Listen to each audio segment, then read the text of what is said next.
and your head. Now bend your knees and bring the thighs to the chest. Wrap the legs and rock from side to side. Bring some momentum and slowly raise up. Come to a seated position. Now we have beautifully finished the first 108 asanas. And with this, I also thank all the Paramashivoham Level 1 participants for joining us for this session. The next session for you will be continuing in your respective room, respective Zoom session. You can now get ready for your sessions.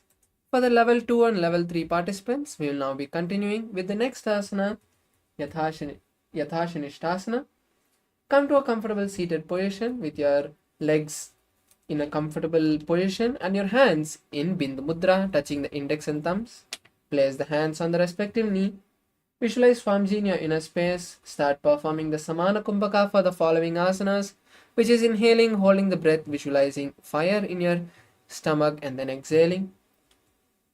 Hold the japa Om Nithyananda Paramashivoham and visualize Swamiji.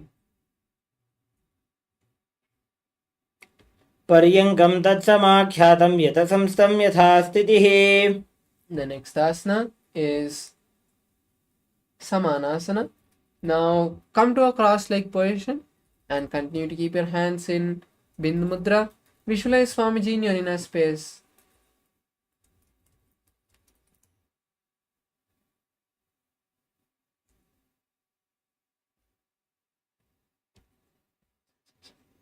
इदानीं गर्भिणीनां योगाभ्यासो यथा लघु सुखप्रसवलाभाय प्रोच्यते प्राक्तनेपथी. The next asana is Muktasana. Now place the right leg on the left thigh and place the palms on the respective knee.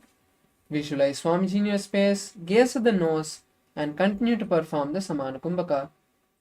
निपीड्य सीविनीं सूक्ष्मां दक्षिणेतरगुल्पतः वामं याम्येन गुल्फेन मुक्तासनमिदं भवेत्. The next asana is Siddhasana. Now continue to keep the legs and hands in the same posture as you just switch the gaze to the third eye. Visualize Swamiji in your inner space. स्थानुसंयमितेन्द्रियोचलदृशा पश्यन् भ्रुवोरन्तरं चैतन्मोक्षकपातभेदजनकं सिद्धासनं प्रोच्यते. The next asana is Siddhyasana.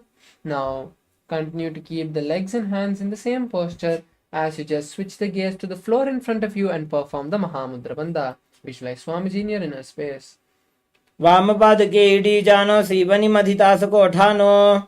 The next asana is Rudrasana 2. Now continue to keep the legs and hands in the same posture as you just switch the hands to Bindu Mudra. Gaze at the third eye and visualize Lord Rudra.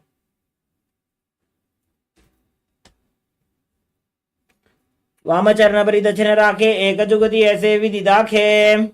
The next asana is Santadonasana. Now continue to keep the legs and hands in the same posture and switch the gaze to the nose. Visualize tranquility and unshakable nature.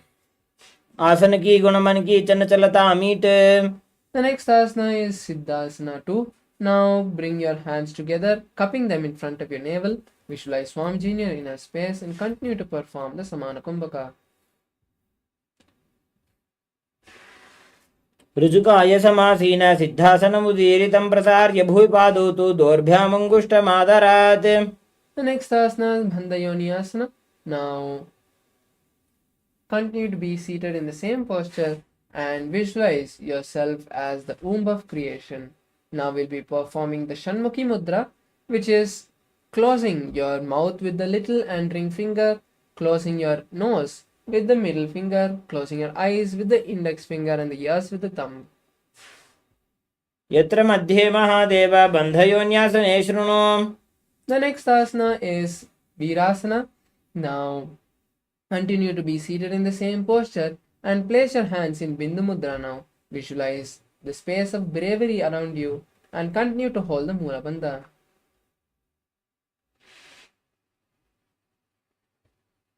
एकं पादमथैकस्मिन् विन्यस्योरुणि संस्थितः. The next asana is Valmikasana. Now continue to be seated in the same posture as you switch your gaze to the third eye. Visualize the great sage Valmiki दावा पग की पगथली पुनी एड़ी है जोय. The next asana is Joni Mudrasana. Now continue to be seated in the same posture and place your palms on the respective knee. Visualize the Yoni Mandala, gaze at the nose.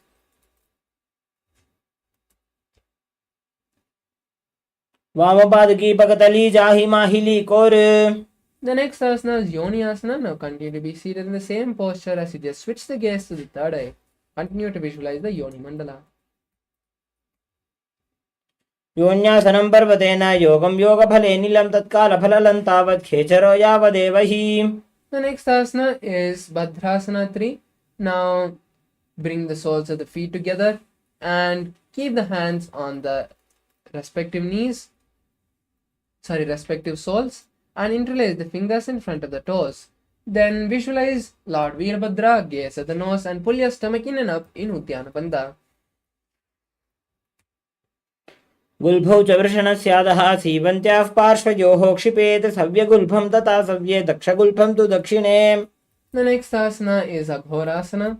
Now continue to be seated in the same posture as you place your left hand on the left knee, and with the right hand perform the Abhyantra Kumbhaka, which is inhaling through the left nostril, holding the breath, inhaling through the right nostril, holding the breath, and exhaling through the left nostril again. Gaze at the third eye and perform the Kechari Mudra, rolling the tongue and touching the back of the throat. पूर्व कहो भिश्रिका जोई बाही विधि जोगी जैसोई. The next asana is Kaneri Pavasana. Now place your elbows on the ankles of the respective leg and rest your chin on the palms. Visualize an elephant drinking water, gaze at the nose, start performing the Rechaka Kumbhaka for the following asanas, which is exhaling completely, holding your lungs empty comfortably, and then inhaling again. Perform the Uddiyana Bandha. बाली बाव आसन कख्यो है जैसे Yahoo में जाने विधि तैसे. The next asana is Parasana. Now bring the knees together and bring the soles of the feet together and pull and insert the hands under the knees, bringing the knees together, and then interlace the fingers in front of your hands. Visualize Swamiji in your inner space and gaze at the nose. ततोर्ध्वं रेचयेत् वायुं मृदुनिश्वास संयुतम्. The next asana is Gopi Chandasana. Now relax the legs on the mat, and then now keep the soles of the feet together and the knees on the mat, and then hold the soles with both the hands, and then from keeping the hands under the soles, pull the legs towards the chest and balance as you visualize a king and gaze at the nose. पूरब विधिपगा का अंगूठा कंठ को पराशे. The next asana is Udarasana. Now keep the feet back on the mat and insert the hands from under the shins. Then hold the feet with both the hands and pull the legs towards the chest. Balance as you visualize your body is completely healed and gaze at the nose. दो भूपकदले संपुट ठाने उभय हस्त करी उरद हिताने. Next asana is Bishishtasana. From the same posture, maintain the balance and lift the legs to in front of the face. Visualize yourself excelling in everything. दो भूपकदली जोड़ी संपुट करे. Next asana is Bhujasana. Relax the legs down and then place the respective leg on the shoulders, and then from the inside wrap the legs and then interlace the hands behind the neck. Visualize a cobra in your inner space. शिरासनं तु विज्ञेयं कक्षासनमतः परं ग्रीवासनं च परमं भुजासनमिहोच्यते. Next asana is Kalyanasana. Keeping the legs in the same posture, bring the hands down and then interlace the hands behind the lower back. Visualize a beautiful goddess and gaze at the nose. दो हाथ पगों नीचे आने तिनको गोड़ा नीचे ठाने.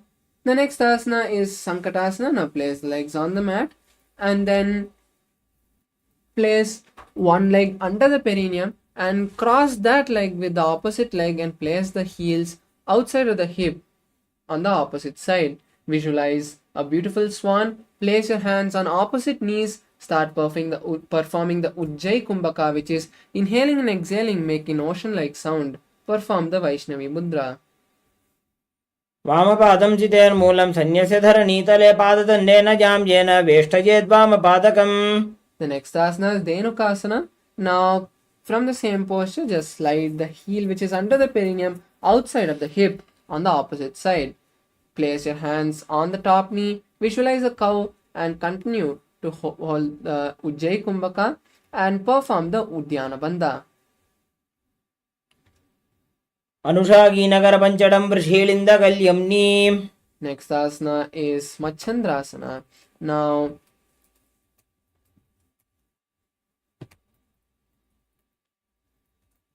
place one leg on the opposite thigh and the other leg on the opposite knee. Then place one hand next on one thigh and twist your body and place the other hand on the opposite thigh. Visualize Swamiji in your inner space and gaze at the third eye. वामजङ्गपरदक्षिणटाने वामहस्तपिष्टेति स आने. The next asana is Machandrasana 2. Now untwist the body and hold on to opposite legs and lean forward and down, placing the forehead in front of on the mat in front of you. Visualize Swamiji in your inner space.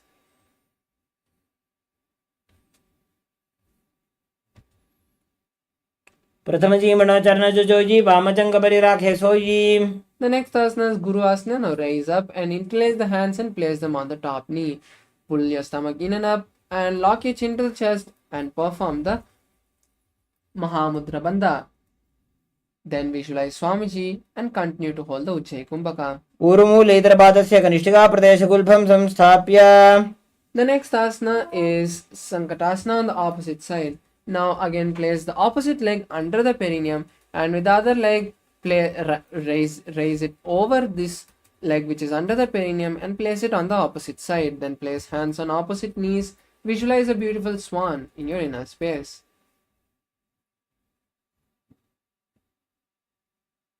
वामपादं चितेर्मूलं सन्न्यस्य धरणीतले पाददण्डेन जाम्येन वेष्टयेद्वामपादकम्. The next asana is Dhenukasana. Now release the leg from under the perineum and place it on the opposite side near the opposite hip. Then place hands on the top knee, visualize a cow and perform the Udyana Bandha.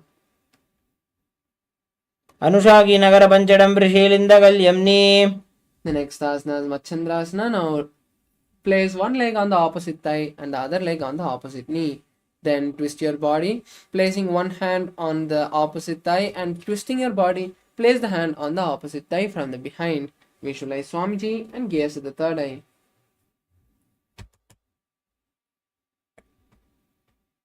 वामजङ्गपरदक्षिणटाने वामहस्तपिष्टेति स आने. The next asana is Machandrasana 2. Now untwist the body and hold on to opposite legs and lean forward and down, placing the forehead on the mat in front of you. Visualize Swamiji in your inner space. प्रथमजीमणचरणजुजोजी वामजङ्गपरिराखे sooji. The next asana is Guru Asana on the opposite side. Now rise up and then interlace the hands and place them on the top knee. Then we perform the Mahamudra Bandha and visualize Swamiji in your inner space. ऊर्मूलेतरपादस्य कनिष्ठिकाप्रदेशगुल्फं संस्थाप्य. The next asana is Pashasana. Now bring both the knees together towards the chest and wrap your knees, hold on to opposite knees. Then visualize Swamiji, gaze to the third eye and start performing the Kechari Mudra, which is rolling the tongue and touching the back of the throat. पादतले भूमो निधाय जाननिर्सि निधाय विपरीतहस्ताभ्याम् ऊरुसहितजङ्गे निबध्य. The next asana is Bodha Shokasana. Now leave the opposite leg and hold on to the wrists of the opposite hands. Continue to keep the legs towards the chest and tuck the chin between the gap of the knees. Visualize Swamiji, gaze at the nose and continue to perform Kechari Mudra. दोवूपकदली भूपरिधरे कोरमाहिलीय सेकरे जंगाछ कोरमिलाजी उकड़बैसे जंगाछाति अग्रनीवे से. The next asana is Kurakatasana. Now keeping the legs in the same posture, now place the hands underneath the knees and thighs and wrap the hands around the thighs, holding on to opposite elbows. Visualize Swamiji and gaze at the nose. Continue to perform Kechari Mudra.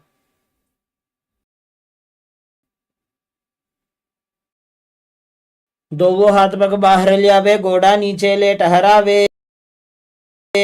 The next asana is Sumati Asana. Continue to keep the body in posture as you cross the right leg over the left. Visualize the great sage Sumati and gaze at the nose. Continue to perform Kechari Mudra.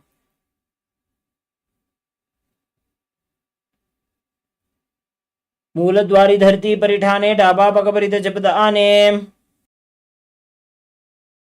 The next asana is Dandasana. Now stretch the legs forward and release the hands from under the leg. Then interlace the palms from the inside out and raise the hands above the head, keeping the elbows straight. Visualize Swamiji, gaze at the nose, and continue to hold the Kechari Mudra as you perform the Mahamudra Bandha. इदानीं गर्भिणीनां योगाभ्यासो यथा लघो.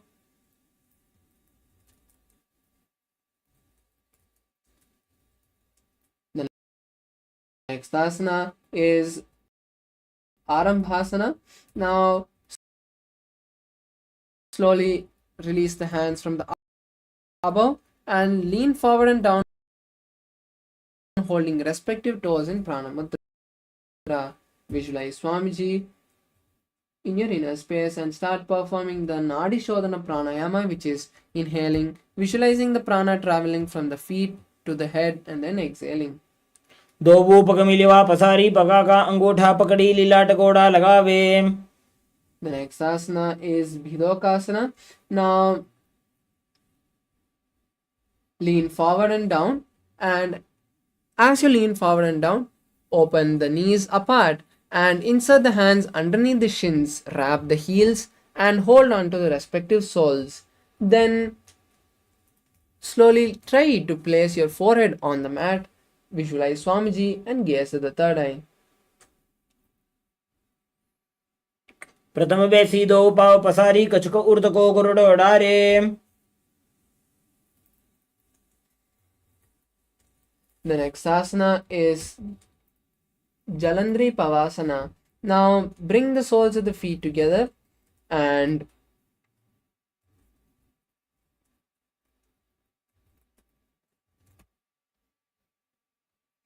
दो एड़ी मैली कह दीजिए, हाथ पसारी. the next asana is Urdhva Paschimottanasana.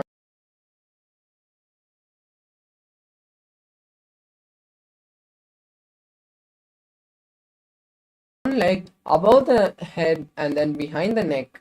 Then lean forward and down as in Paschimottanasana.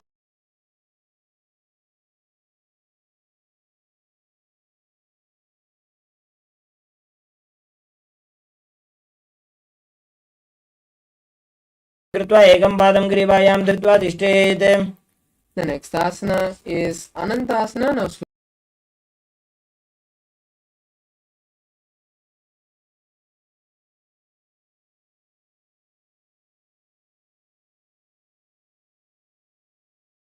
try to keep the legs on the mat and visualize Swamiji in your inner space.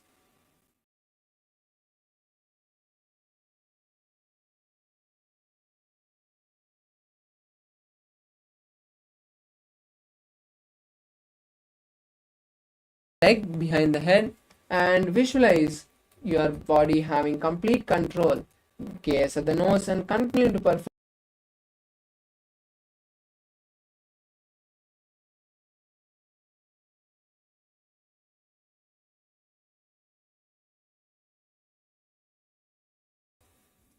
Urdhva Paschimottanasana, the opposite, Drishasana. Now lie down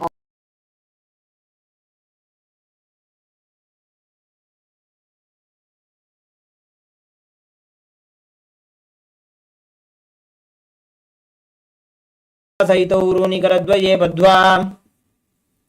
the next asana is Urdhva Paschimottanasana.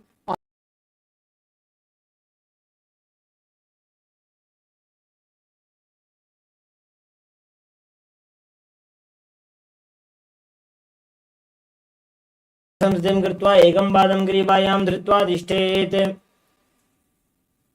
The next asana is Ankushasana. Now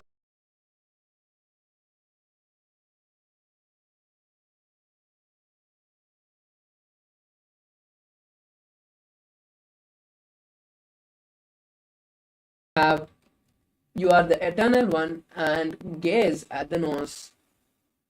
उत्तानशयनेकैकं वायुगिरिवाजा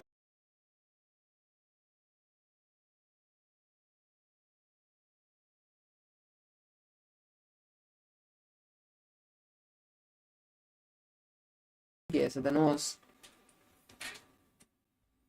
उत्तानशयित एकैकं पादं गिरिवाजां कुर्वन्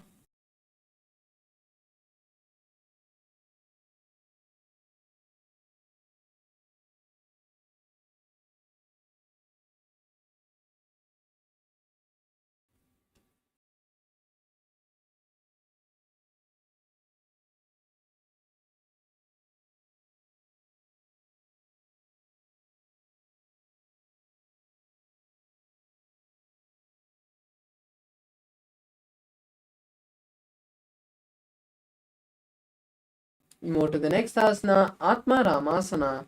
Now lie on your back.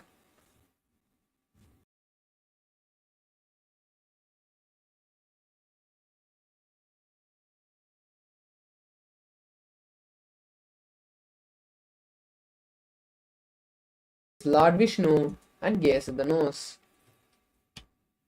आत्मा राम आसन प्रथमसु धोसोवे The next asana is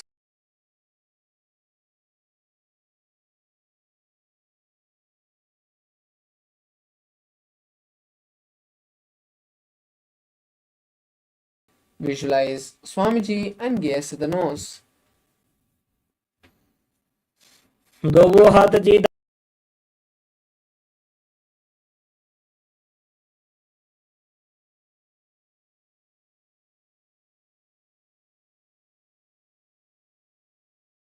Jatra Parivirti 1. Bring both the knees to the chest and open the hands out to the side.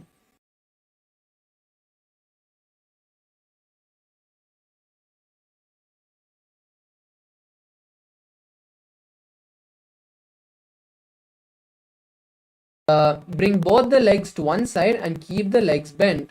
And Jatra Parivirti 3. Stretch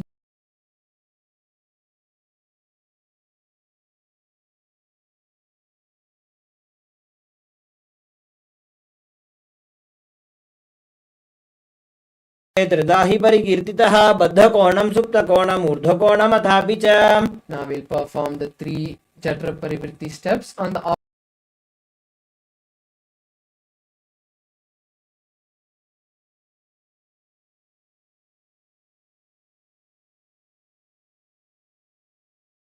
and Jatra Parivirti 3. Stretch the legs to one side and hold them with the hand on the respective side, gazing.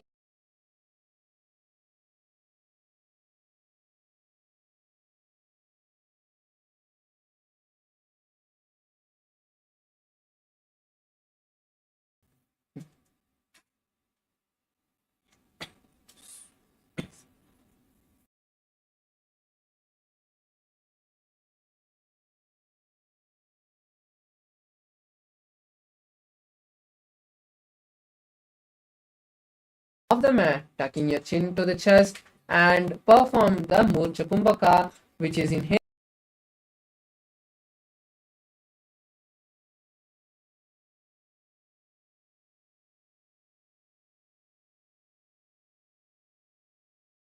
दुर्बलानाम् इति Gargi जगादनु.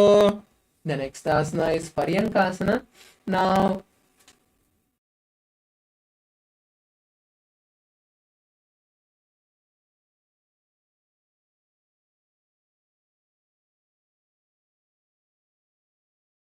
behind the head, facing to with the palms facing the body, and lift your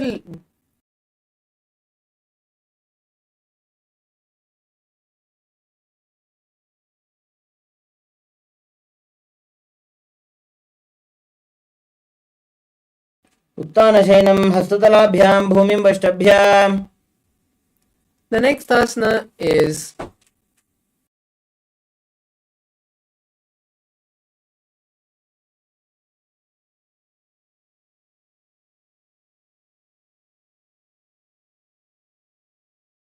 Self as a playful dog lying on its back. Continue to perform the Saja Kumbhaka.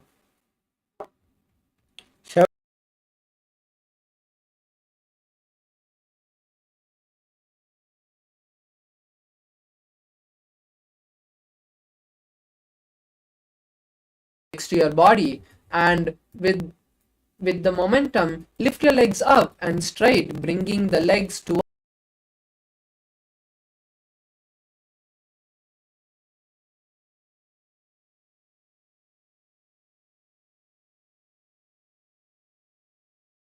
the chest in Jalandhara Bandha, and inhale and exhale in Jalandhara Bandha, which is called Murcha Kumbhaka. Rotate your legs in a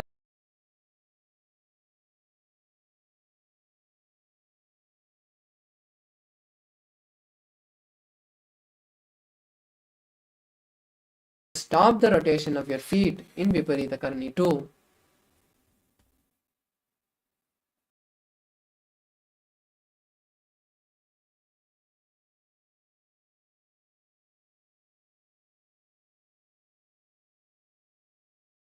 Rest the legs on the mat behind your head. Visualize a flow and continue to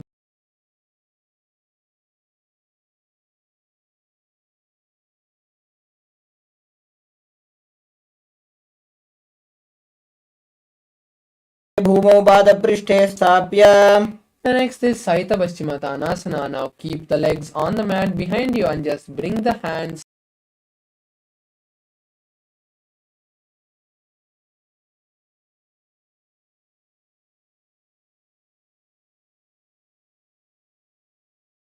The next asana is Supta Konasana.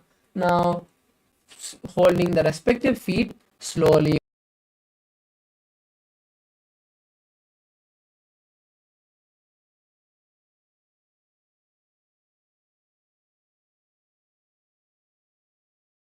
Veerabhadrakam. The next is Chakrasana. Now, again, bring the feet together and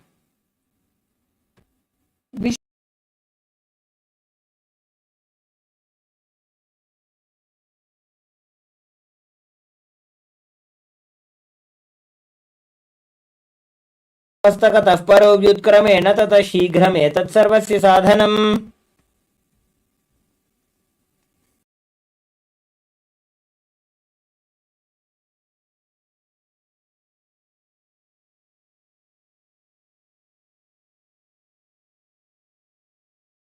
place the feet on the mat. Then raise the feet vertical towards the sky and then fold the toes of the feet.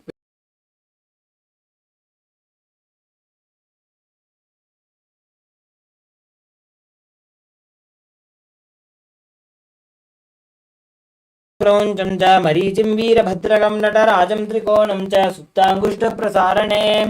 The next asana is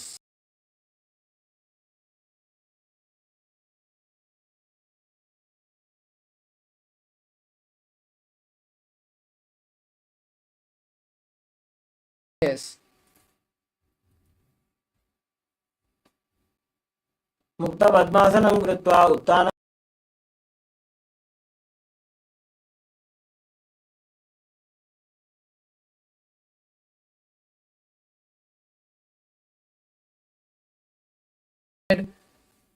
as you hold the opposite elbows. Visualize Matsya, the fish avatar of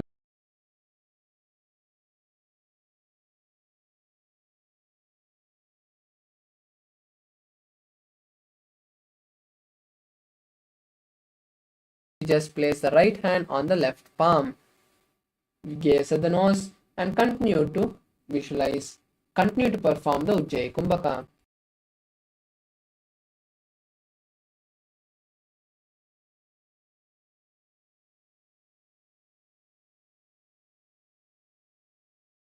Asana as you place the hands on the hips and lift the legs off the mat.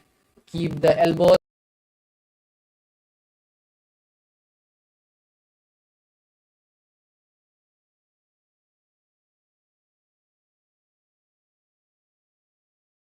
The next asana is Vrishchikasana. Now place one leg on the opposite thigh and bring the opposite thigh towards the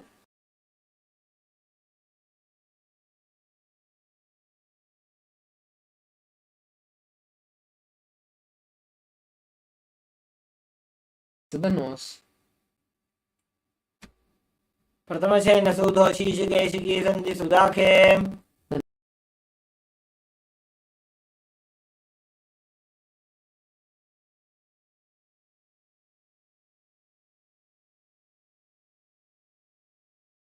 towards the chest. Then lift the head off the mat and visualize a scorpion. Gaze at the nose. प्रथमशयन सूधो शीर्षकेशिकी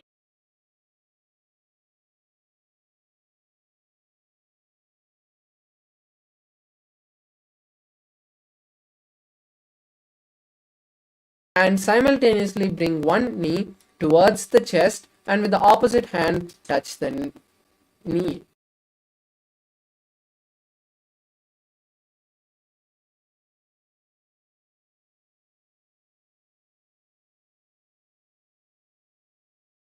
Asana is Marottanasana. Now lie on your back and bring one knee and touch the respective ear.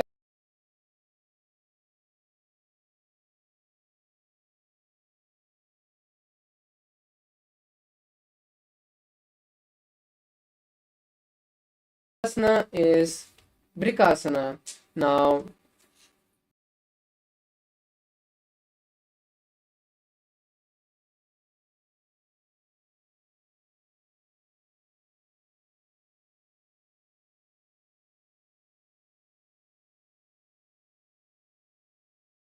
and repeat this again and again. अथ उत्तान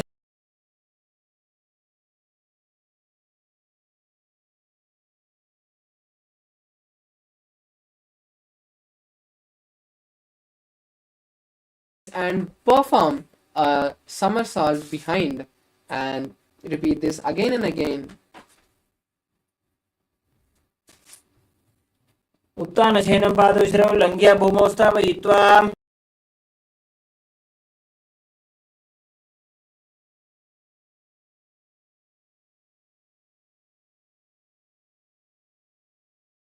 Is a chariot and make a whistling sound in Sarta Kumbhaka.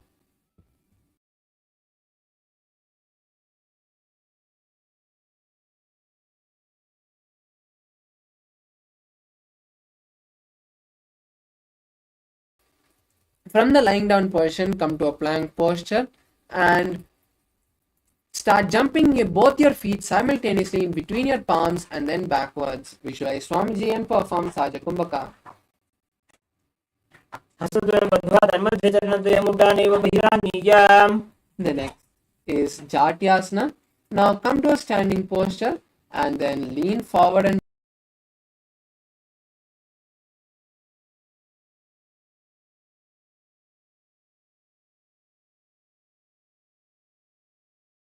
येन चाति स्मरो भवेत् हस्तान्त्रिभूमौ च गमनम् आगमनं ततः. the next is Lolitika Karna.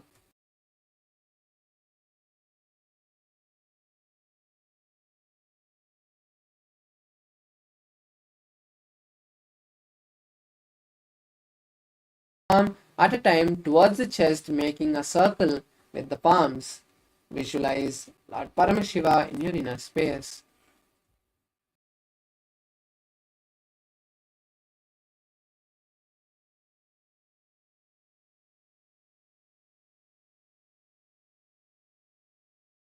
Visualize the Kundalini twirling through all the energy centers and reaching the crown center.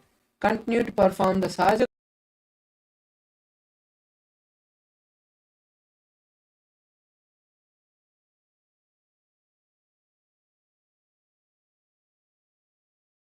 Asana. Now lean forward and place your palms underneath the respective leg sole from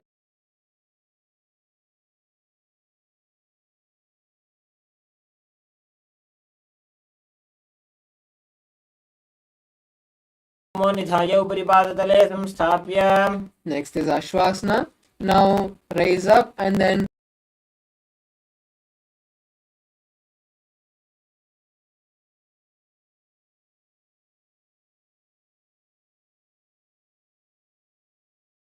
Stapya. Next asana is Kapotanitakasana. Now raise up and interlace the hands behind the back and lean as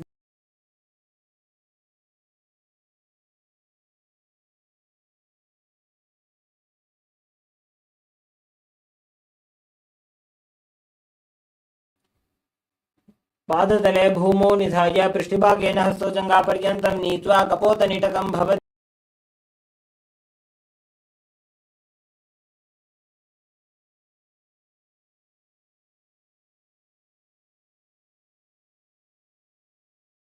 together with your forearms together, and then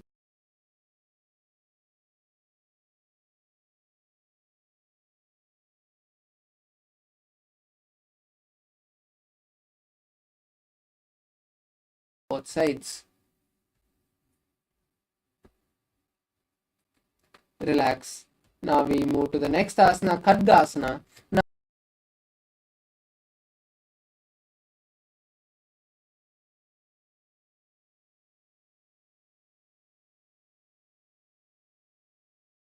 slightly forward, visualize your hands as the horn of the rhinoceros and visualize a rhino in your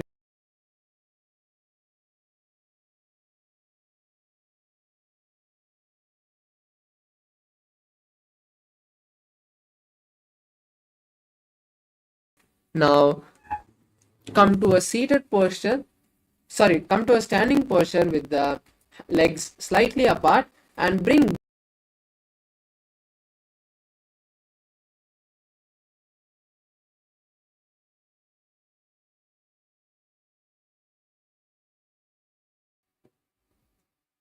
पुनः पुनः उत्थातव्यम् असितव्यम् इति उत्थानोत्थानं भवति the next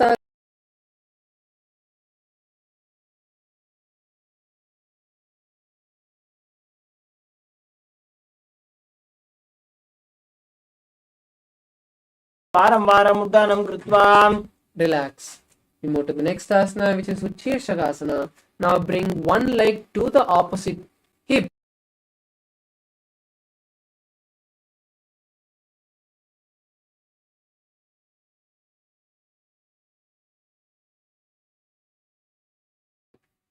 एकैकं पादतलं कुक्षौ निधाय तिष्ठेत् उच्छीर्षकं भवति The next is Parshvajanu Karana.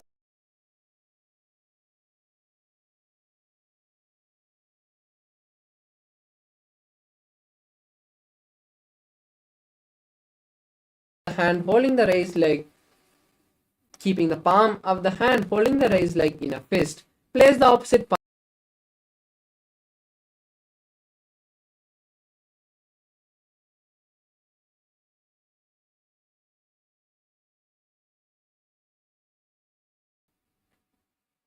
now stand on one leg and stretch the opposite leg forward, keeping the leg straight. Then sit down.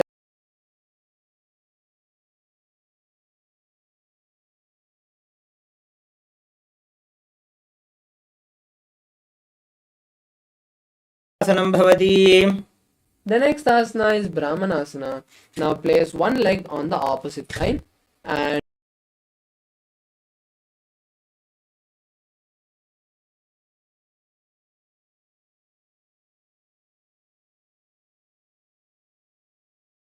asana is Garudasana 3. Now with the raised leg, wrap the opposite leg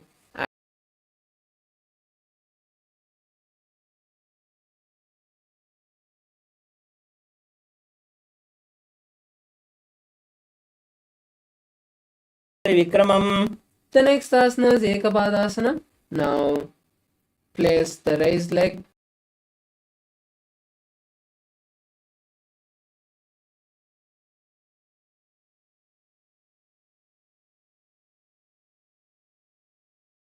निधाय च The next asana is Dhruvasana. Now raise one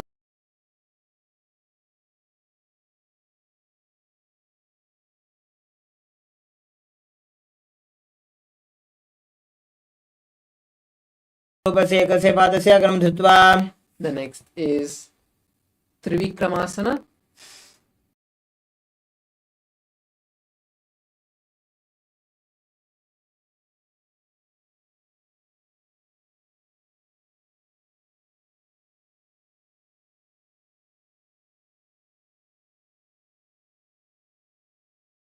Now raise one leg and place it behind your neck, and then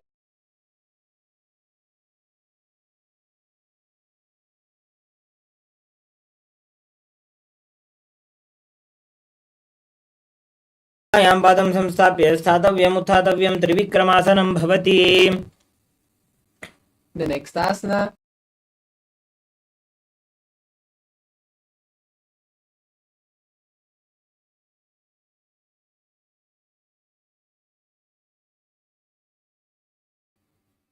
Bring the opposite leg towards the chest and hold the raised leg with the respective hand, keeping the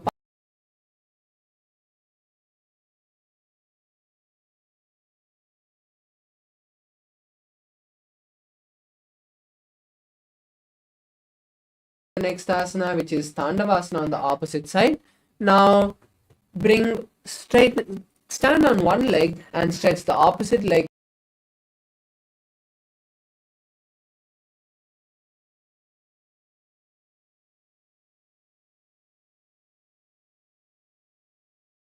ताण्डवासनं भवति. The next is Brahmanasana. Now place one leg on the inner thigh and keep both the hands.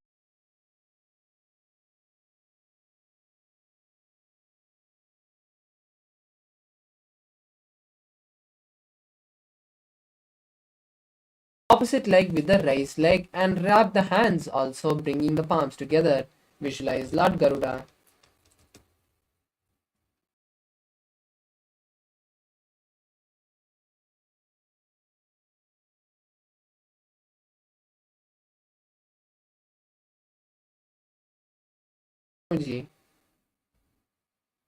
दक्षाङ्घ्रिं वामपादस्य जङ्घोपरि निधाय च. The next is Dhruvasana.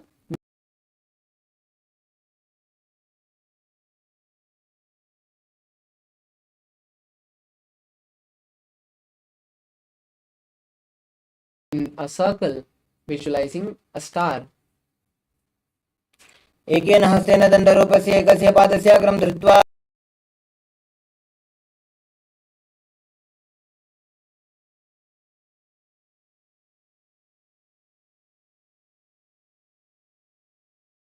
and then sit down and stand up.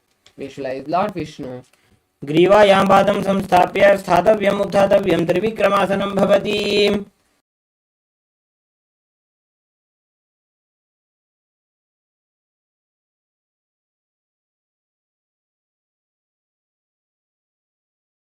And visualize Paramashiva. Now we move to the next asana.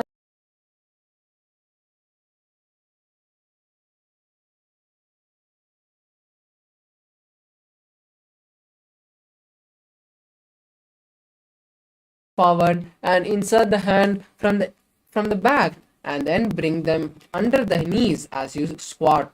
Then interlace the hands in front.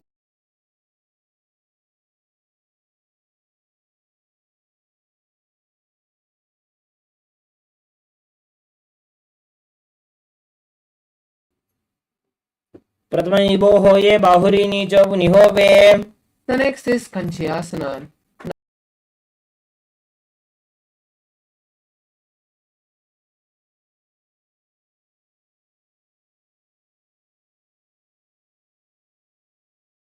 Visualizing the prana traveling all over your body and then exhale. Visualize Swamiji in your inner space.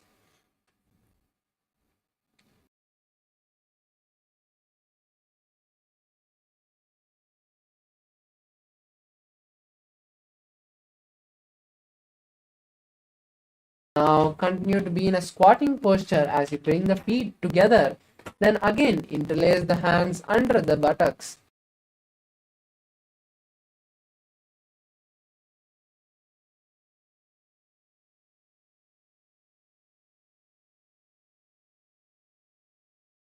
The next is Varahasana. Now continue to be in the squatting posture as you raise your hands and then place the hands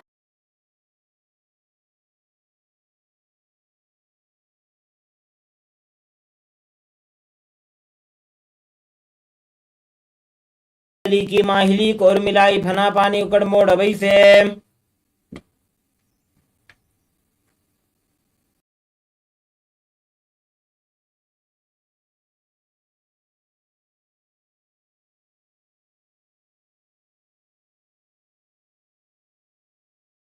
aligning it parallelly to the knees. Visualize Swamiji in your inner space. पार्श्वद्वयसं मेल्य स्थित्वा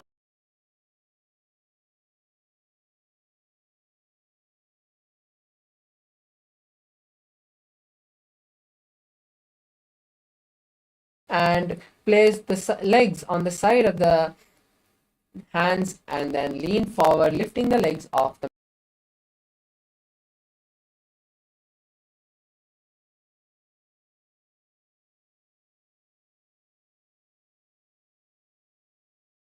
support of a wall or a partner to perform this asana.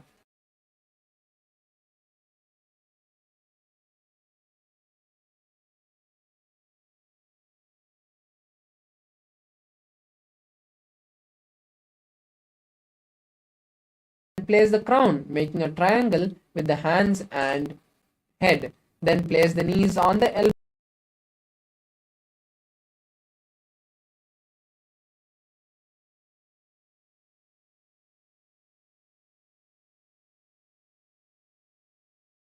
Now come to a seated posture as you sit on the heels with the toes flat. Place your hands on the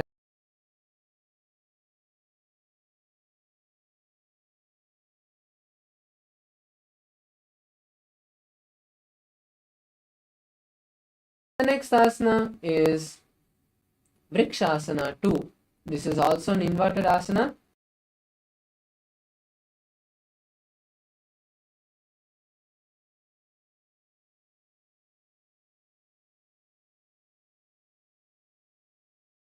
In a handstand.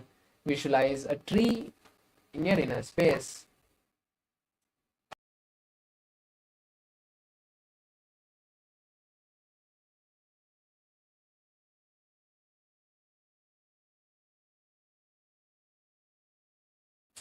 दो ऊपक जोड़ी माही Gulf मिलाए. The next is Matsyasana. Now come to a plank posture and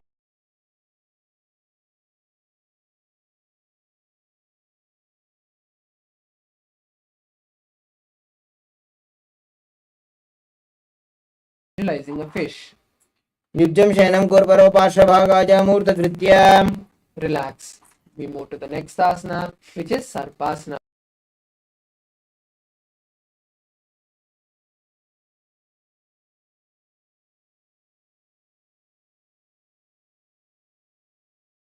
Perform the Sajakumbhaka. युज्यं शयनं कृत्वा हस्तौ नितम्बं संस्थाप्य पादौ दीघीकृत्य.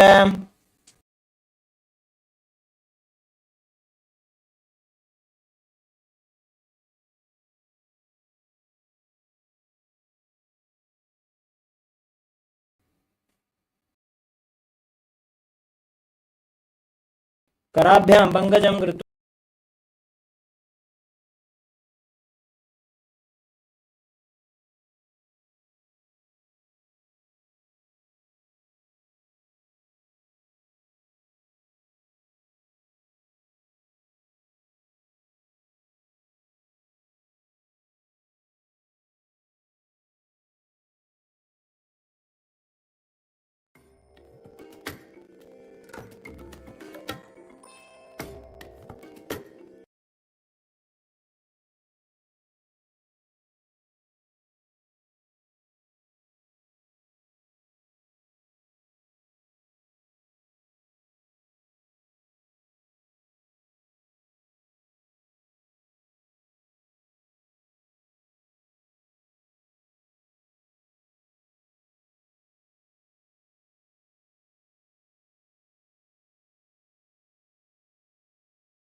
Paramashivoham Om Nithyananda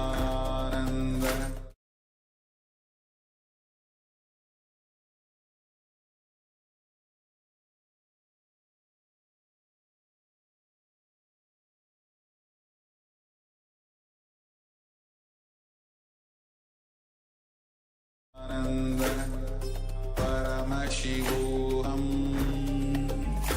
Om Nithyananda Paramashivoham Om Nithyananda Paramashivoham Om Nithyananda Paramashivoham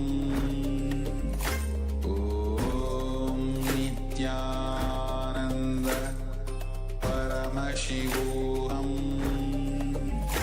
Om Nithyananda Paramashivoham Om Nithyananda. Sorry for the technical glitch. Let us now continue with the next asana, Niralambanasana.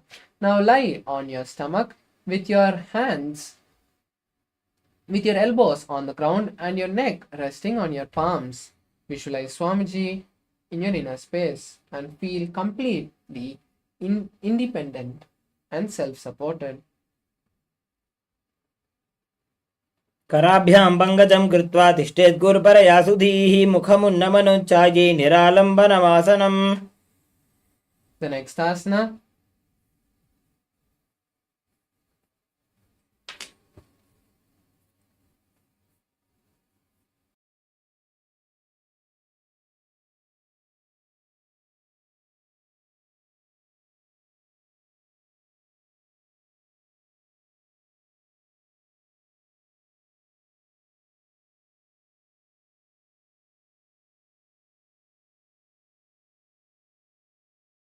is Chakrasana. Now place your hands on the mat and then lift your upper body and bend your legs towards the head as close as possible. Visualize an umbrella in your inner space. अर्ध्यासनः स्थित्वा हस्ततलाभ्यां भूमिं वष्टभ्य. The next asana is Vajrasana. Now come to a seated posture on your heels with the toes flat. Then place your hands on the mat and stretch it as far away as away from your body, placing your forehead on the mat. Visualize Vajra, the weapon of Lord Indra. Continue to perform the Saja Kumbhaka. इदानीं गर्भिणीनां योगाभ्यासो यथा लघु सुखप्रसवलाभाय प्रोच्यते प्राक्तने पथि. The next asana is Meshasana. Now from this posture, raise your hips up and keep the feet flat on the mat. Then simultaneously lift one hand off the mat and place it forcefully on the mat. Visualize a ram in your inner space. गजासन संस्थितो एकैकं बाहुं भूमौ ताडयेत्. The next asana is Ajasana. This is the inverted asana. So I request all the participants, you can take the support of the wall or a partner to perform this asana. Now come to a standing posture and then lean forward, placing the hands flat on the mat. Then kick the legs up into a handstand and then slowly bring the forehead to the ground, bending the elbows. Visualize Swamiji in your inner space. गजासन संस्थितो पादद्वयमन्तराळे कृत्य. Relax. Now we move to the next asana, which is Dhanantarasana. Now come to a seated posture and then place your hands behind the back and pull the soles towards the perineum and then place the hands on the respective knee. Visualize Swamiji and gaze at the nose. पूरव विधि परिहाता की काकसीस्यौ फणा शरामोडी. The next asana is Angamottanam. Now interlace the hands in the front and move it in all directions, and then interlace the hands behind the back and then move it in all directions. Visualize Swamiji in your inner space. हस्तयोः अङ्गुलीर्बद्ध्वा हस्तयोर्मध्यात् सर्वाङ्गं निष्कासयित्वा. We move to the next asana, which is Garudasana 4. Now come to be in a seated posture and then place your hands on the respective knees. Then move your heels outside of the respective hip. Visualize Lord Garuda and start performing the Ujjayi Kumbhaka. जङ्गोरुभ्यां धरां पीड्य स्थिरकायो द्विजानुना. The next asana is Ananda Mandirasana. Now come to a seated posture on your respective heels and then place your hands underneath the respective ankles. Visualize yourself in a temple and gaze at the third eye. अथ वक्षे वीरनाथ आनन्दमन्दिरासनं यत्कृत्वा अमरो धीरो भवत्येवेह साधकः. The next is Mandukasana too. Now be in a seated posture as you place your hands underneath the respective knees, cross your ankles and visualize a frog as you roll your tongue and touch the back of the throat in Manduki Mudra. Pull your stomach in and up in Uddiyana Bandha. पृष्ठं सम्पीड्य गुल्फाभ्यां जान्वङ्गे सबलयाकृतिः हस्तौ पादतले क्षिप्तो मण्डूकं पाददोषहृत्. The next asana is Narasimhasana. Now uncross the heels and keep the feet together and knees on the mat with the toes tucked. Place the hands in front of you on the mat with the palms flat and the thumbs touching each other. Now lean forward and down and then extend your tongue out and exhale forcefully, visualizing Lord Narasimha. दो फनापानी होए वैसे AD Mailer गुदानी वैसे. The next asana is Vishrikasana. Now continue to be seated on your toes with the knees on the mat. Place both your hands in front of your mouth, making a hollow with the palms, and then perform the Vishrika Kumbhaka, which is inhaling through the nose and left nostril and exhaling through the mouth. Visualize goddess Durga and gaze at the nose. दो पका की AD Joji घोड़ा फनोवान अपनी होई. The next asana is Makarasana. Now come to a seated posture on your heels with the toes flat and then bring your hands to the chest and scratch the side of your bodies, imitating a playful monkey. Gaze at the nose. दो पगदले संपट आने तिनके पिष्टि भूमि पर इटाने मूलद्वार एड्यां पर न्यावे मूढ़ात ऊंचा ठहरावे. The next asana is Vajrashankarasana. Now sit on your heels with the toes up and raise the knees off the mat. Then cross the hands behind the back and hold on to opposite elbows. Visualize a diamond and gaze at the nose. प्रथम बना बाणी होए वैसे दो वो AD उदानी वैसे घोड़ा उभा राखे धीर आड़े वाय पसारे धीर. The next asana is Kanjanasana.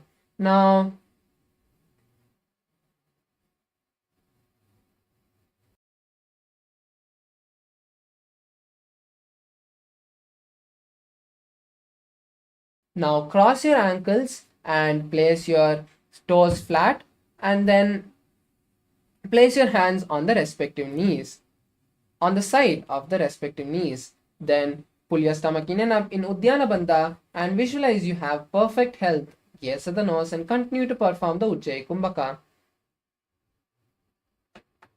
खञ्जनासनमः वक्षे यत्कृत्वा सुस्थिरो भवेत् पृष्ठे पादद्वयं बद्ध्वा हस्तौ भूमौ प्रधारयेत्. The next asana is Kurmasana. Now maintain the same posture as you place the hands on the respective knee. Visualize a tortoise and gaze at the nose. गुल्भौ च वृषणस्याधो व्युत्क्रमेण समाहितौ रुजुकाय शिरो ग्रीवं कूर्मासनमितीरितम्. The next asana is Yogasana. Continue to keep the hands and legs in the same posture and just switch the visualization to Swamiji. बुधं नियम्य गुल्फाभ्यां व्युत्क्रमेण समाहितः योगासनं भवेदेतदिति योगविदो विदुः. The next asana is Vijogasana. Now rise up onto your knees and cross the ankles behind the back. Then fold onto respective ankles with the fingers inside and the thumbs out. Visualize Swamiji and gaze at the third eye. मेरुदण्डग्रन्थिदाढ्य संविवादयिषुप्पमान् कपोतोष्ट्रासनाभ्यास कुर्यान्मितहिताशनः. The next is Ustrasana. Now uncross the ankles and keep the feet flat. Then lean back and then hold on to the respective heels. As you bend, push the hips forward. Visualize a camel in your inner space. गोड़ा वामो बहुजी गोड़ा आड़ा राखे दोई. The next is Jatyasana. Now raise up and then come to a seated position with the heels outside. Then place your elbows on the mat and then place your forehead. Visualize a blooming lotus. दो एड़ी संपुट करे सोले मूलद्वारी तदिधरे. Next asana is Viratasana. Now raise up and then place the back on the mat. Keep the elbows off the mat and you can use your elbows if you need for support. Raise up and down again and again, visualizing Swamiji. Gaze at the nose. जंगा पृष्ठभूमो निधाय जंगोदरयोः ऊरुनि संस्थाप्य. Relax. As we move to the next asana, Kapotasana. Now bring the soles of the feet together and then lift your hips and push the hips as high as possible. Bend your forehead and then hold the respective ankles. Visualize a beautiful dove. मेरुदण्डग्रन्थिदाढ्य संविवादयिषुप्पमान् कपोतोष्ट्रासनाभ्यास कुर्यान्मितहिताशनः. The next asana is Varasana. Now come to a kneeling posture with the feet together. Visualize, keep the hands together, holding opposite elbows in the front of you. Visualize receiving a boon from Paramashiva and gaze at the nose. जानुनी भूमो संस्थाप्य हस्ताभ्यां बाहु परस्परं धृत्वा सरलं तिष्ठेत्. The next asana is Varahasana. Now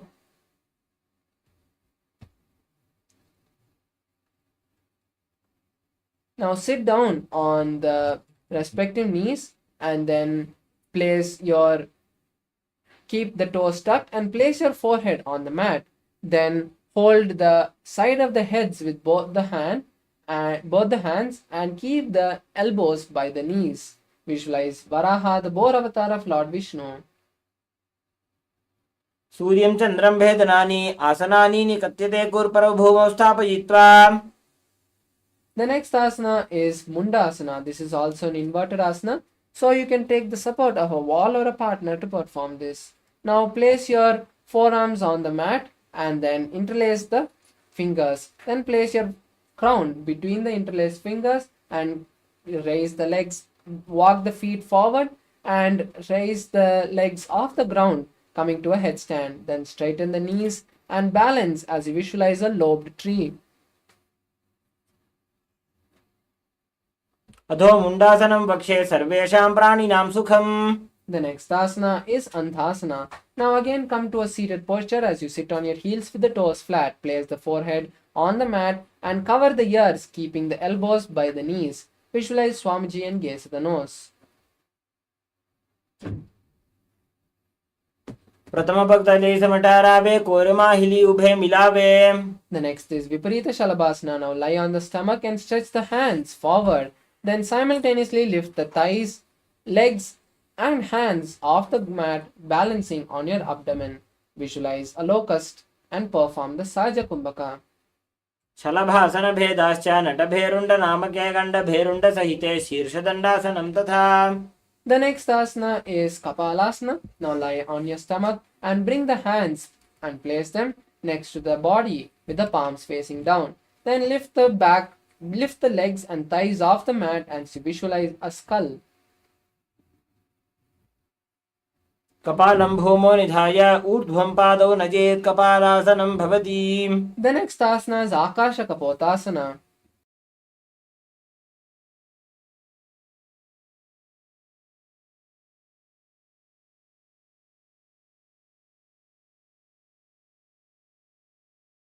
Now, from a lying down posture, kick the legs off the mat and bring the legs in front of the legs from the back and place them on the mat in front of the face. Keep the hands behind the body and visualize the beautiful dove. उष्ट्रासने स्थित्वा चरणौ भूमेरुत्थाप्य मस्तकोपरि नीत्वा. The next asana is Chatakasana. Now come to a seated posture.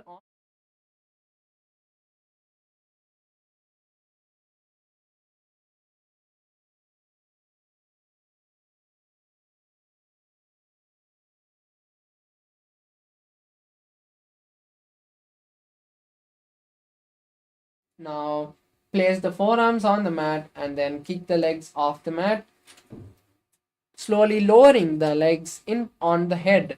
Visualize a scorpion. विच्छेव पुच्छ प्रतिमां कृपार्श्नि धृत्वा स्वशीर्षे चिबुकं विधार्य कौ. The next asana is Vrishasana. Now come to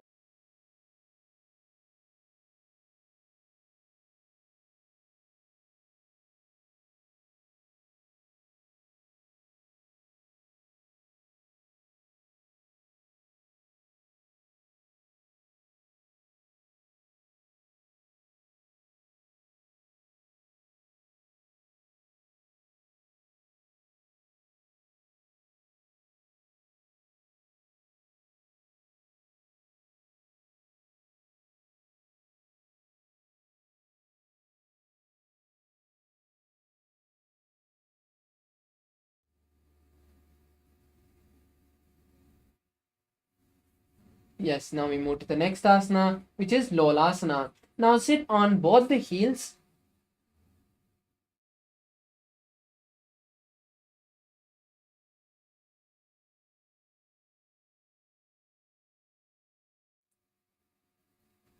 Now with the strength of the body, slowly lift the legs off the ground and then balance as you visualize Swamiji in your inner space.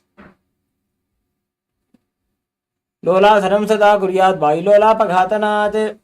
The next asana is Vrishasana on the opposite side. Now sit on the opposite heel and let the other heel be outside of the respective hip. Then visualize a bull and continue to perform the Antaranga Kumbhaka. याम्यगुल्फे पादमूले वामभागे पतेतरं विपरीतं स्पृशेत् भूमिं वृषासनमिदं भवेत्. The next asana is Balagunasana. Now come to a squatting posture as you sit on one heel and keep the other foot flat on the mat with the knee by the chest. Place your hands on respective knees and visualize Balaguna, one of the 84 Siddhas. आसन को गुणजल विकार जायी. The next asana is Grahasana. Now stand up and then lean forward, inserting the hands from the front and wrapping the shins. Then hold the respective ankles. Visualize the planet Earth and continue to perform the Antaranga Kumbhaka. पादतले भूमौ संस्थाप्य जानुमध्यकुरपरौ स्थाप्य. The next asana is Balagunasana on the opposite side. Now again come to a squatting posture as you sit on the opposite leg with the other leg flat with the knee to the chest. Place the hands on respective knees and visualize Balaguna Siddha. आसन को गुणजल विकार जायी. The next asana is Utkatasana. Now come to a squatting posture as you sit on both the heels with the toes tucked. Place the hands on respective knees and visualize Swamiji.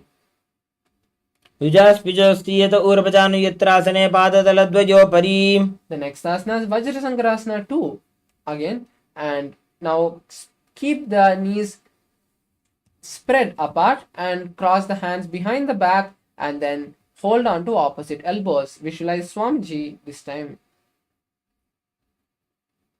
प्रथम बना पानी होए जैसे दोबो एड़ी गुदानी वैसे घोड़ा उभा राखे धीर आड़े वाज पसारे धीर. The next is Anilasana. Now come to a seated posture.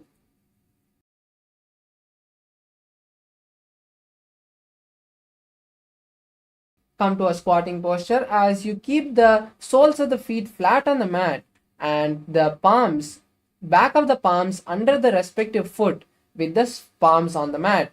Keep the hands inside of the feet and gaze at the nose as you visualize yourself able to exist by breathing prana alone.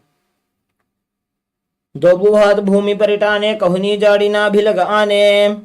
The next asana is Padukasana. Now stand up and then place the hands from the front of the feet under the soles, and then walk back and forth in your mat, visualizing you are wearing padukas. We should walk back and forth and perform the Antaranga Kumbhaka.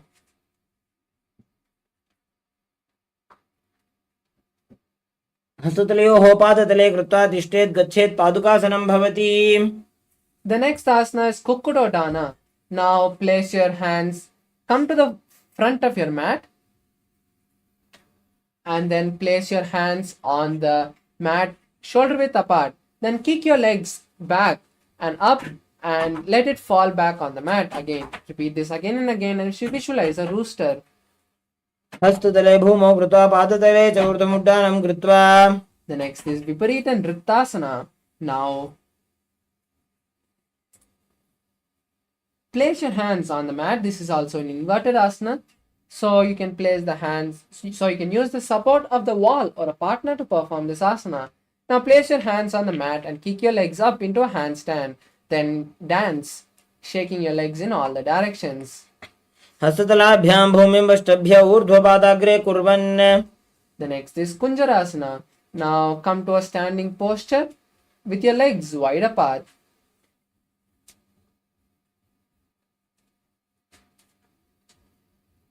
Now lean forward and down, placing one hand on the mat and place the other hand on the respective ear. Visualize Swamiji in your inner space. अथ वक्षे महादेव कुञ्जरासनम् उत्तमम्. The next asana is Kunjarasana on the opposite side. Now place the other hand on the respective ear and place the opposite hand on the ground. Visualize Swamiji in your inner space. अथ वक्षे महादेव कुञ्जरासनम् उत्तमम्. The next asana is Kadambasana. Now come to a seated posture as you sit on the toes, on the heels with the heels raised. Then hold the respective ankle and visualize a Kadamba tree. पार्श्वेभ्यां भूमिं वष्टभ्य हस्तद्वयेन गुल्फौ धृत्वा. The next asana is Pavanamuktasana. Now sit on the ground and bring the knees to the chest. Wrap the legs and squeeze your body as you visualize the excess vata leaving your system.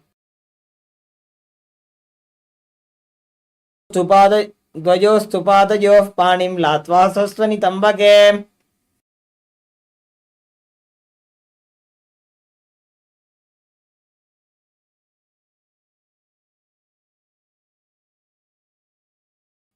The next asana is Chakorasana. Now stretch both your legs forward and then place one leg behind your neck and then place the hands by the side of your body and lift the entire body off the ground. Then keeping the legs straight, visualize you are a powerful source of energy and gaze to the third eye. पूर्वतानं चतुष्पादपीठं वज्रासनं तथा. The next is Dhanurasana. Now remove the leg from the neck and then hold on to the leg and pull the leg towards the ears and keep the other hand on the respective leg with the leg straight. Visualize pulling a bowstring. पादाङ्गुष्ठौ तु पाणिभ्यां गृहीत्वा श्रवणावधि. The next asana is Ashtavakrasana. Now place one leg on the respective shoulder and then bring the other leg across the body and then place it on the leg which is on the respective shoulder. Then stretch the legs to the side as simultaneously lean forward and down and balance on the hand with the body off the ground. Visualize a flying crane. वासि ऊर्ध्वकुक्कुटवासिष्ठमरीचिहलमत्स्यकं परिवृत्तिं चोदरस्य विविधं धनुरासनम्. The next asana is Pranasana. Now continue to keep the leg on the respective shoulder with the hand under the leg. Then place the opposite leg on the leg which is on the respective shoulder and then place the other hand on the respective knee. Visualize yourself able to exist by breathing prana alone. एतत् प्रभेदं वक्ष्यामि करोति यस्य चामरः. The next is Parshamatsendrasana. Now continue to keep the leg on the opposite thigh and then place the opposite leg by the other knee. Then twist outside of the raised knee and then insert the hand through the gap of the thigh and then wrap your hands behind the back. Visualize the great sage Matsyendranatha and gaze at the third eye. पार्श्वाभ्यां धृत्यते जास्तु पार्श्वमत्स्येन्द्रमुत्तमम्. The next is Chakorasana again on the opposite side. Now place the opposite leg behind the neck and then keep the hands by the side of the body. Lift the entire body, keeping the stretched leg straight as you lift the body off the ground.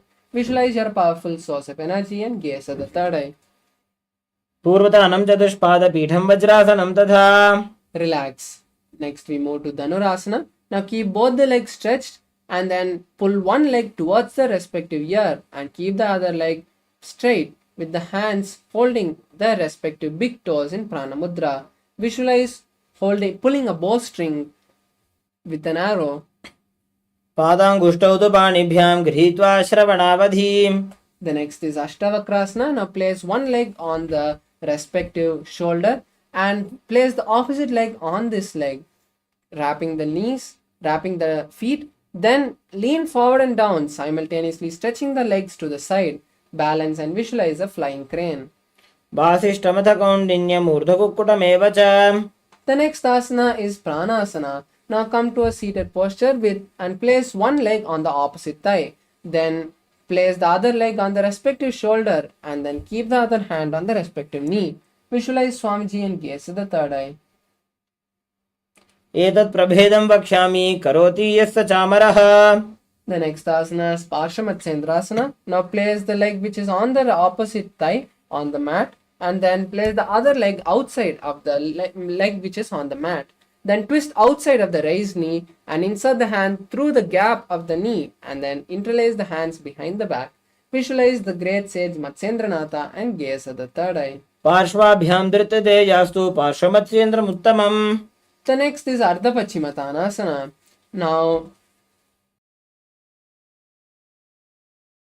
Now place one leg by the perineum, one heel by the perineum with the knee bent and the other leg straight. Now lean forward and down and hold the stretched leg with both the hands, placing your forehead on the knee. Visualize Swamiji in your inner space. एकं पादं प्रसार्य एकं पादस्य पार्श्वनासीवने संपीड्य. The next asana is Kraunchasana. Now raise up and then hold. Keep the bent knee outside of the hip and then hold the stretched leg with both hands and then pull it towards your forehead, keeping the knee straight. Visualize a crane in your inner space. उत्तानपादं क्रौञ्चं च मरीचिं वीरभद्रकं नटराजं त्रिकोणं च सुप्ताङ्गुष्ठप्रसारणे. The next asana is Ardha Pachimatanasana on the opposite side. Now keep the stretched leg bent and the opposite leg straight and lean forward and down and hold the stretched leg with both the hands. Visualize Swamiji in your inner space. एकं पादं प्रसार्य एकं पादस्य पार्श्वनासीवने संपीड्य. The next asana is Kraunchasana. Now place the bent leg outside of the hip and hold the stretched leg with both hands and then raise both the legs towards the forehead and straight vertically. Visualize a crane in your inner space. उत्तानपादं क्रौञ्चं च मरीचिं वीरभद्रकं नटराजं त्रिकोणं च सुप्ताङ्गुष्ठप्रसारणे. The next is Swastikasana. Now come to a seated posture with the soles of the feet between the knees and calves. Then place the hands on the respective knee and visualize the space of peace. जानुर्वोरन्तरे सम्यक् कृत्वा पादतले उभे रुजुकाय समासीनः स्वस्तिकं तत्प्रचक्षते. The next is Gorakshasana. Now keep the legs in the same posture as you bring the palms and cover the respective heels. Visualize the great sage Goraknatha. Tuck the chin to the chest in Jalandhara Bandha. जानुर्वोरन्तरे पादौ उत्तानो व्यक्तसंस्थितौ गुल्फौ छाच्छाद्य हस्ताभ्याम् उत्तानाभ्यां प्रयत्नतः. The next is Bhagasana 2. Now, in the same seated posture, just we'll be performing the Shanmukhi Mudra. Now, close the mouth with the little and middle finger. Close the nose with the middle finger. Close the eyes with the index finger and the ears with the middle finger. Visualize Swamiji and Kesa the third eye. वामपार्श्वोगुलं संस्थाप्य दक्षाङ्घ्रिवामजगने. The next asana is Yogasana 2. Now sit in Padmasana and keep the back of the palms next to the respective knee. Visualize Swamiji and gaze at the third eye. Start performing Kakachancha Kumbhaka, which is contracting the lips and folding the tongue inside the mouth and inhaling and exhaling through the nose. उत्तानौ चरणौ कृत्वा संस्थाप्योपरि जानुनोः आसनोपरि संस्थाप्य चोत्तानं करयुग्मकम्. The next is Urdhva Kukkutasana. Now place the hands, palms on the mat next to the knees and lift the body off the mat. Visualize a rooster. वासिष्ठमथ कौण्डिन्यमूर्ध्वकुक्कुटमेव च अष्टावक्रमथोत्तानं मयूरं सेतुबन्धनम्. The next is Siddhara Triasana. Now insert the hands between the gaps of the thighs and calves. Then keep the body on the mat without lifting it. Visualize Swamiji and gaze at the nose. प्रथम पद्मासन को करे हस्तुतो भूगोडासन धीधरे. The next is Hamsasana. Now lift the body off the ground and visualize an elegant swan. Gaze at the nose. Kukkutasana स्थित्वा स्कन्धपर्यन्तं मूरोनि नीत्वा. The next is Karmukasana. Now keeping the hands between the gaps of the thighs and calves, lift the buttocks off the mat and then push the hands as back as possible, interlacing the fingers behind the buttocks. Keep the forehead on the mat and visualize a bow. प्रथम पद्मासन को करे Ghodasan दिमाहि करिधरे. The next asana is Kurmasana 2. Now raise up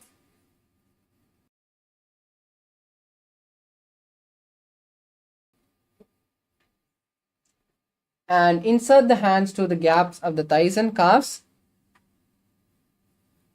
and then hold on to the respective shoulders. Visualize a tortoise in your inner space.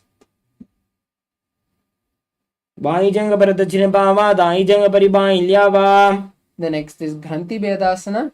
Now continue to maintain the same posture as you just visualize Paramashiva and tuck your chin to the chest in Jalandhara Bandha. Gaze at the nose and continue to hold the Kakachancha Kumbhaka in your inner space. अथ पक्षे नीलकण्ठ ग्रन्थिभेदासनं शुभम्.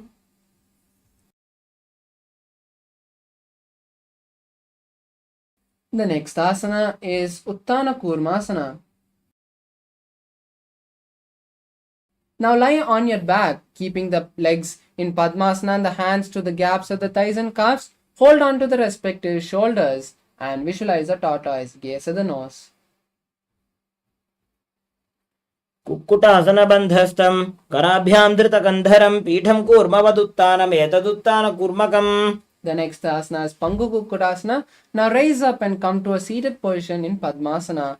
Now insert your hand through the gaps of the thighs and calves and lift the body off the ground on one palm, and with the other hand hold the palm which is lifting the body. Visualize a rooster. Kukkutasana स्थित्वा एकेन हस्तेन अन्यस्य मणिबन्धं धृत्वा. The next is Pangu Kukkutasana on the opposite hand. Now with the other hand lift the body and with the opposite hand hold the hand lifting the body. Visualize the rooster. Kukkutasana स्थित्वा एकेन हस्तेन अन्यस्य मणिबन्धं धृत्वा. The next asana is Gridhrasana.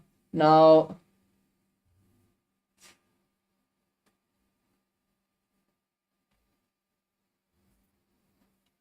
place the elbows on the respective soles and interlace the fingers and place the chin on the knuckles. Visualize you have gone beyond all greed and covetous. जानूर्वोरन्तरे पादौ उत्तानौ व्यक्तसंस्थितौ गुल्फौ छाच्छाद्य हस्ताभ्याम् उत्तानाभ्यां प्रयत्नतः. The next asana is Padmasana 3. Now raise up and hold on to the respective big toes. Then visualize Swamiji in your inner space and perform the Mahamudra Bandha. Gaze at the nose.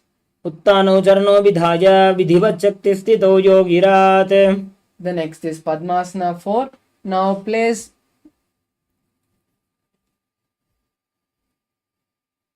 the hands on the respective knees and visualize Paramashiva in your inner space. Gaze at the nose.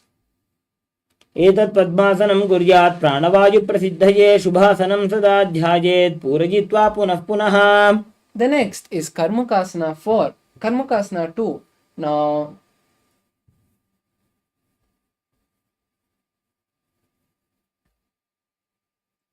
Now place the left hand on the left knee and with the right hand hold the left toe and rotate it, visualizing pulling a bowstring. Then place the right hand on the right knee and with the left hand hold the right toe and rotate it, visualizing pulling a bowstring. Visualize a bow and in your inner space.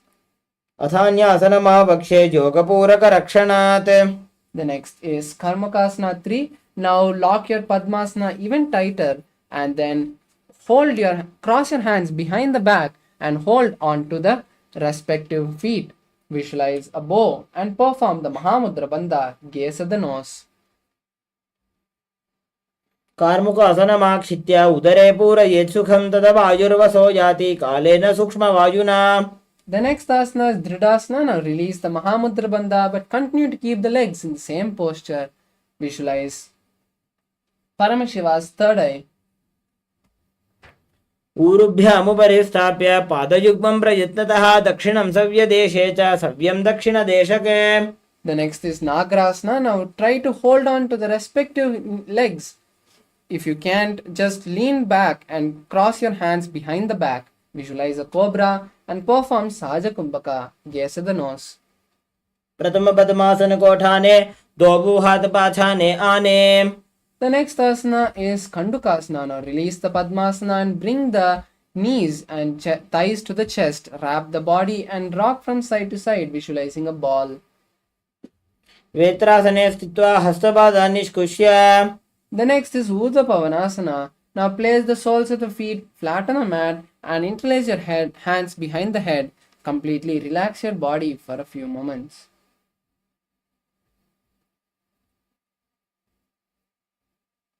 प्रथमे सूधो सैनकरावे घोड़ा उभा राशि मिलावे. The next is Markata Pitasana. Now place your hands underneath the respective heels and lift the hips off the mat. Tuck your chin to the chest in Jalandhara Bandha and perform Murcha Kumbhaka, inhaling and exhaling through the Jalandhara Bandha. Visualize a ape in your inner space. उत्तानशयनं पादतले उत्तानहस्तयोः स्थापयेत्.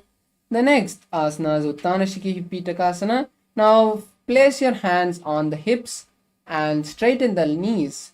Visualize Swamiji, gaze at the nose. जङ्घोरुबलहीनश्चेत् उत्तानशिखिपीठकम्.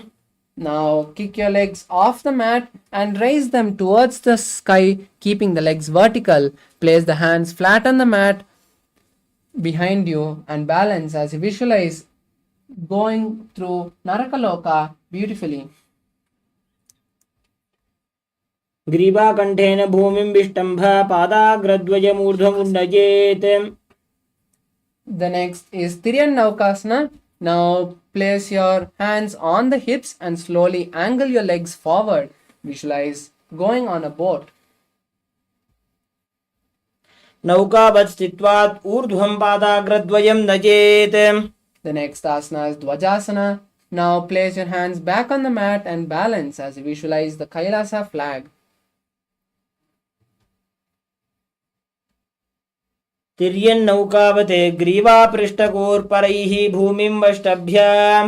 Now completely relax your body in Vritasana. Stretch your legs. Keep the hands by the side of your body and keep the palms facing up. Relax all the muscles. Completely unclutch from your body and senses. Visualize Swamiji and see the Kundalini travel from the root to the crown center. उत्तानं शववद् भूमौ शयनं तोषवासनं शवासनं श्रमहरं चित्तविश्रान्तिकारणम्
bless you all. Let you all open all your three eyes and manifest the powers of Mahasadashiva. Om Nithyananda Paramashivoham. Om Nithyananda Paramashivoham. Om Nithyananda Paramashivoham. Om Nithyananda Paramashivoham. Om Nithyananda Paramashivoham. Om Nithyananda Paramashivoham. Yes, now slowly bring awareness to your body. Come back to your senses as you see your legs, your thighs, your hands, your abdomen, your upper body, your head. Move your fingers and toes. Now bend your knees and bring to your chest.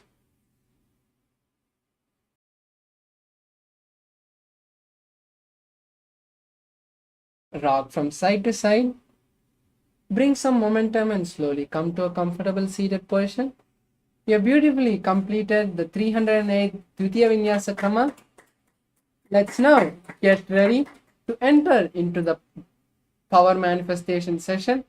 The best thing that we can do after this intense asana sequence where our Kundalini has been awakened is to perform the power manifestation, where we can actually use the energy that we have got, this intense Kundalini awakening that we have got, to do something practical and manifest something in our reality.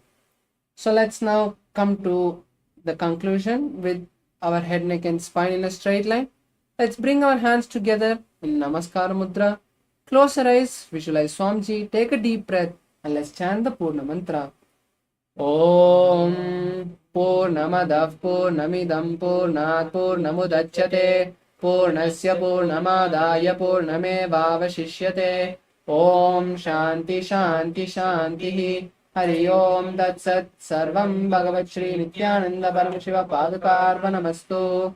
Om Nithyanandam.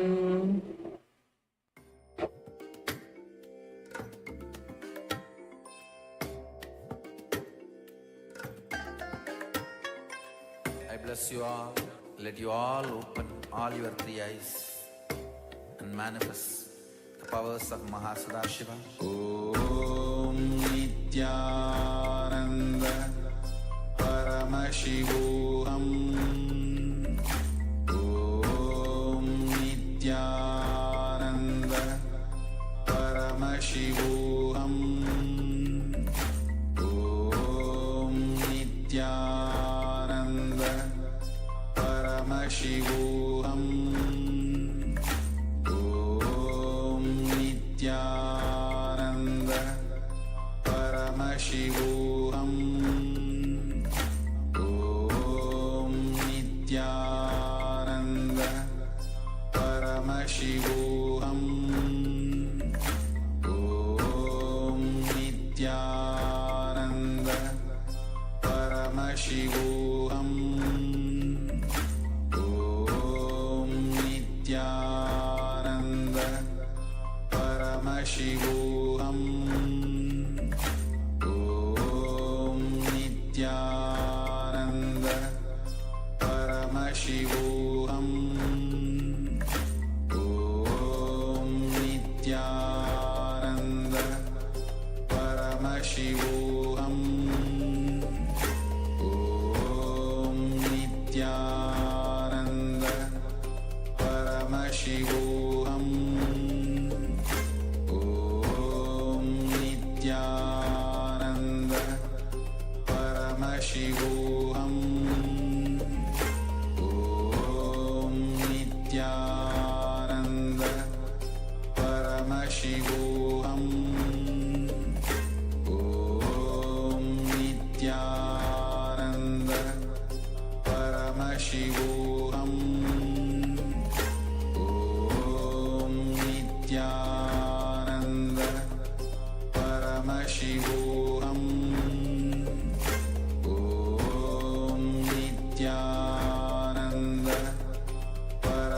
Paramashivoham Om Nithyananda Paramashivoham Om Nithyananda Paramashivoham Om Nithyananda Paramashivoham Om Nithyananda Paramashivoham Om Nithyananda Paramashivoham Om Nithyananda Paramashivoham Om Nithyananda Paramashivoham Om Nithyananda Paramashivoham Om Nithyananda Paramashivoham Om Nithyananda Paramashivoham Om Nithyananda Paramashivoham Om Nithyananda Paramashivoham Om Nithyananda Paramashivoham Om Nithyananda Paramashivoham Om Nithyananda Paramashivoham Nithyanandam Paramasukadam Kevalam Jnanamurtim Dvandvatitam Gahana Sadrusham Tattvamasyaadhilaksham Ekam Nityam Vimalamachalam Sarvadi Sakshibhutam Bhavatitam Trigunarahitam Sadgurum Tam Namami.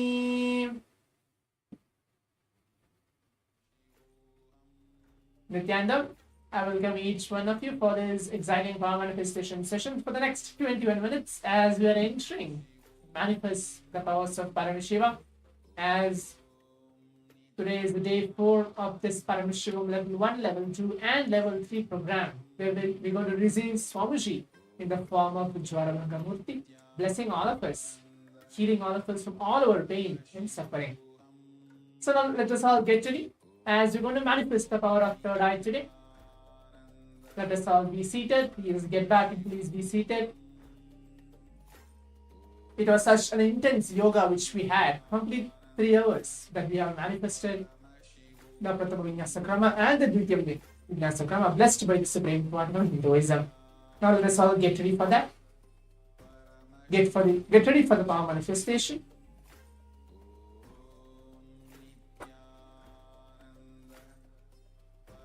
Now please bring your eye bands, pen and paper, and please be seated. Requesting all the participants to please bring your eye bands. If you don't have an eye band, something to keep your eyes closed, please bring that as well, and please be seated.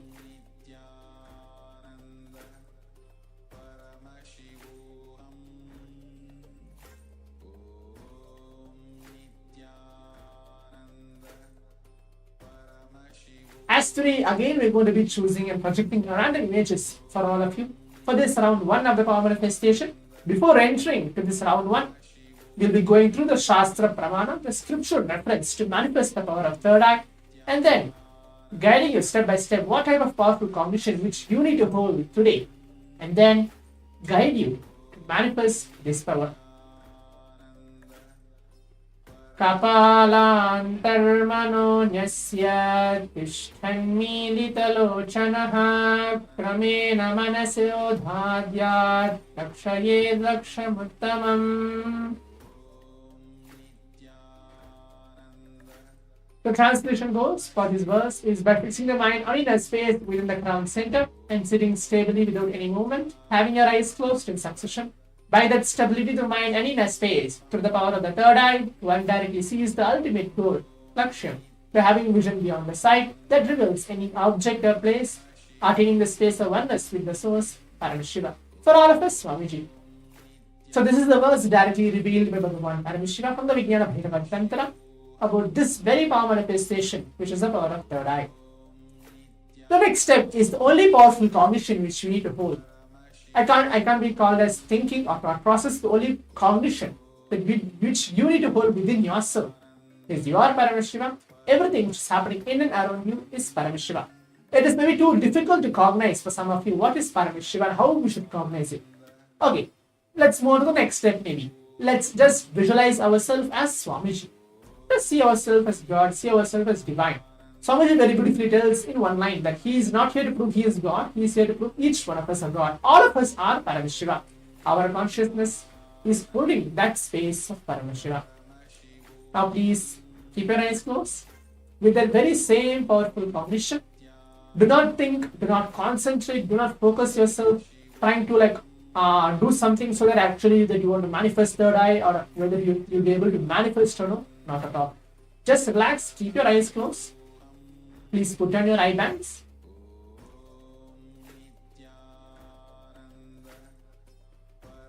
Please close your eyes.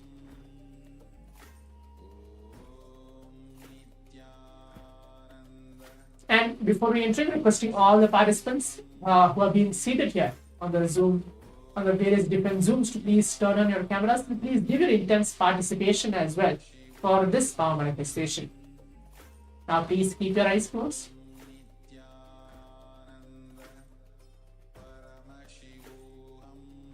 Remember, Swamiji, any form of the Supreme Pontiff of Hinduism. On your third eye,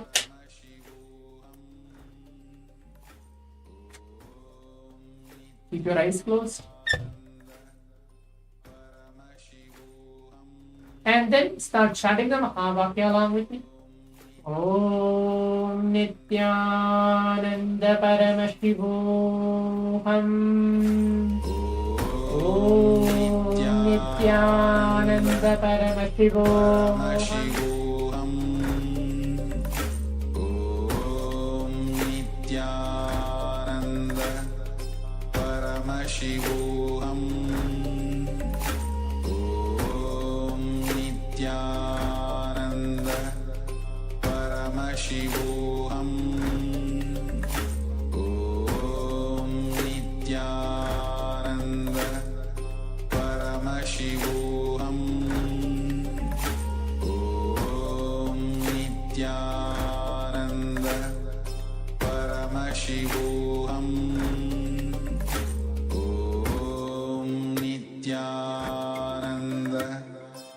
Paramashivoham. Om Nithyananda Paramashivoham. Om Nithyananda Paramashivoham. Om Nithyananda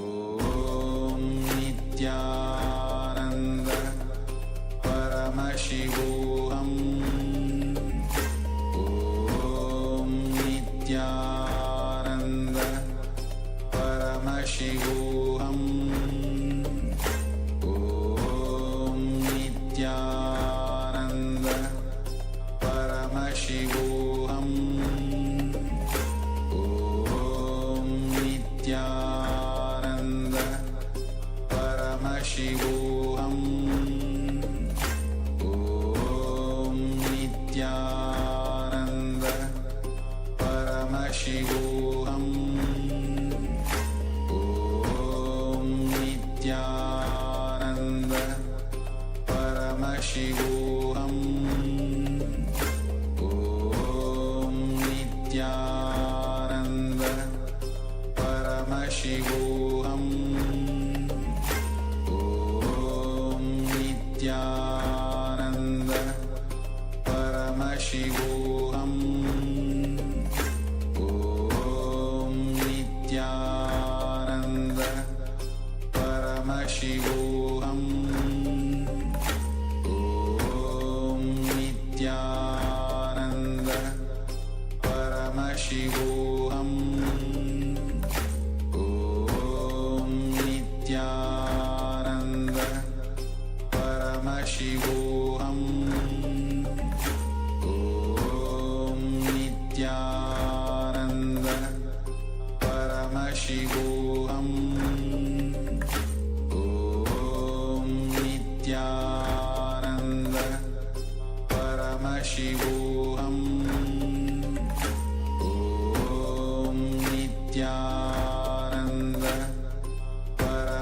Paramashivoham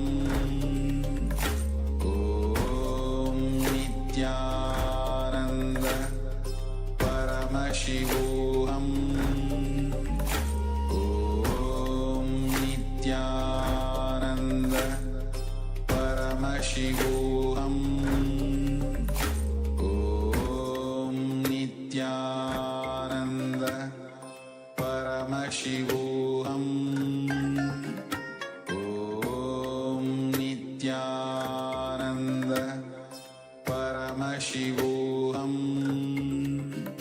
Om Nithyananda Paramashivoham Om Nithyananda Paramashivoham Om Nithyananda Paramashivoham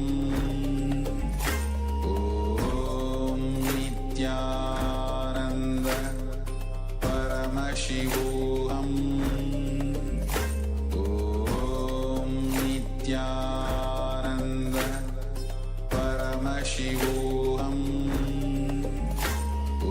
Om Nithyananda Paramashivoham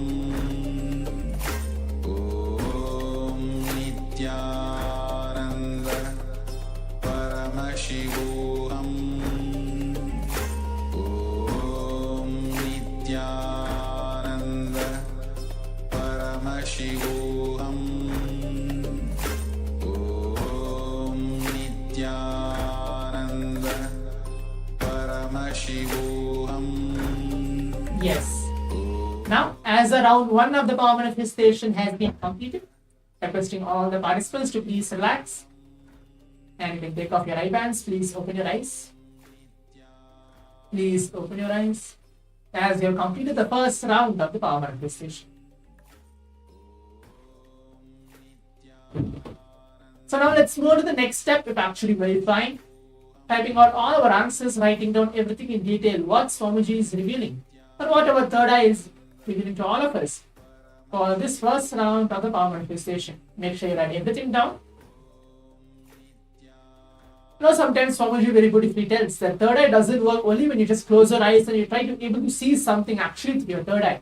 But even actually, if you're closing your eyes, it can work either through smell or a touch or even just by listening. You can just keep your eyes closed and you visualize Swamiji and you keep chanting Mahavakya. For example, if you hear maybe a sound of a fish or sound of a dog, for example, you hear and you feel, oh, it might be a dog. It might be a picture, that picture might be a dog picture. And then when you open your eyes, you actually see, oh, that's a dog picture. So you don't know how actually the third eye functions. For each one of us, Swamiji is channeling for all of us in a very different way. When you're keeping your eyes closed, when you're seeing it, either you can see, visualize, or guess. Or sometimes you'll be able to feel, smell something, and you might just catch it, telling, okay, maybe this is the object, or maybe this is the item will be there for me to actually manifest. For each one of us, it might be complete different, unique way how we are manifesting. How Swamiji is blessing all of us to manifest this power of third eye. So make sure you write everything down. Whatever, when you are keeping your eyes closed, it was like complete 3 minutes of this manifestation. Whatever you are able to see, make sure you write everything down. In that span of 3 minutes, whatever Swamiji has shown you.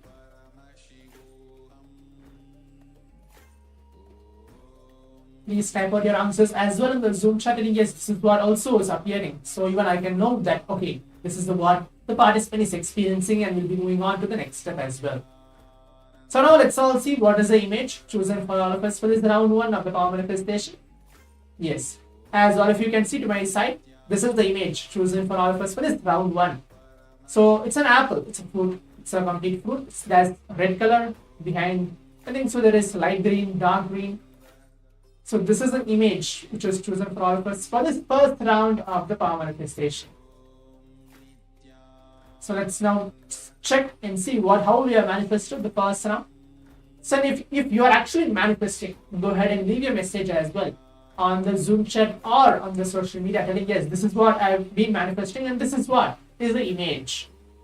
So please take a few moments for that to type out your answers in the Zoom chat, telling what you have manifested in this first round of the power manifestation.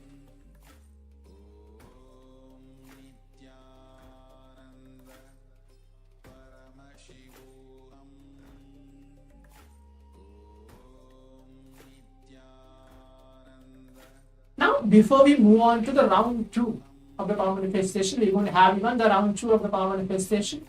Make sure that you don't have any self-doubt, or you feel that am I really manifesting, or how should I manifest, any of the doubts and second thoughts which you are experiencing for this power manifestation. Immediately drop it at Swamiji's feet. Just feel that only you and him are there during this complete 21 minutes of this power manifestation.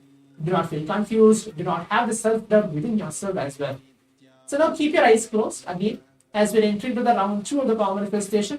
For those of the participants who felt that I want to manifest more, or I feel that if I manifest at least 4 to 5 rounds, I'll be able to manifest. So then let's have the second round as well. Keep your eyes closed. Please put on your eye bands. Now let's start chanting the Mahavakya intensely.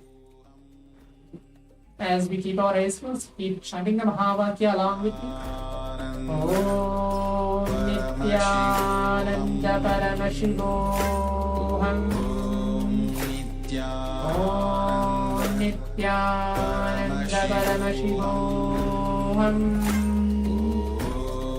Om Nithyananda Paramashivoham.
Paramashivoham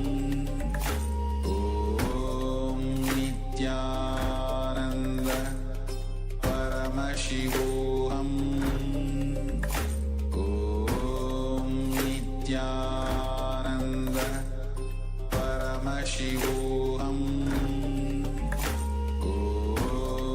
Nithyananda Paramashivoham Om Nithyananda. Yes. As now we have completed the round 2 of the power manifestation, the second round. Please relax and take off your eyebrows. Please open your eyes.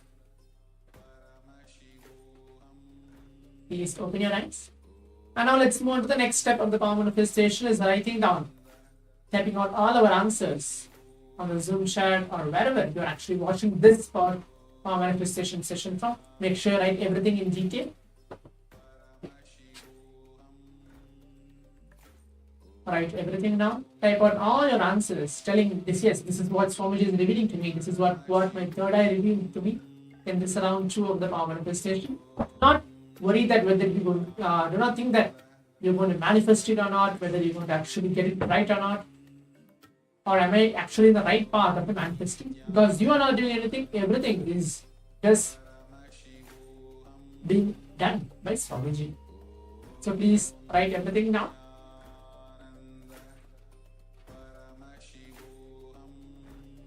So now I want to see what is the image chosen for all of us for this round 2 of the power manifestation. As all of you can see, yes, this is the image chosen. As you can see, it's completely nature-based image where you can see a ship, complete white color ship, and I think so there's like different colors as well in it, and there's the waterfall, and there's many greeneries behind, and there is an ocean as well. So this is the image, and if you're able to actually relate either color-wise or pictures or anything, even though you just saw a flash of a waterfall coming and you just saw, okay, maybe it can be waterfall, I just saw water. Even that is actually correct, that you are actually manifesting it. So as we come into the conclusion of this complete 21 minutes of the power manifestation, let's move on to the next step of the power manifestation of going ahead onto social media and sharing our experiences, telling yes, this is what I'm experiencing for this complete 2 rounds. And tag Swamiji's account, either you go to the Facebook, Instagram, or Twitter, share your experience of this power manifestation. With this, as we have a long day to go, as we receive Swamiji, prepare Swamiji to have us in our life today. Let's all get ready for that. Stay tuned. Thank you, Nithyananda. Om Nithyananda Paramashivoham Om Nithyananda Paramashivoham Om Nithyananda Paramashivoham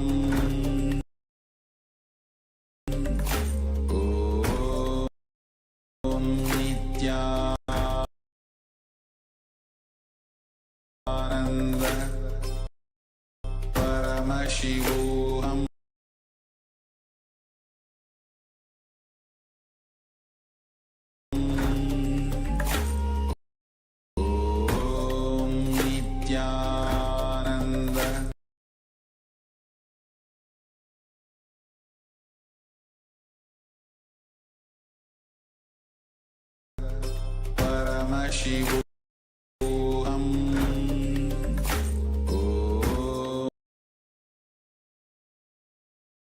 Om Nithyananda Paramashivoham Om Nithyananda Paramashivoham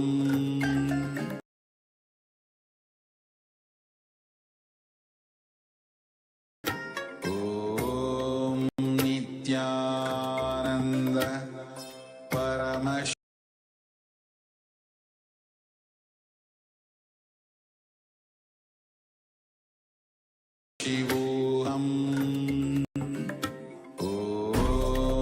Nithyananda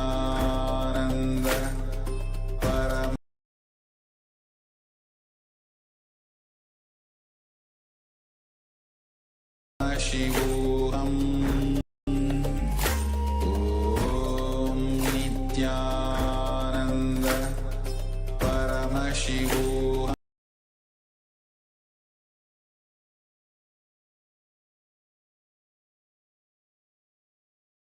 Om Nithyananda Paramashivoham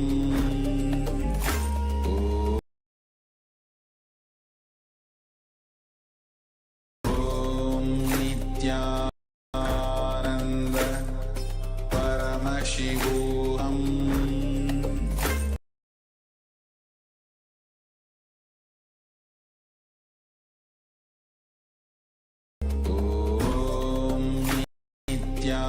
Nithyananda Paramashivoham Nithyananda Paramashivoham Nithyananda Paramashivoham Nithyananda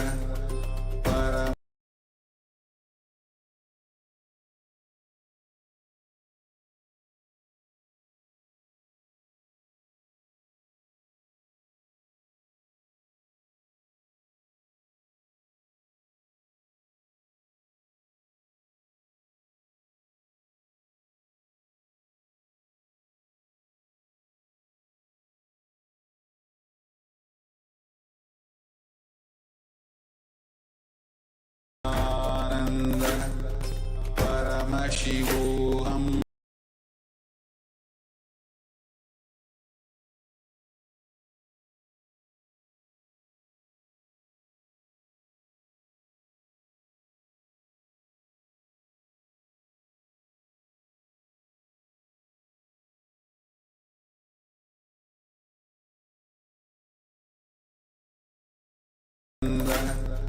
Paramashivoham Nithyananda Paramashivoham Nithyananda Paramashivoham Nithyananda Paramashivoham Nithyananda Paramashivoham Nithyananda Paramashivoham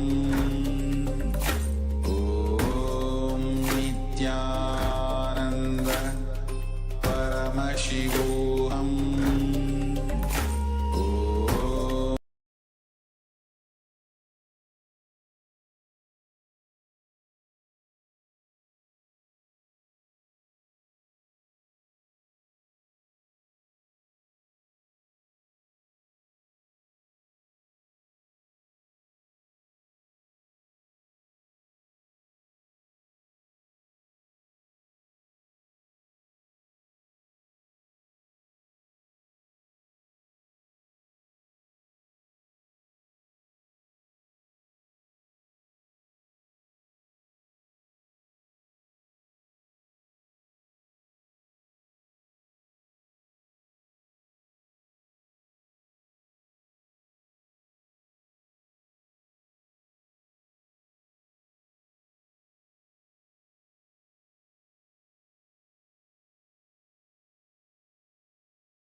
नित्यानन्दं परमसुखदं केवलं ज्ञानमूर्तिं द्वन्द्वातीतं गगनसदृशं तत्त्वमस्याधिलक्ष्यम् एकं नित्यं विमलमचलं सर्वधी साक्षिभूतं भावातीतं त्रिगुणरहितं सद्गुरुं तं Namami.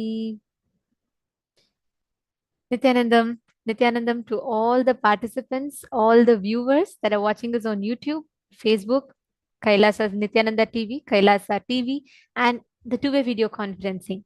Welcome to Paramashivoham Level-3, Day 4. To all the participants that are here with us today, we are having a very, very important, a very special day today, because today we are going to be learning about one of the most important aspects of our life. We're going to be learning about how you can experience completion with your own body, how you can experience completion with your own self, your health, how you can have a breakthrough in the dimension of your health. To all the participants that are here today, today's initiation is something that is very, very exciting, because today, anyone suffering from any kind of disease, whether physical, mental, psychological, any level, where they are stuck and suffering in some kind of a disease, invite them to join for today's initiation, because today's initiation is where we'll be receiving the healer's initiation. We will be receiving the initiation into being able to manifest the powers of body scanning, the powers of healing, body sculpting, and so on. So it's very, very special. Just want to make sure none of you are missing it out. I request all the participants, every one of you, to please be here with us and invite all your friends, family members for the day today.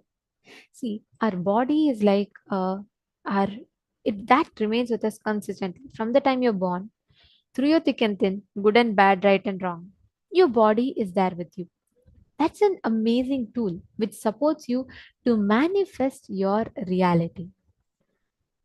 Whatever aspects that might be, it supports you in you experiencing, manifesting your reality as you want it. And that is the exact experience that we all have with our body. But this body of ours, how well do we know it? How well do we understand it? Why does it fall sick? Why is there suffering? Why does our body go through so many different things? You are going to be learning answers to all of that today. You're going to be understanding the real definition of health. You're going to be understanding about the science of Kaya Kalpa. How do you go beyond the fear of death that you carry? How do you experience completion inside of you? We are going to be learning all of this in today's session. We welcome all the participants, every one of you, to stay tuned in this. And also throughout the day today, let us all get ready to experience this breakthrough in terms of healing and in terms of our health and living itself. In the first session today, we are going to be learning about the science of Kaya Kalpa. What does Kaya Kalpa mean? What does the science of Kaya Kalpa mean? Let us listen to the revelations from Swamiji.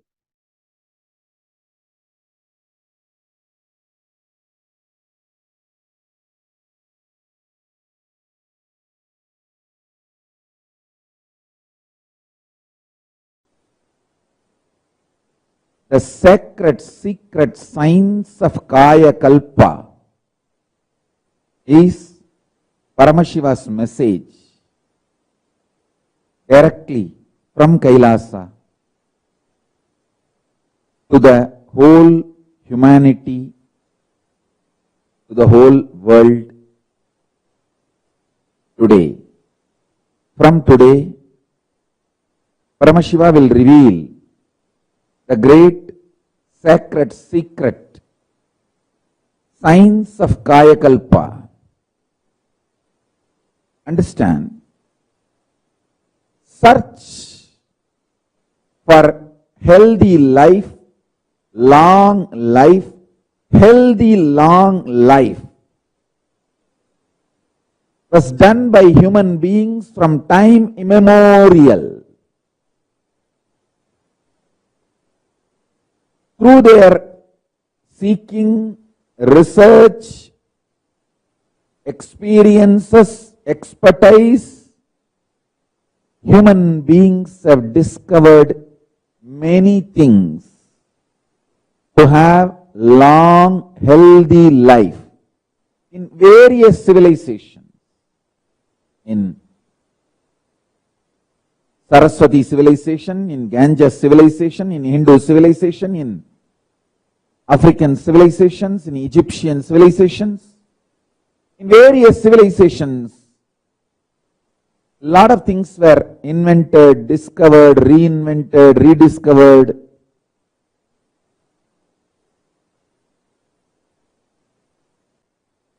Listen, when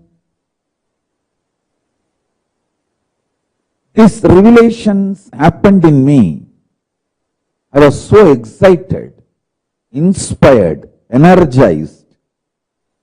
I tried to see various other knowledge traditions. Have they did any work in this field? What all the knowledge they have? After going through everything, the Atma Pramana given by Paramashiva and Shastra Pramana given by Paramashiva, then Apta Pramana, the great masters, earlier incarnations of Paramashiva and the enlightened beings, all their Apta Pramanas and various other knowledge traditions, their experiences and expertise.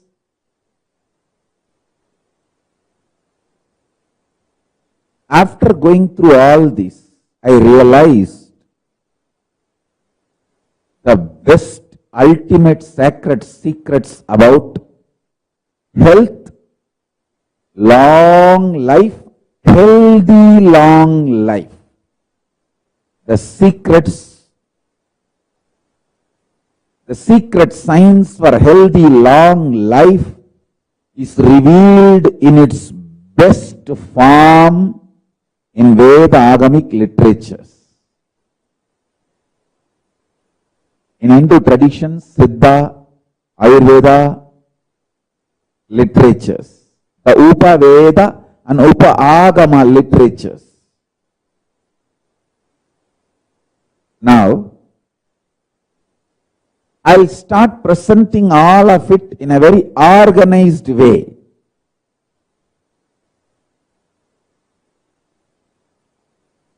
In a very presentable way, in a very user-friendly way to all of you in the satsangs. First and foremost, let's bow down to Ganapati, who is the manifestation, the greatest manifestation of Paramashiva.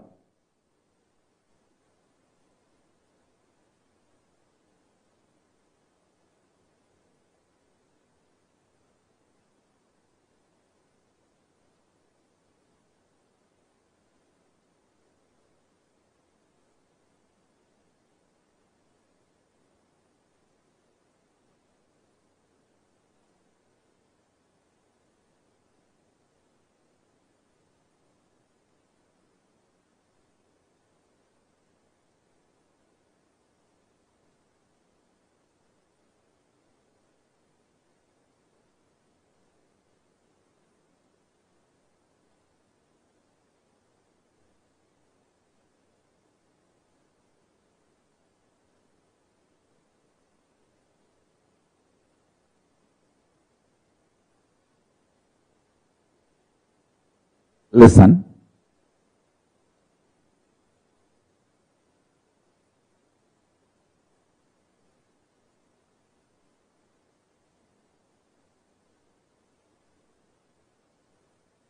out of your consciousness, you 3D printed, consciously 3D printed this physical structure, Annamaya Kosha, breathing structure, Pranamaya Kosha, mental structure, Manomaya Kosha, cognition structure, Vijnanamaya Kosha,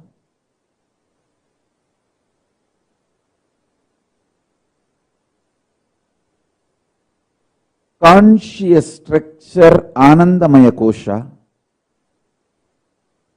from your superconsciousness, from your core, Paramashiva himself.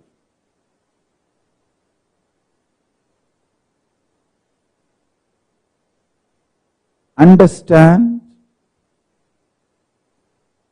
Because you printed, you have powers to reprint, alter, evolve, rejuvenate, rebuild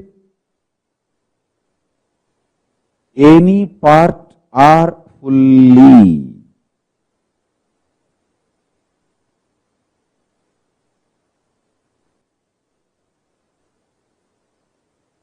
I studied everything. First secret I want all of you to know. Continuously give love. You will live long, healthily. Listen to this first secret. Love everyone. Go on be loving as many people as possible, as many things as possible. Expand your zone of love. Expand your space of love. I tell you, love is such powerful energy. When you give the smile and love,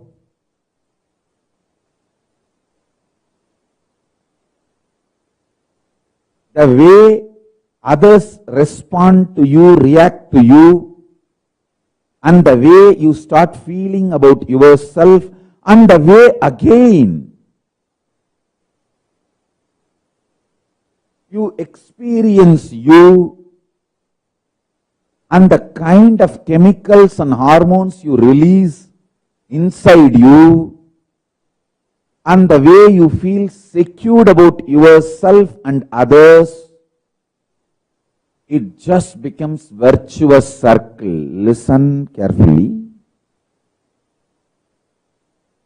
Giving love to yourself, giving love to others, more and more people, more and more situations, more and more beings.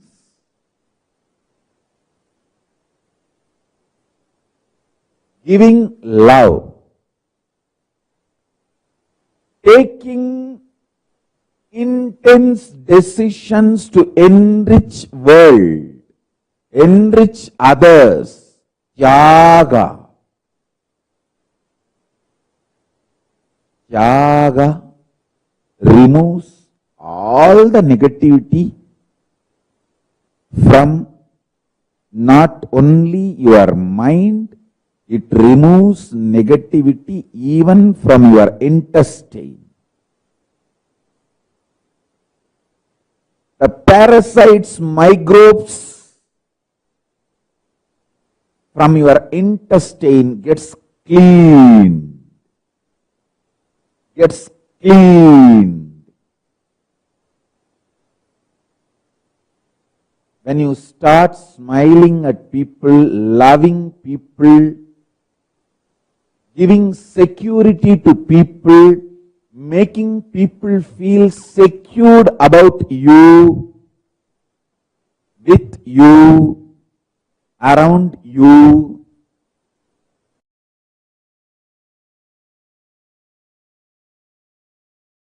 This Kaya Kalpa Yoga is fundamentally the science of Jiva Samadhi, Swarupa Samadhi and Jiva Samadhi. See, Jiva Samadhi means you can decide when you want to leave the body. You can live as long as you want, 100 years, 200 years, and leave the body when you want. And when you leave the body also, it will not be dead. It will be like a living, like how Paramashivoham body never deteriorated. There was no signs of death on Paramashivoham body. Paramashivoham is one of the greatest incarnations and greatest yogis. See, like this Kaya Kalpa Yoga, this science is to achieve the Jiva Samadhi. Means when you leave the body, the body will not be dead like a normal person. You will sit in Samadhi, you will stop using the body, but the body will be alive. Like that you can sit in Samadhi for 200-300 years also. In India, we have great Jiva Samadhis. My own gurus, Raghupati Yogi and Kuppammal and Isakki Swami, all three of them are Jiva Samadhis. I have seen with my own eyes. Isakki Swami, after he left the body, 3 days after that, we took the body, and when we were putting him in the Samadhi, just automatically his legs got folded and got into Padmasana.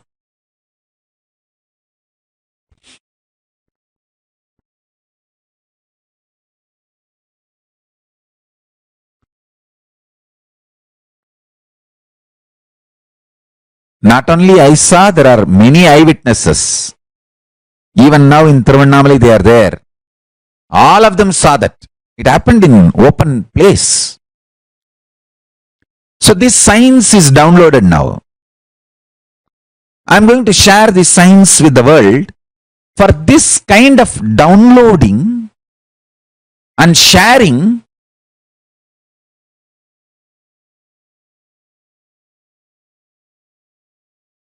body which is used intensely remains healthy. Internal organs which is active intensely remains healthy and continues to function long. Mind which remains sincere continues to be focused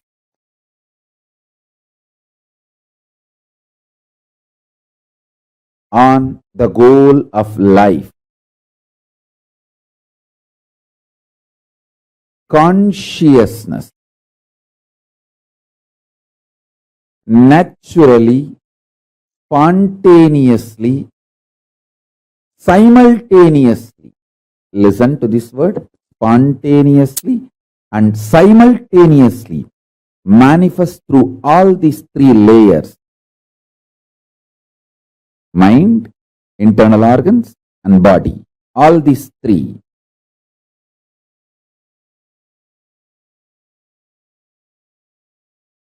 When they remain sincere. Let me give you deeper explanation. Use the body more and more. You will be very healthy, energetic.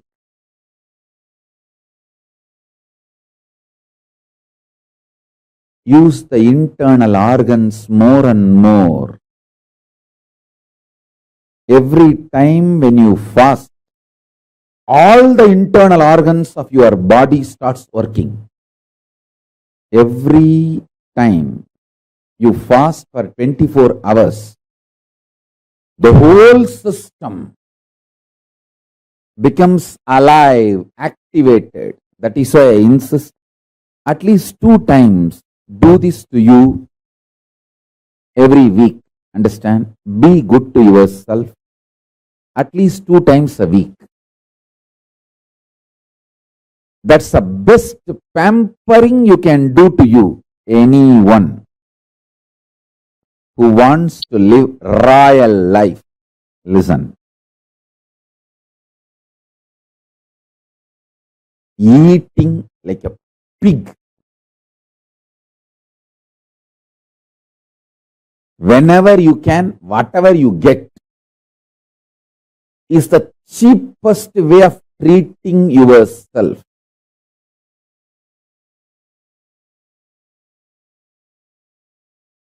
Listen.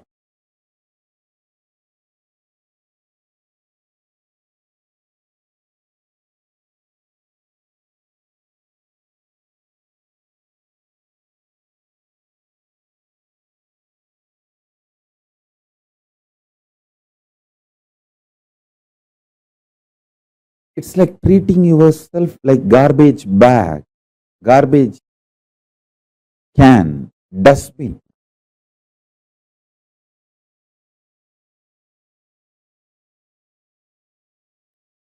Once in a week, treat yourself good. I'll highly recommend at least twice. If you are an initial level seeker, once a week. If you are very sincere about enlightenment, twice a week. Treat yourself royal. It means stop eating. 24 hours, just absolutely no food. If you can, dry fasting. If not, just water is okay. Water fasting. All your internal organs will become alive.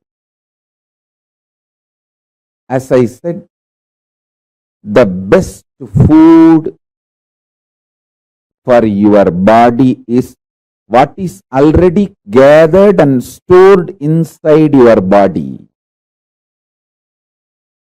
Allow the body to eat itself without giving food from outside. Listen carefully.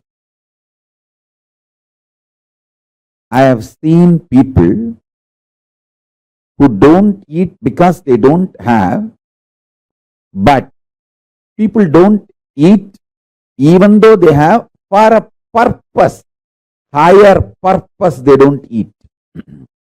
I have seen both kind of human beings. I have seen extreme poverty. I have seen very powerful royal people who don't eat not because they don't have, but because they have a higher purpose to exist, they stop eating. The difference I have seen in both the bodies, people who don't eat because of poverty, their body doesn't shine. People who don't eat because of the higher purpose, their whole skin shines because the cognition, purpose adds sincerity, shraddha, and shraddha as capacity to generate ojas and tejas. Ojas means pure energy. Tejas means shining power.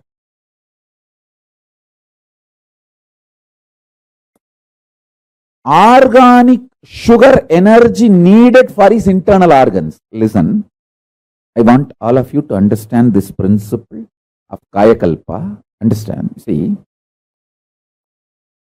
when your intake becomes subtler and subtler, the availability becomes eternal. When your food is solid, it will not be available all the time, and digestion is a big job, and excretion, too much of work.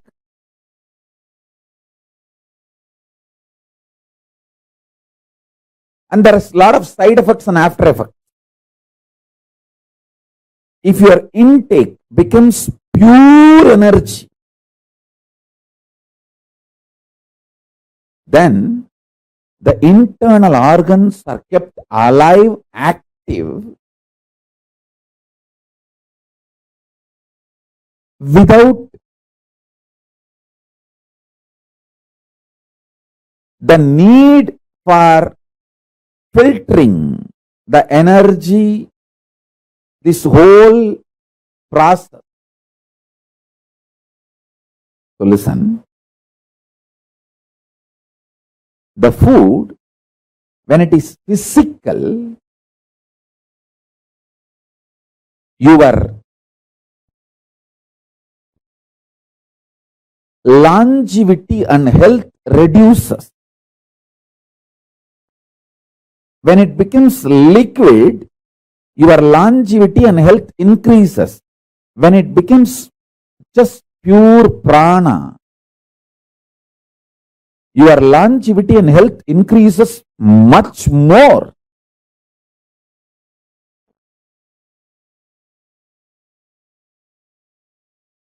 This Mauna Swami, he used to sit in that Ilippai tree breathing space. The Ilippai tree, it used to be a tall tree. All trees have their own breathing space. To the level, to the length, to the circumference, they spread their flower, fruit smell is their breathing space. So this temple tower in which this Mauna Swami was sitting comes within the breathing space of that Ilippai tree. So when he sits there and does his pranayama, that Ilippai tree's smell, breathing space, goes into his body, his internal organs receive glucose, sugar, directly just from that prana without taking any white sugar, brown sugar, anything from external source. I tell you, just if you do the detox properly, cleanse all the parasites and microbes, your whole system will become such healthy.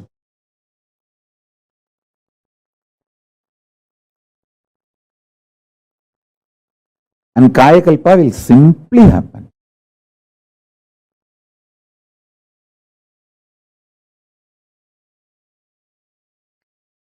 Arunagiri Yogeshwara has given me a very sacred secret about biochemistry of Turyatita. Listen. Rasavada, alchemistry science mapped to your body is biochemistry science. Biochemistry of Paramashivatva. I will repeat these words in Tamil because I heard it in Tamil from him. Kabam uyir kabadappa, koyarukka uyir koyarum. It means the Kaba energy, Kava component of the Vada, Pitta, Kapha doshas. In Ayurveda, there are three doshas, Vada, Pitta, Kapha. The Kapha dosha, it's an energy also, if you know how to use it. This Kapha dosha will destroy the life energy. There's one more word he used, koyai. Koyai, that word has two meanings. One, mucus. Another one, coveredness. He said, the mucus in you will make your consciousness covered. When you become covered, you start thinking there are multiple people in your life and there are multiple people paying in your life, and you start continuously blaming others. Understand? Blaming others is the quality of the covered. Even if others are attacking you, if it is reality, even if it is fact, taking responsibility and solving the problem is courage. Whether others are attacking you is your imagination or fact or reality, taking responsibility for it and solving is the quality of courageous being. Blaming others, cognizing others, putting the responsibility on others is cowardness. In Tamil, there is one word, korai. That word has two meanings. One, mucus. Another one, cowardness. My Guru told me, korai uyir koyappa. Korai uyir koyakum. It means, I'll give you the gist of what he transmitted to me, what he blessed me. As the biochemistry of science of waking up to Turyatita. If you practice this science for 1 month, Pupaksha, we can make the Samyama, Turyatita Samyama. For Pupaksha, do this alchemy. Avoid all food related to kapha and mucus in your body. Mucus free food. Understand clearly. All the coveredness of your willpower, see, your willpower experiences coveredness in 3 levels. 1, not feeling powerful to manifest what you want. Second, not thinking through, planning or acting. Third, strongly feeling your opposite powers, opponents, other than you are extremely powerful. It may be persons, situations, places. All of them are extremely powerful. They may overpower you. The intense fear. All these are definitions of coveredness of will. When your will collapses into coveredness, these are all the experiences you manifest. I tell you, too simple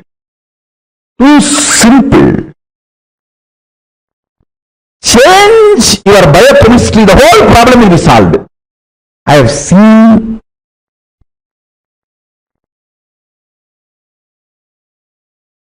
when I applied my Guru's words in my life, I have seen this in my life. Whenever my disciples obeyed me and used these methods and techniques, I have seen them going through amazing transformation. Other than you are extremely powerful. It may be persons, situations, places. All of them are extremely powerful. They may overpower you. The intense fear. All these are definitions of cowardness, of will. When your will collapses into cowardness, these are all the experiences you manifest. I tell you, too simple. Too simple. Change your biochemistry, the whole problem will be solved. I have seen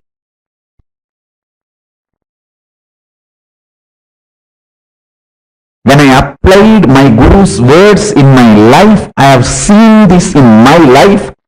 Whenever my disciples obeyed me and used these methods and techniques, I have seen them going through amazing transformation. Just two paksha means either Amavasya to Paurnami or Paurnami to Amavasya. You see, actually, Amavasya to Paurnami, Paurnami to Amavasya. Each is one paksha. Amavasya to Paurnami is one paksha. Paurnami to Amavasya is one paksha. Have two paksha, one Krishna paksha, one Amara paksha. Sorry, one Sukla paksha, one Krishna paksha. Sukla paksha is growing, Krishna paksha is coming down. So two paksha. It will be almost like a 31 days, roughly. Sometimes it will be 30, sometimes it will be even 32. Two paksha. You can make it like a Paurnami to Paurnami or Amavasya to Amavasya. Just only these three.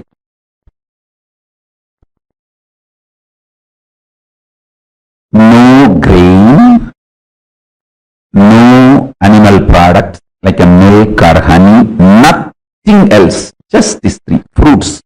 All fruits okay. All vegetables okay.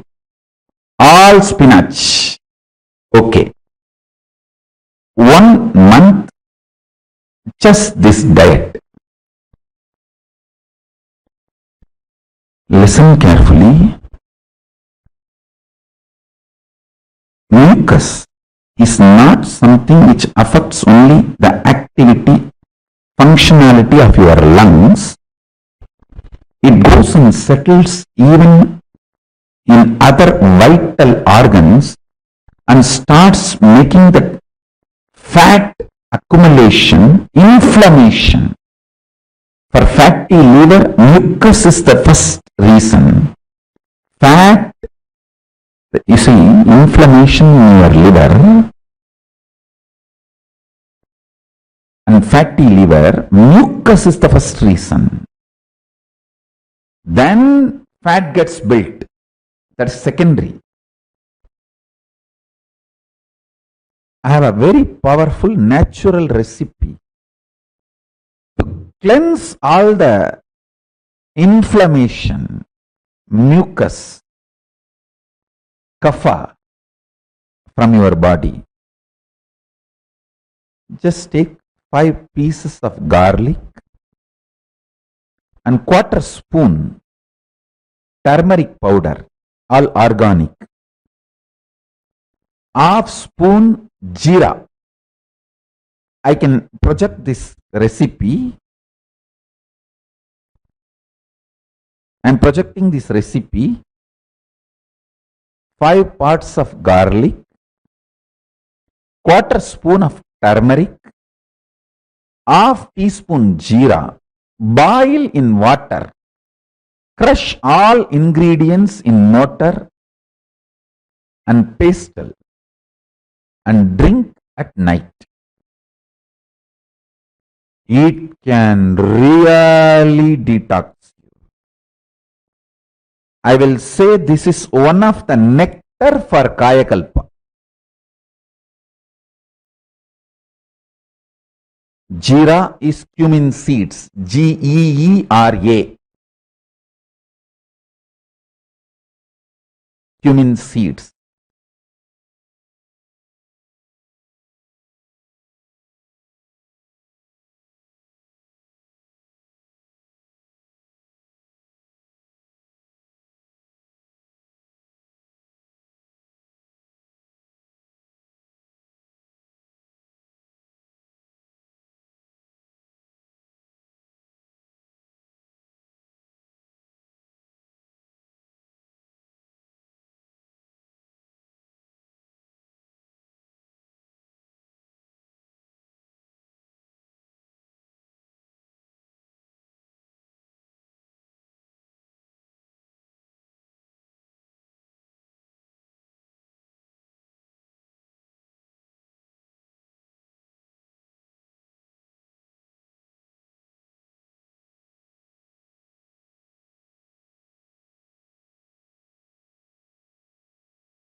Nithyananda.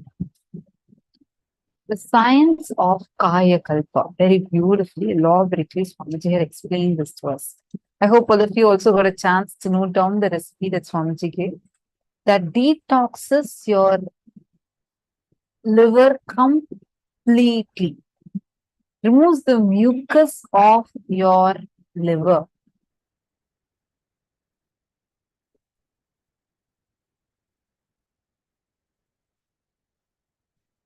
How many of you understood what Swamiji explained as what is Kaya Kalpa? What is the science of Kaya Kalpa? Can I request all the participants to please do take a moment and post it here what exactly you have understood.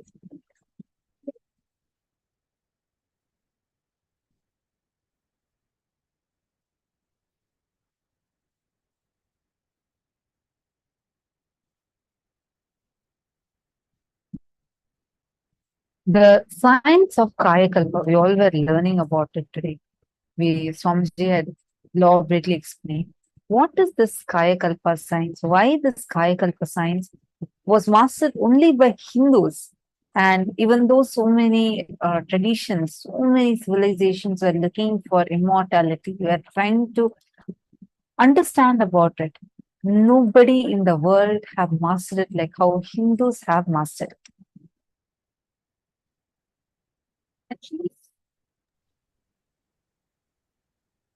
the science of Kaya Kalpa is something unique to Hinduism. Only Hindus have been able to master this science. To this day, there are so many deities, there are so many different temples which clearly demonstrate this science. On an average, our ancestors lived at least for 200 to 300 years. The definition of health, healthy living, was very, very different in Hindu lifestyle, how Hindus lived.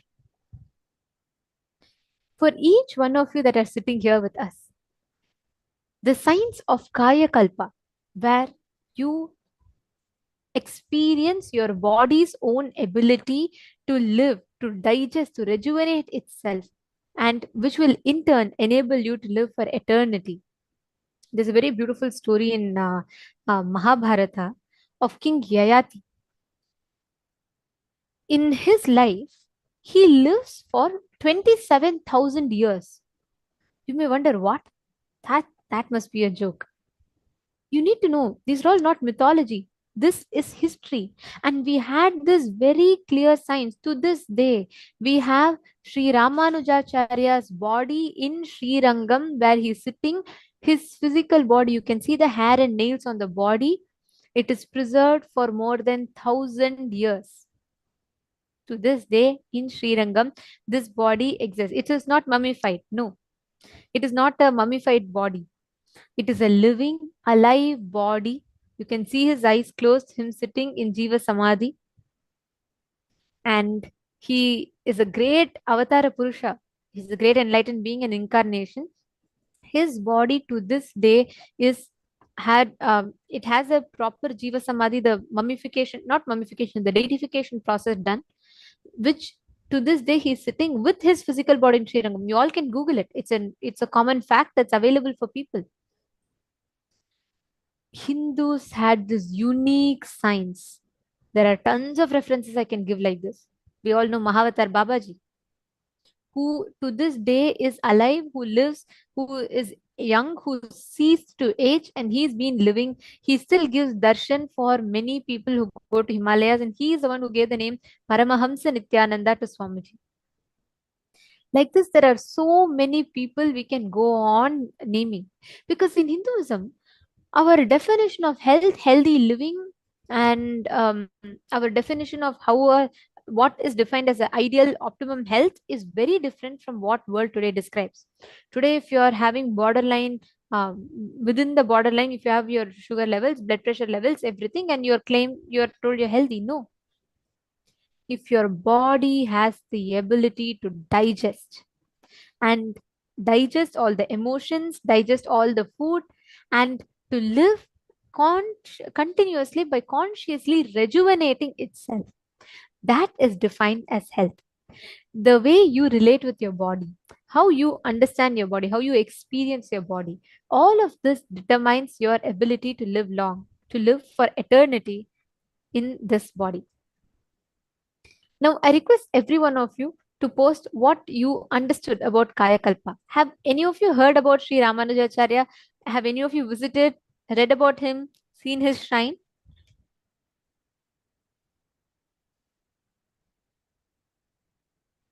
Okay, Ma Karin Shivnadar is asking, I got lost again when Swamiji spoke about ojas and tamas. One of it is making us shine, the other. Okay. Tamas is the default laziness caused by the mucus. See, when the mucus buildup is too much in the body, ma, your involvement with life drastically drops. How involved you are with life drastically drops when you are in when you're having a lot of mucus. That is why if you see your decision making ability, your ability to process information, your ability to act upon information you receive, all of that has a very serious dip. It is because the mucus buildup in the system causes it.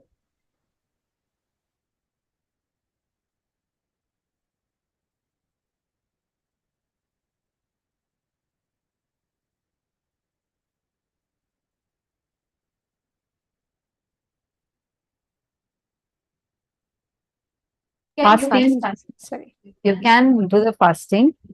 The main thing is you should avoid anything else other than fruits, vegetables, spinach, just those items that Swamiji had mentioned as okay. Only those can be eaten. And apart from that, all other things you have to avoid. No grains, no dals. So that's how you need to be eating. Just this is at least for 21 days. Then your whole body gets completely detoxed. And you should also drink this kashayam that Swamiji had given the recipe of. So overall, that will help a lot for your system, especially your liver to get completely detoxed.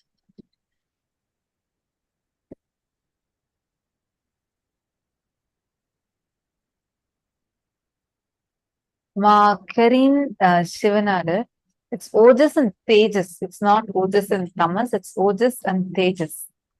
The Tejas is what will be radiating through you. Ojas is what is the fuel to lift you up to the parallel universe. All right. Hope the questions are answered. Any other question any of you have? Please feel free to post it and ask.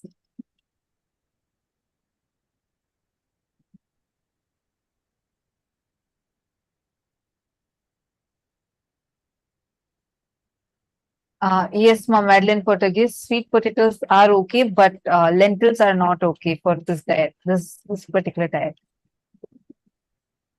All right, now let us enter into the next power manifestation.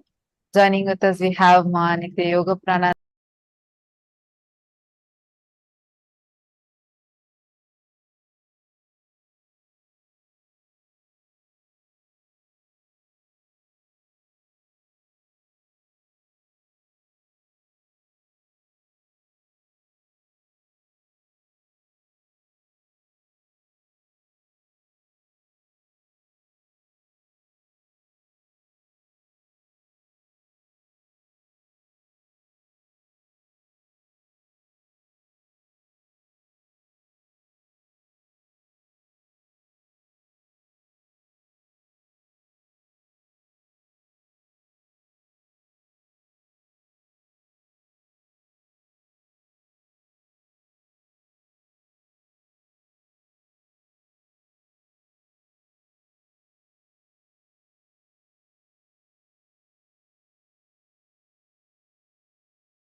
Nithyanandam, today, as all of us are preparing for the initiation of receiving the ability to sculpt your body the way you want consciously, today, whole day, we are going to be manifesting the powers based on this. We are going to be manifesting the powers of body scanning, the power of being able to consciously sculpt your body the way you want, and the power of being able to see anything that is happening in another person and heal them.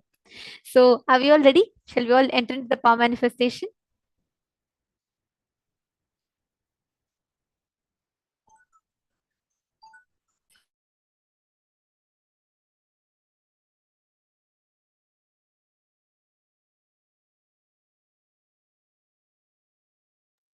Yes.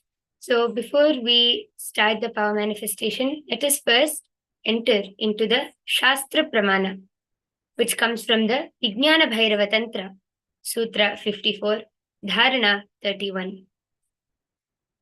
Swadehe jagato vapi sukshma sukshmatarani cha tattvani yani nilayam dhyatvante vyajyate para. Bhagavan Paramashiva says, cognize deeply that from the subtle to the subtlest constitutive principles of your whole body, Swadeha, or of the whole universe, simultaneously consist of the essential reality. They are being absorbed in their source cause, Paramashiva. By the experience of such restful awareness, one becomes complete from all thoughts, and the ultimate universal divine power, Paradevi, Adishakti, is revealed, and the supreme power manifestation happens. The next is the Apta Pramana, which is the time-tested, foolproof experiences of our ancestors, the ancient rishis, siddhas, munis, who have experienced these powers and manifested these powers in their day-to-day life. So this Apta Pramana goes back to the time of Teriyar. Teriyar was a siddha and one of the most prominent disciples of Agastya. One day, a man suffering from a severe headache comes to Agastya for healing. Agastya uses the power of body scanning and identifies the root cause of the headache. He reveals that there is a small tere, a type of frog, sitting in the person's brain. Agastya immediately instructs Teriyar, his disciple, to perform an open head surgery and remove the frog. After the surgery is completed successfully, the person is completely cured and healed of the headache. Thus, he gained the name Teriyar.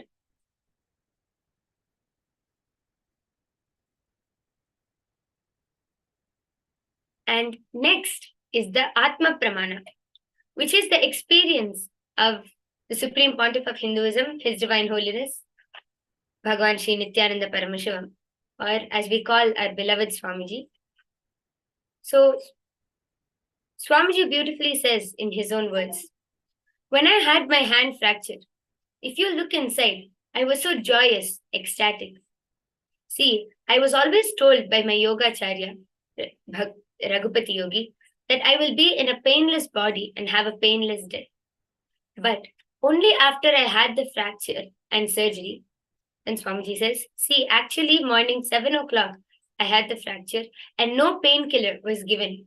And I had the surgery at 2 o'clock p.m.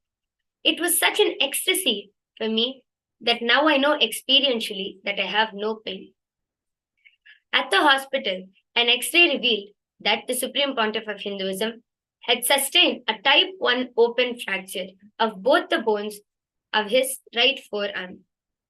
The Supreme Pontiff of Hinduism was scanning his own arm and telling the doctors what effect precisely each medication was having inside his arm.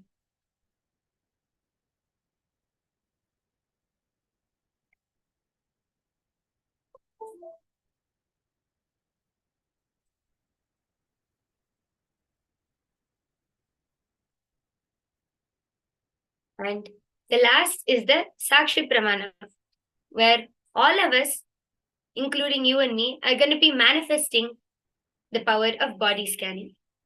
So, what is the power of body scanning and how can we manifest it?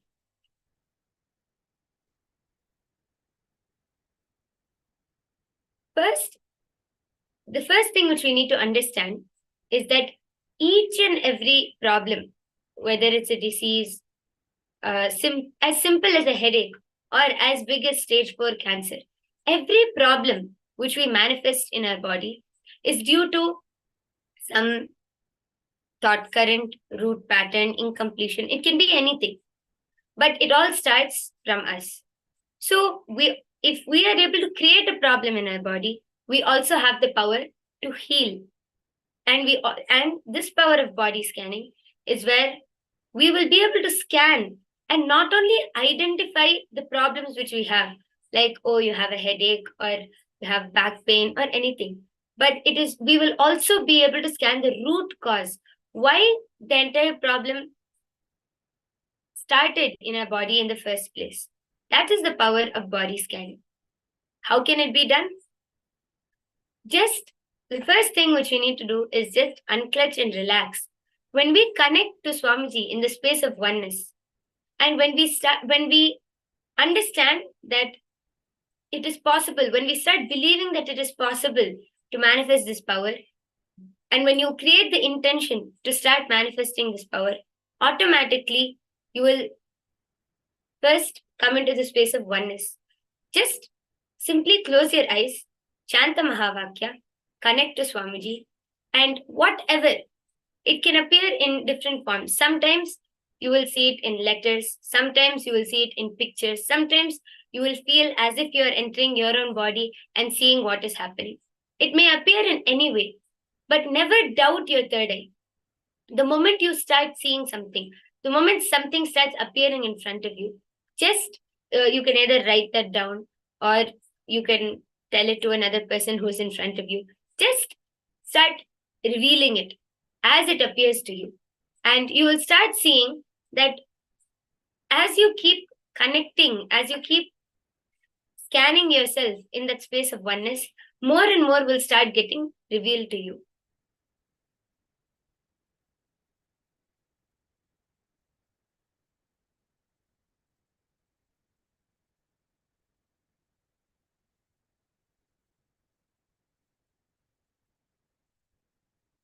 So let's all take a few minutes, sit straight.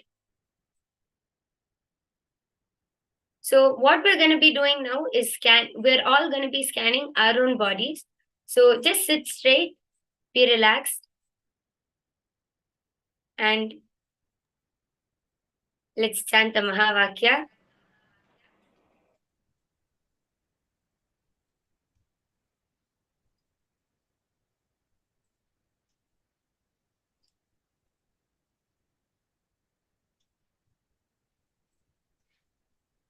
Like my Yoga Prana was beautifully explaining now to all of us. Each of us are going to be now manifesting this power of body scanning. Like she was saying, so you will be able to see, identify what exactly is happening in another person's body. Now imagine if you take a sip of, if you take a bite of food, how exactly it is getting inside, how exactly the digestion is happening, the whole thing, you will be able to see it 3D live as it is happening. You will be able to see the whole thing exactly as it is happening inside of you. The power of body scanning is something that's so beautiful. Hinduism had mastered the science of being able to do non-invasive surgeries, being able to see and identify what exactly is happening in which part of the body. The whole thing we were able to see. The science is this. We were able to identify, or I should say, have a 3D live scan of what exactly is happening in a person's body. I'd like to show you all a beautiful reference for this. We have a temple called Tirupperundurai Temple in Tamil Nadu. If you see the temple, you can see these carvings here. The Tirumperundurai temple in Tamil Nadu has these carvings in their temple. This is the exact process of fertilization. You can see a sperm entering into an egg. You can see the fetus forming, you can see the baby growing, and you can see the pregnancy, the different stages of pregnancy. They were not just able to tell till few centuries back. People didn't know the exact process of how a baby was formed. People didn't know what was the reason. We have a clear Upanishad on it called Garbhopanishad. Our Hindus were so advanced, they were able to clearly see the stages of fetus evolution, and this is carved. You can claim a book as a mythology. This is standing in our temples, which are standing for thousands of years, singing the glory of how advanced we Hindus were. Please understand this. You will be able to see 3D live. You will be able to learn anatomy. You'll be able to learn how your heart functions. All of this just by scanning through the third eye. Each of us will be able to clearly see this. Please understand, every one of you that are sitting here. Now spend a few minutes. Just close your eyes. First, start with scanning yourself. Scan your whole body part by part by part. How your lungs are functioning, how your heart is functioning. You'll be able to see the blood flow. You'll be able to see how your stomach is digesting the food. Each thing, part by part, you will be able to precisely scan and identify. Yes. And to add on to that, not only I would like to share my own experience of how vivid the third eye will reveal, I also want to tell all of you guys that it is possible for all of you, as Nithyananda said, to see it in 3D form. You will be able to literally go on a virtual tour of your own body, and you will be able to explore your body just through your third eye without any external equipment or anything. All you need to do is just sit, relax, and the first thing you need to do is connect to Swamiji, sit in the space of oneness, and just close your eyes. Start feeling, just understand and cognize yourself and Paramashiva as one and the same. As you start doing that, slowly you will see images or letters, whatever starts appearing in front of you. Just observe it as a third person. Don't think that you have to do something for it. Just sit, relax, and observe it from a third person's point of view. And you will see that slowly more and more images, more and more pictures will start appearing. It will start appearing in color, and however you want. You can ask Swamiji through your third eye, and Swamiji can give you a complete 3D virtual tour of your own body. So just sit, relax, and you will start seeing, even if you want to see how your heart is pumping, how your lungs are taking in the oxygen, or how your digestion is happening, each and everything, you can literally command your third eye and you will start being able to see it. So I hope all of you are excited for this. We can all start by sitting straight and let's chant the Mahavakya. Yes, sit straight. Let's all close our eyes with our hands in the Atmanjali Mudra so we can chant the Mahavakya. Om Nithyananda Paramashivoham. Om Nithyananda Paramashivoham. Om Nithyananda Paramashivoham. All of you. Now, I request every one of you to please connect to Swamiji as my Yoga Prana is guiding. Please close your eyes and start bringing your awareness into every part of your body. Scan. When you visualize Swamiji and when you close your eyes, you'll actually be able to see every part by part of your body, how exactly your heart is, how your stomach is. Each one, you'll be able to clearly see it. Just bring your awareness, visualize Swamiji, center yourself in your Ananda Gandha. Start with your head. Scan your head, scan your face, scan your forehead, eyes. If there's some problem in a specific part, you will be able to clearly see what exactly is happening there. You will be able to clearly actually see what you'll be, your third eye will highlight that part for you. Let's say you have indigestion, your third eye will sometimes highlight the stomach for you. It, for each one it is different. Sometimes you'll just see the organ stomach flash, or you'll hear the word. It could be in any manner, but it will start manifesting like that for you. Please chant the Mahavakya.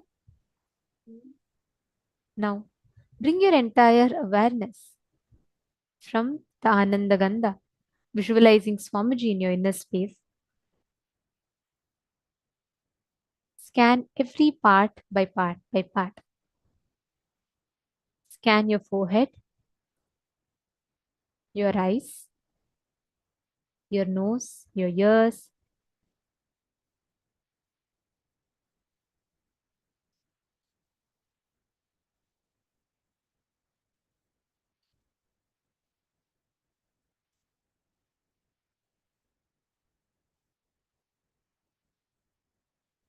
Scan how your heart is functioning, how your lungs are functioning, the stomach.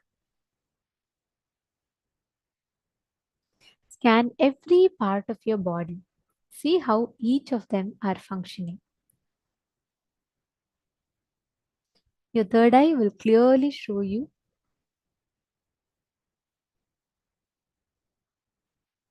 the exact issues as it is happening.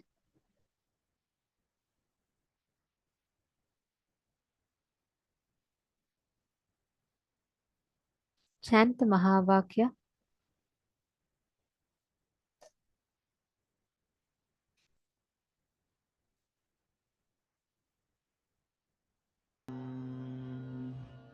As you scan, each of you can post what exactly you are seeing in your third eye.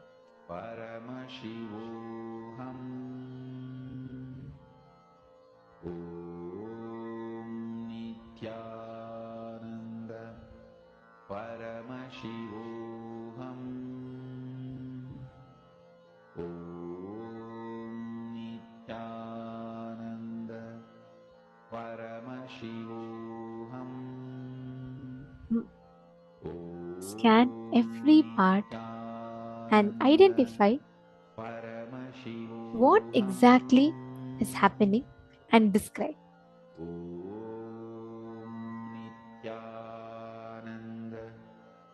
Please relax. I request each of you to post in the chat what exactly you saw. How was the whole scanning? When you closed your eyes and scanned, what appeared to you in your third eye? What did you see? What was the exact way? What did it appear to you, like an image? Did you see it like a 3D live tour inside the body, or what exactly did you see when you closed your eyes? I request every one of you to take a few minutes.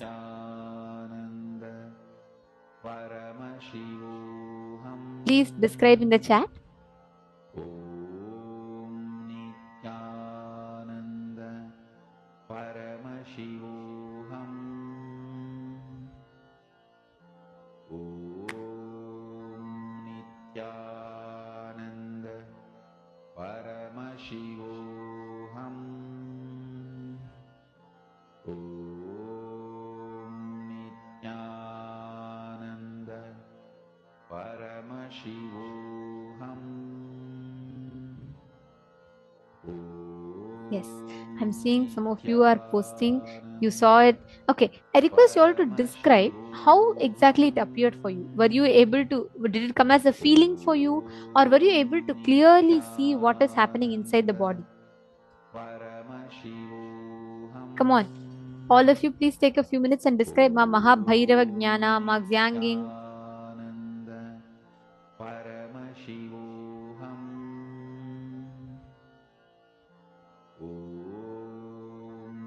Ma Istak, you've put yes. What did you see? If you could describe it also.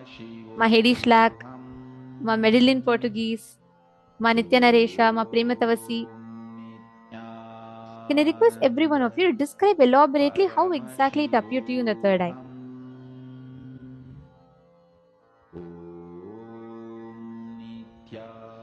Okay, Mastak is saying it was appearing in different ways. For instance, I start scanning head and I saw, okay, you saw seeing different objects. See, ma, understand that is the way you start manifesting. When you scan your through your third eye, you're saying you're seeing random objects. For every part, you're seeing some nuts or some fruits or something like that. And okay, like you said, for brain, you saw the relevant nuts for which is head good for brain. Now, what happens is when we initially scan, especially with powers like body scanning, many times our logic will interfere. Again and again, go back, chant the Mahavakya, where you are able to precisely see the exact words. The way you can use, the scale you can use to differentiate between the two is, if you feel the conclusion that you are coming to is derived from certain logic, which means, okay, you're scanning your brain and then you are seeing something coming, making a conclusion, okay, the nuts, which is good for the brain, it is coming from logic. When you're manifesting powers, what will happen, you will be able to precisely see the moment you chant Mahavakya, there will be no thinking process. Right now, there is a certain logic flow that is happening. When you chant the Mahavakya, the first thing that comes in your inner space comes from the third eye. And also, ma, you will start seeing the exact issue you're having in the body. It will start appearing for you very clearly. Since it's your own body, first you will start experiencing. Your body will actually reveal about itself to you. So start with that. And when you start scanning others, it will go into the next level. Sometimes it will start as visualization. Sometimes you will feel in your own body, but you'll actually see the exact issues getting revealed to you. You understanding? This also helps in you experiencing tremendous healing.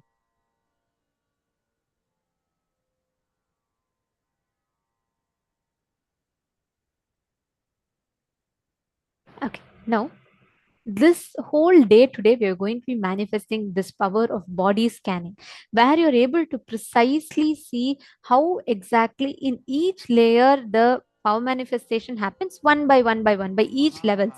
Scanning your own body, scanning another person's body, being able to heal, identify the medically diagnosed diseases, being able to scan blood groups. We're going to be doing all of these powers today. And most importantly, we have a very special process wherein Swamiji is going to be initiating us to be able to consciously sculpt our body the way we want.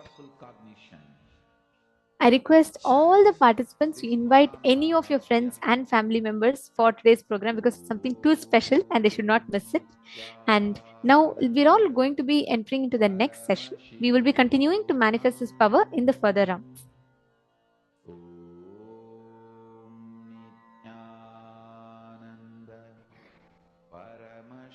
Now, the next session that we're all going to be entering into is understanding the science of Jiva Samadhi.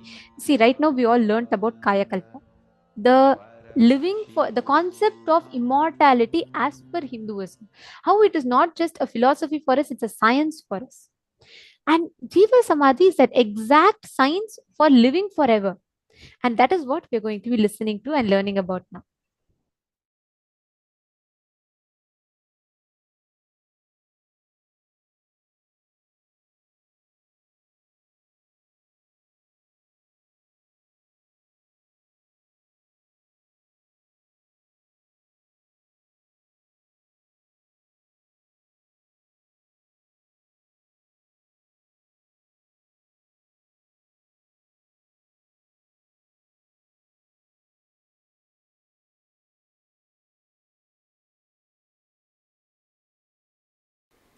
See, there are various samadhis in Hindu tradition.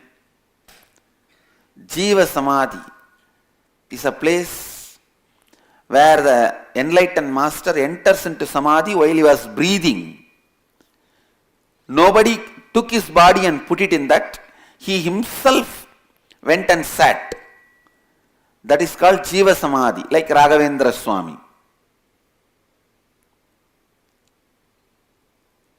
Palaya Swamigal of Tanjavur,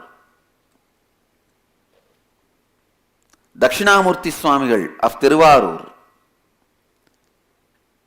Paramahamsa Yogananda, all of them are Jiva Samadhis. Then there is another type, Videha Samadhi. A Jivan Mukta, enlightened being, he left the body, then disciples put the whole body and built Samadhi, like Ramana Maharshi's Samadhi, Shirdi Sai Baba's. These all will be Videha Samadhi. They are all called Videha Samadhis.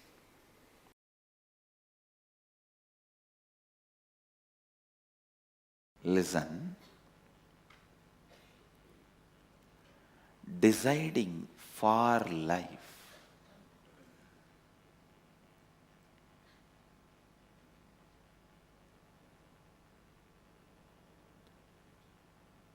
This truth, deciding for life,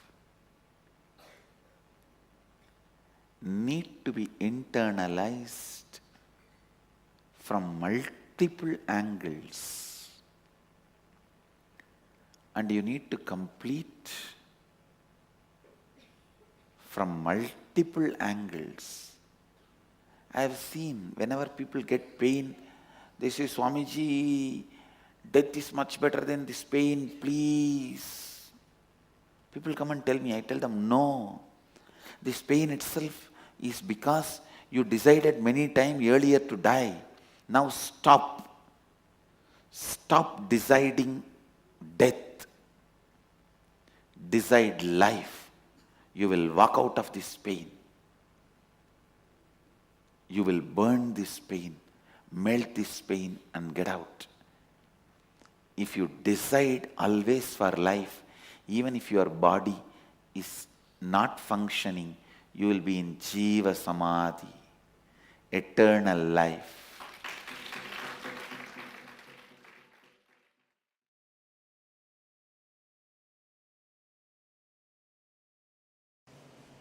Persistence makes water break hills. Persistence makes water move mountains. So, it is persistence makes power manifestation, not force. Force means you will try once or twice and then, it's not working. No. Persistence. Go on, go on, go on. Even if the body withers away, my will not wither away.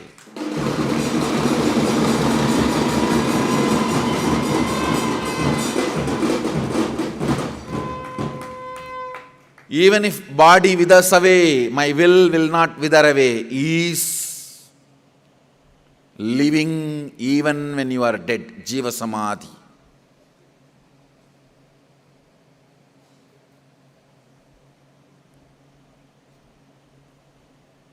Your will not be alive even when your body is alive, means live dead. Better to bury it quickly.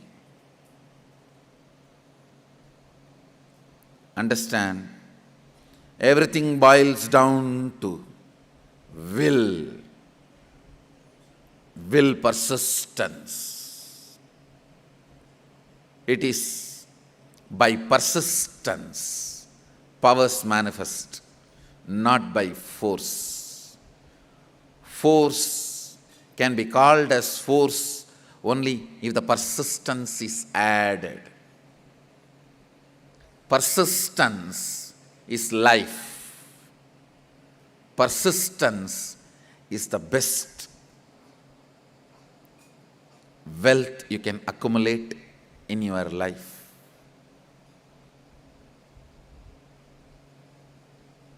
Only thing worthy of keeping in the purse is persistence. Nothing else need to go in purse.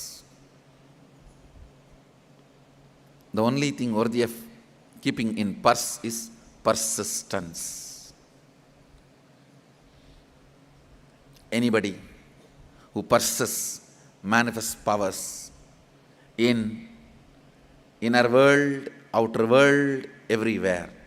Whether Ishwaratva or Sadashivatva, everything manifests by persistence. It is by persistence. It is by persistence. It is by persistence. Even the way you utter the word, your whole body should get excited. I should become big, big. Only then the third eye will become big. Science of Jiva Samadhi. When I say not taking energy from the space means desires. Desires are the energy from the space. Prana is the energy from air. Fire is the energy from sun. The heat you feel in your stomach, Jadaragni. The digestion fire is the energy from the sun. And blood flow is the energy from water. And the mass, bone marrow, muscles, these are the energy from the earth element. Let me give you the process for Jiva Samadhi. Jiva Samadhi means all the 9 fluids which are running your body. See, there are 9 fluids as per the Siddha tradition, yogic tradition.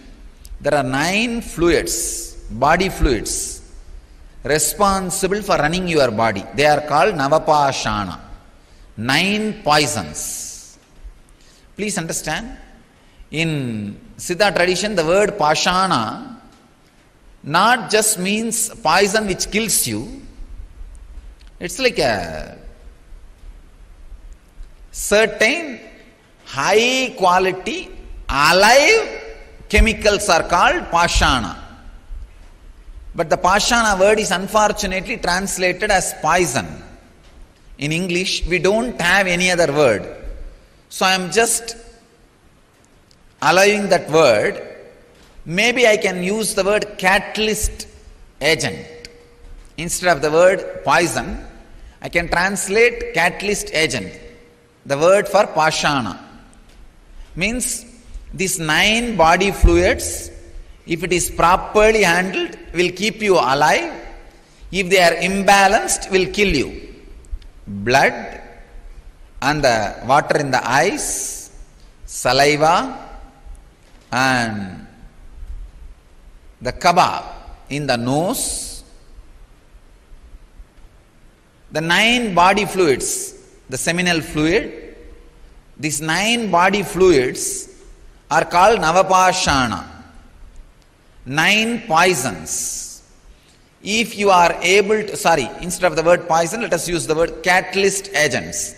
The 9 catalysts, if you are able to produce all these 9 catalysts without any input from the outer world, like desire, please understand, desire is an input that immediately produces the semen, body fluid, and water immediately produces blood flow.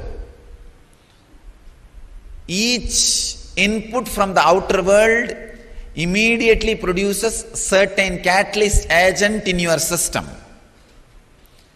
Without any input from outer world, if you can produce all these 9 catalyst agents in your body,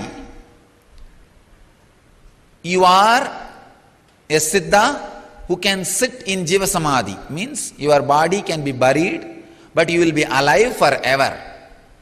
Even without your body, you will be alive forever. Understand this science?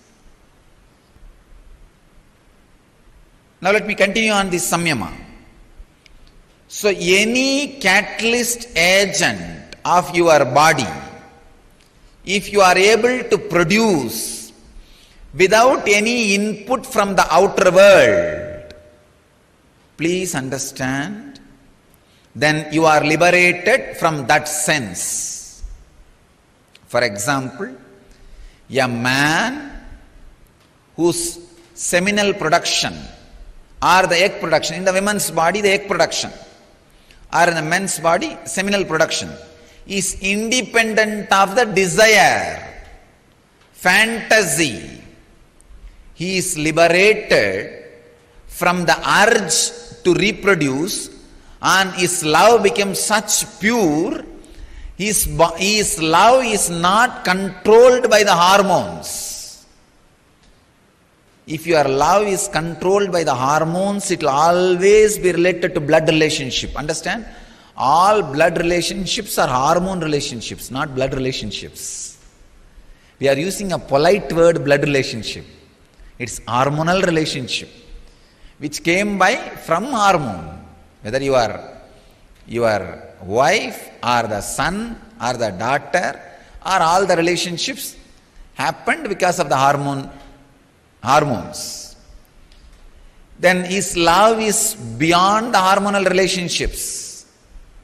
Only he can radiate universal love.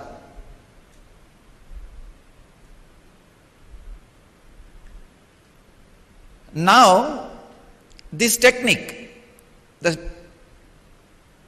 Samyama and the Vishuddhi Chakra, can liberate you from all the 9 catalyst agent production inputs. Please understand.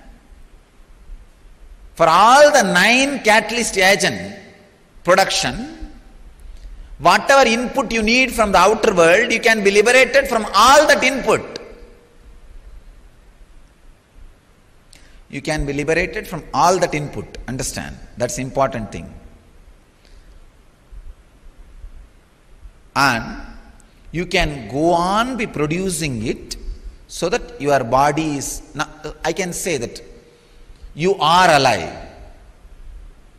Like Raghavendra Swamigal of Vrindavan, a great yogi. He is still alive, sitting. Don't think he is dead. It is Jiva Samadhi. He is there alive. Still his beats roll. Please understand. If you go in the silent night times, put your ears on that Samadhi, you can very clearly listen the beats rolling and that sound of the Ramanama, that mantra, that some murmuring. You will not be able to hear exact Rama sound, but that somebody is sitting there and humming or uttering some words in rhythmic way, that can be heard very clearly. I am not promoting any superstitions. I am not telling you lies. I am telling you from my experience. If you have intelligence, go and check it. Still, he is there counting the beats. He is in Samadhi, Jiva Samadhi. And the beats are moving just to prove he is in Jiva Samadhi. I can give you thousands of examples of Jiva Samadhi in India. Trilinga Swami, he will be sitting and meditating on the Ganges. Suddenly flood will come and he will be completely covered inside. After the flood recedes, maybe some 5 months, 6 months, then people will search for him and start digging out. He will be sitting inside 10 feet in the mud. 10 feet when they dig, he will be sitting in Samadhi, they will get the body out and he will just shake and come out. Ask, hey, how are you, what happened? Near my native place, Arunachala, there was a Swami, Pundi Swamigal, a great Siddha Purusha. Same way only, he will sit on the banks of the river and simply flood will cover him and the whole body will be covered by the river sand. He will be there inside for 6-7 months. After 6-7 months, when the flood resides, flood settles down, recedes, people will go and dig some 5-6 feet and then bring the body out. He will come out and, oh, okay. He will talk to them and start living. These are not stories. Pundi Swami lived just 30 years before. Only 30 or 40 years before he took Jiva Samadhi.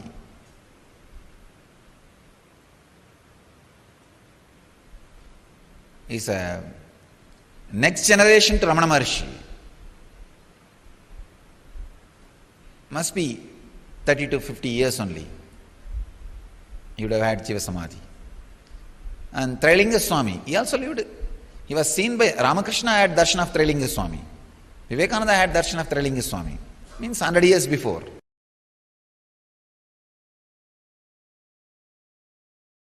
Understand, it is not that in those days, even now, so many beings achieved the space of Mahadeva is just moving around here and there. They are all available. Kinaram Baba is one of the great Agori, lived in Varanasi. His recorded biography goes to 440 years. Please understand. And another one, Trailinga Swami. His recorded biography goes to 370 years. Kinaram Baba and Trailinga Swami, both of them are seen even by recent day people. Ramakrishna has seen Trailinga Swami.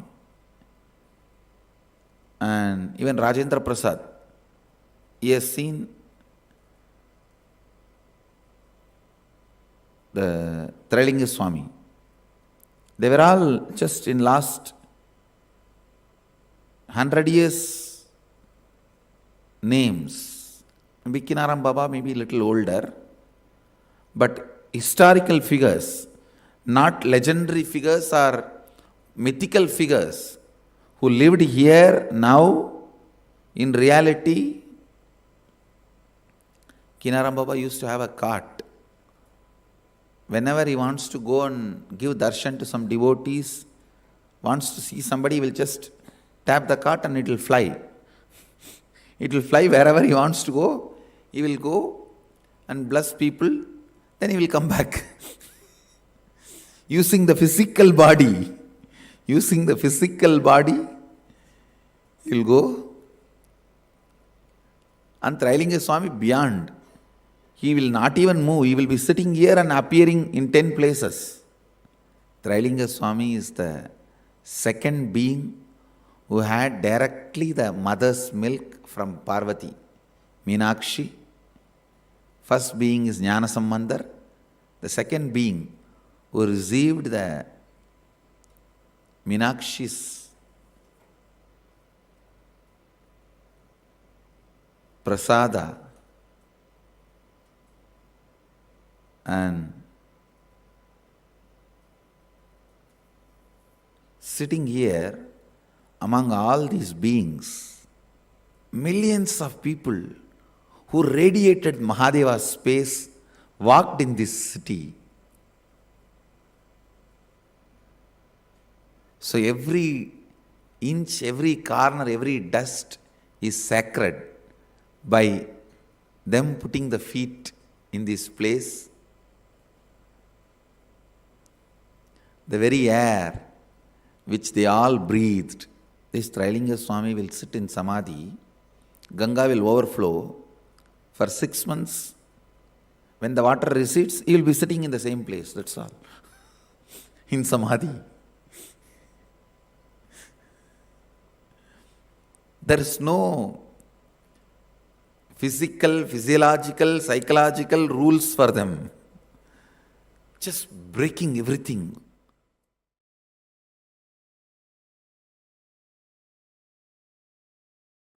The Jagannath temple is the place where Krishna, Balarama, Subhadra's bodies physically is in Jiva Samadhi.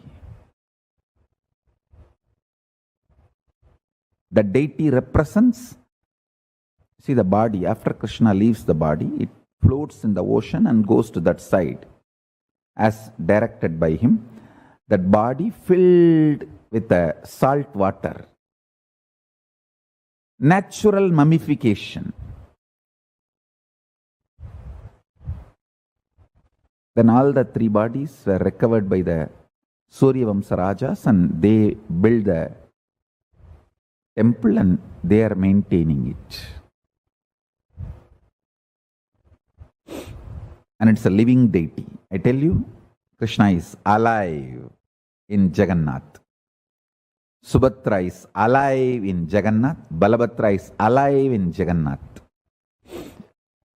If you want to see Krishna directly, face to face, go to Jagannath. Go to Puri. He is alive, living, Sakshat, Pratyakshamurti.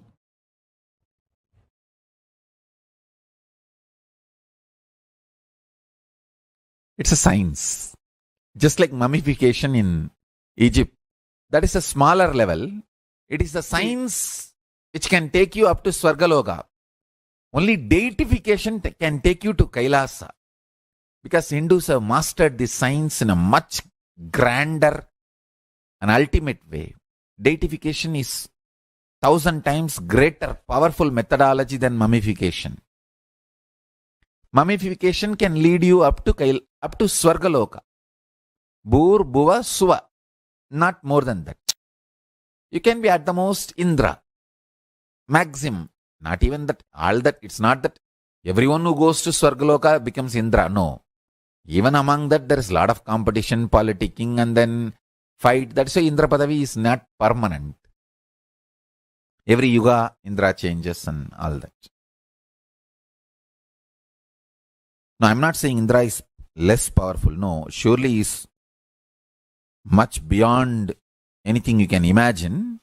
And he is worthy of worship and our reverence and everything. But deification takes you directly to Kailasa. It can take you up to Kailasa.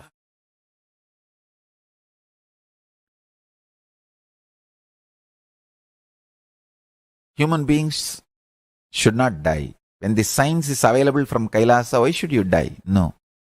No death. Blessed are those who achieve Swarupa Samadhi, but at least Jiva Samadhi. At least Jiva Samadhi. Jiva Samadhi means your body will be left after you stop using. It will be there, but it will not show any of the symptoms of death. It will not decay, it will not stink, it will not go into any deformity. Just it will be there as if you are in Samadhi. Swarupa Samadhi means like Jnana Sambandhar, Andal, Vallalar, carrying the body itself. Body will not be left. It will just dissolve into the light.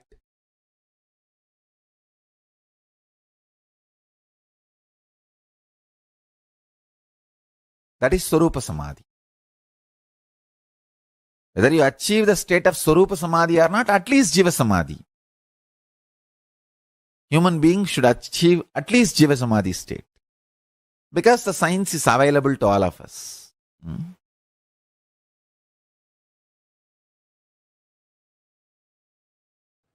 You may have mind, you may have body, you may have all the other things like a wealth, relationships, but you are consciousness.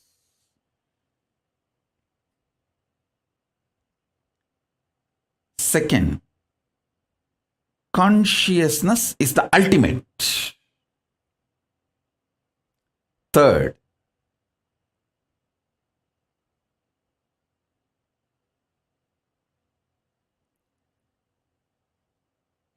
declaring the sovereignty of your consciousness. Declaring sovereignty of your consciousness. Your consciousness is the supreme, most powerful, highest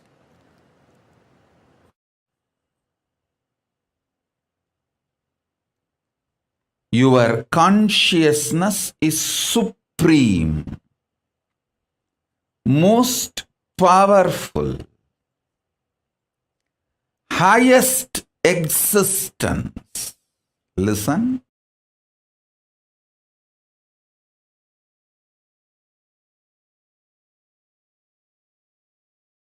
Whether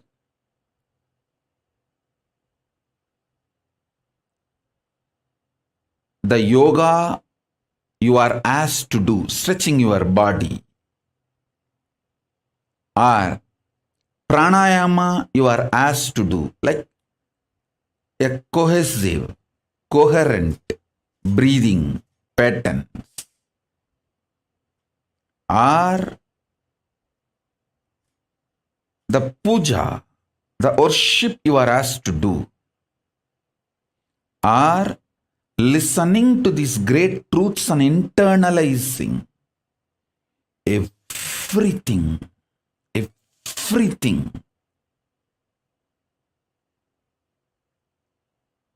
In Hinduism, everything is to make you express your conscious sovereignty, manifest your conscious sovereignty.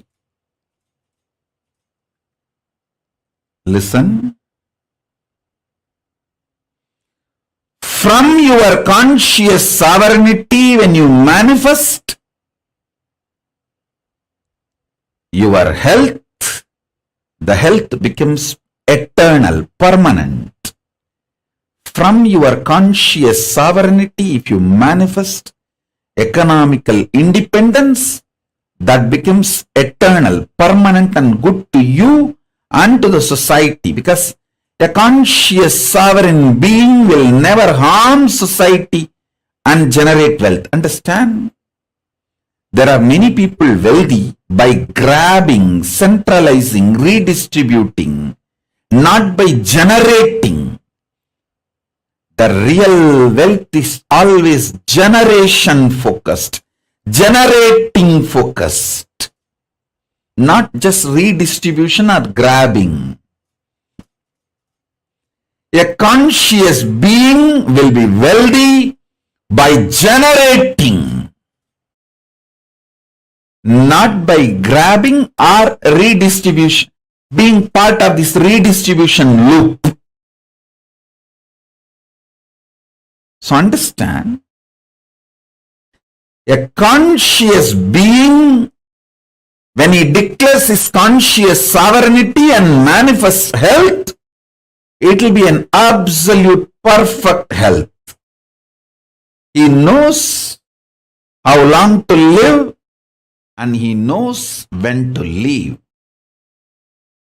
I can give the example of Paramashivoham. Even after leaving the body, his body did not go through any symptoms of death, deterioration of death. My own guru, Isaki Swami, 3 days after death, his body was just fresh, alive. My guru Kukumal asked, Bhagavan, please do Padmasana, we have to keep you in Jiva Samadhi. His body just locked itself in Padmasana and we kept in Jiva Samadhi.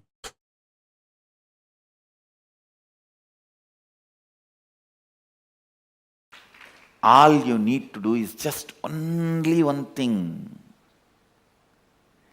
Complete with all the incompletions related to life. Any decision you took against the life, dig out that situation, complete it and drop. That's all. Always decide for life.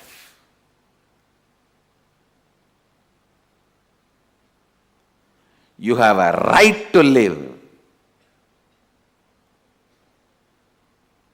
With this context of Isha Vasyam Idaggum Sarvam Yatkincha Jagatyam Jagat.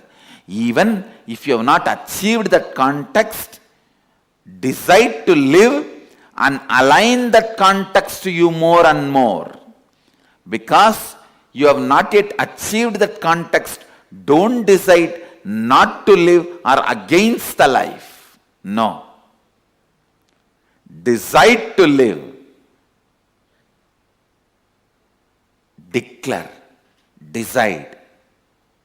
My DNA, I have the authority to reprogram, deprogram, program as I want.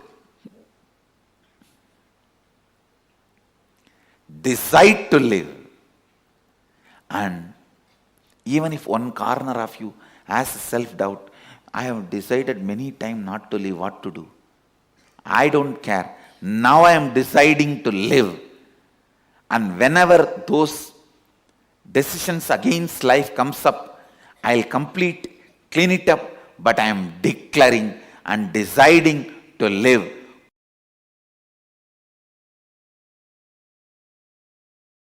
This is the bamboo stick for healers to heal others. This stick has a big story.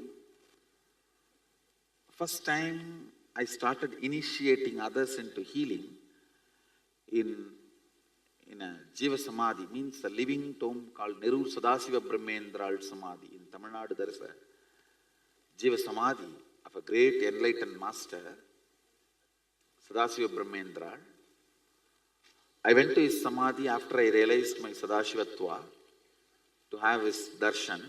He himself appeared and gave the Dhruva grass and said, with this, start initiating anybody, they will all be able to heal. He gave me that science and Dhruva grass. And I brought the Dhruva grass and put it on in our ashram, the bamboo grove. The bamboo grove was dead at that time. I put the Dhruva grass, whole thing came back to life. And the bamboo came back to life. From that bamboo, you are all given a stick. So, it represents the energy of Sadashiva Brahmendral's Dhruva grass. So with this, if you touch anybody, they will be healed.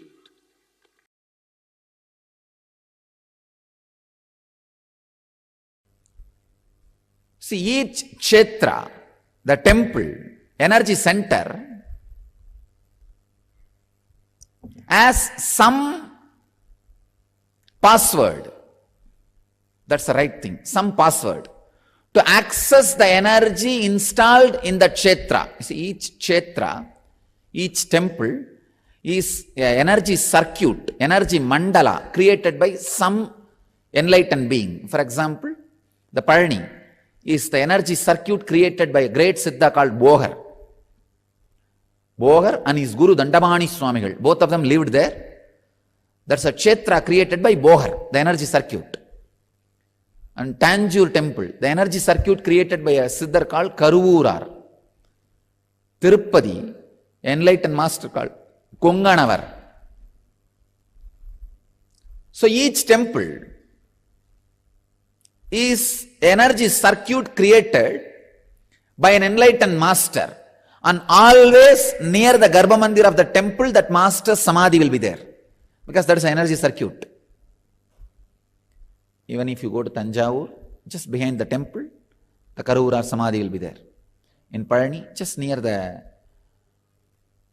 Subramanya Sannidhi, the Bogar's tomb, the samadhi will be there. You see, tomb is not a right word. Tomb is a place where the dead bodies are kept after mummified.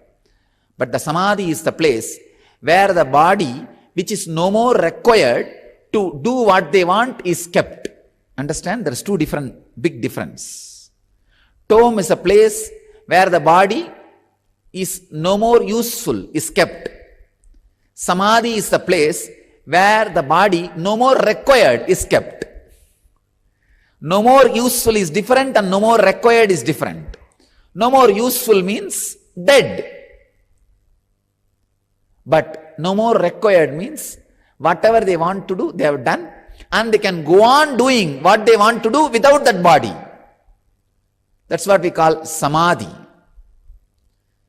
All the great kshetras is great incarnations, Avatara Purushas, Siddhas, energy field, the sacred energy mandala, energy circle, energy circuit created by them.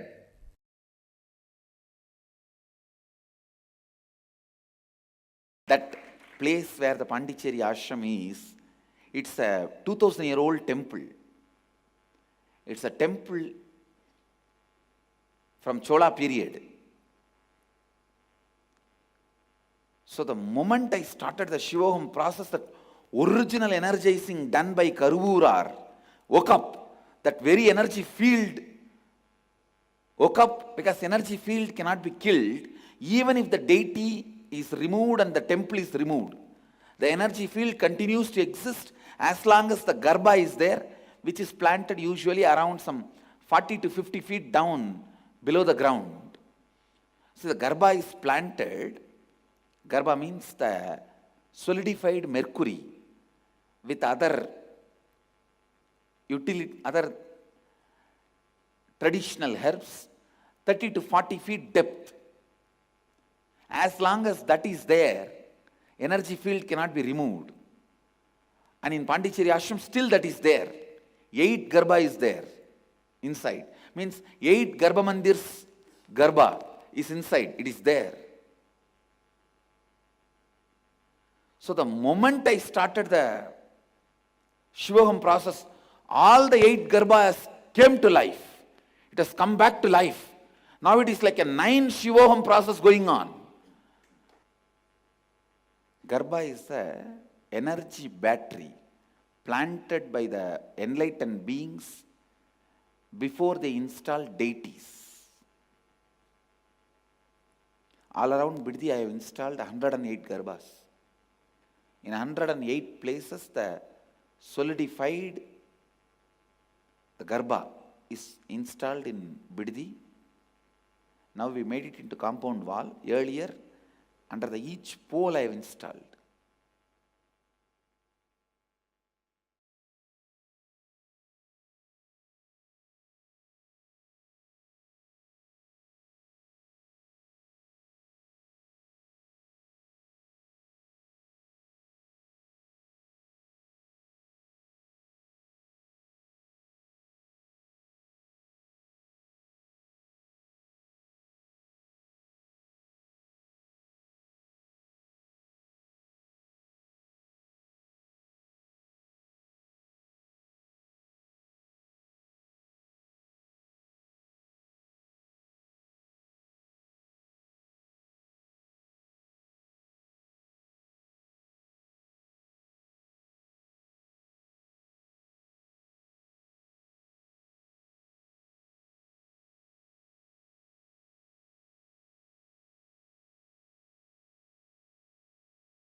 Kingdom.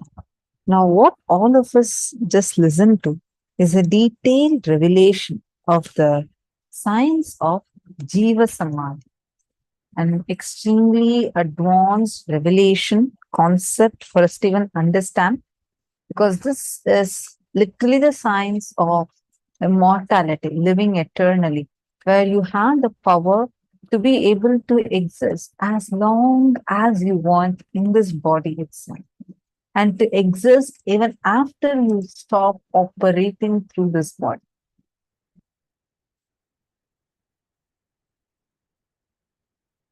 There is no physical, physiological, psychological rules.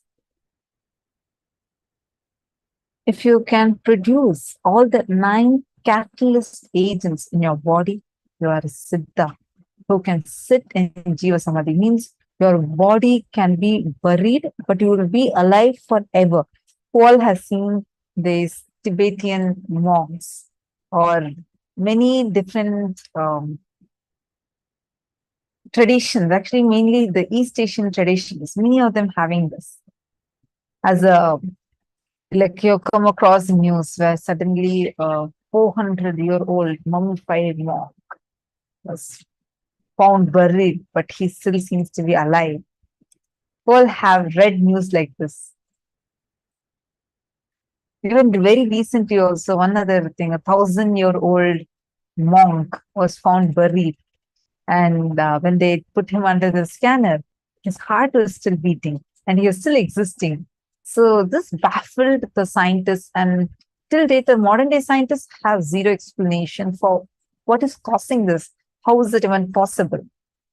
Who all have learned about this?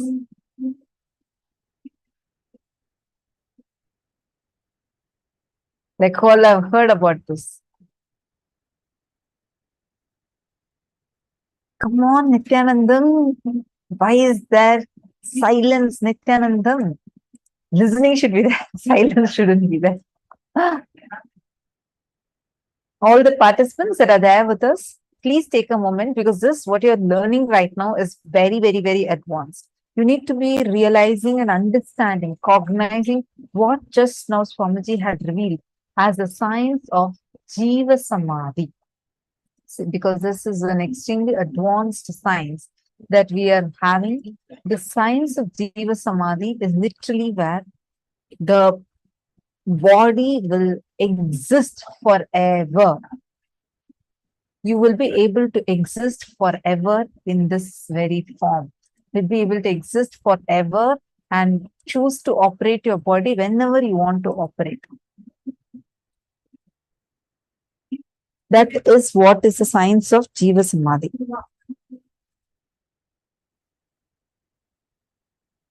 Mummification, or like how the Egyptian mummification is there. This mummification can lead you up to Swargaloka, but only Jiva Samadhi can lead you all the way up to KAILASA itself. It can directly open the gates of KAILASA itself for you. So that is what is the science of Jiva Samadhi. First, I request all of you to kindly please post, what do you understand as when we say the word Jiva Samadhi? What is it ringing a bell inside you? I say, what exactly is it that you're understanding it as?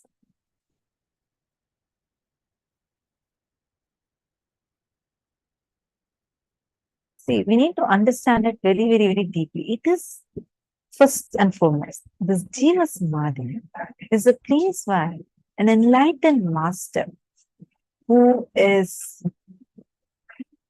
breathing, living, and enters into a state of Samadhi while he is breathing.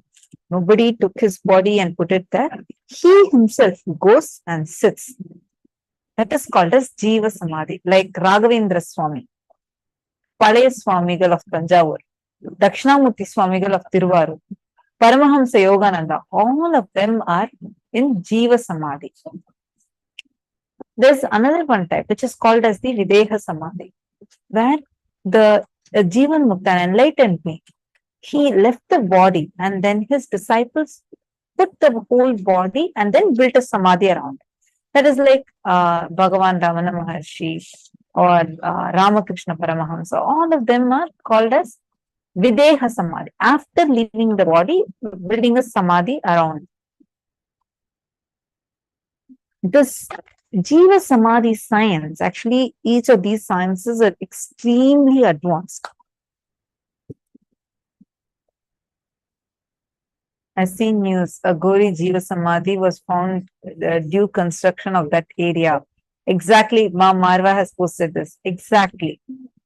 See, you yourself can also manifest that power as a science. It's a science. So first learning these powerful cognitions, Swami is given the exact manual of how to enter into Jiva Samadhi.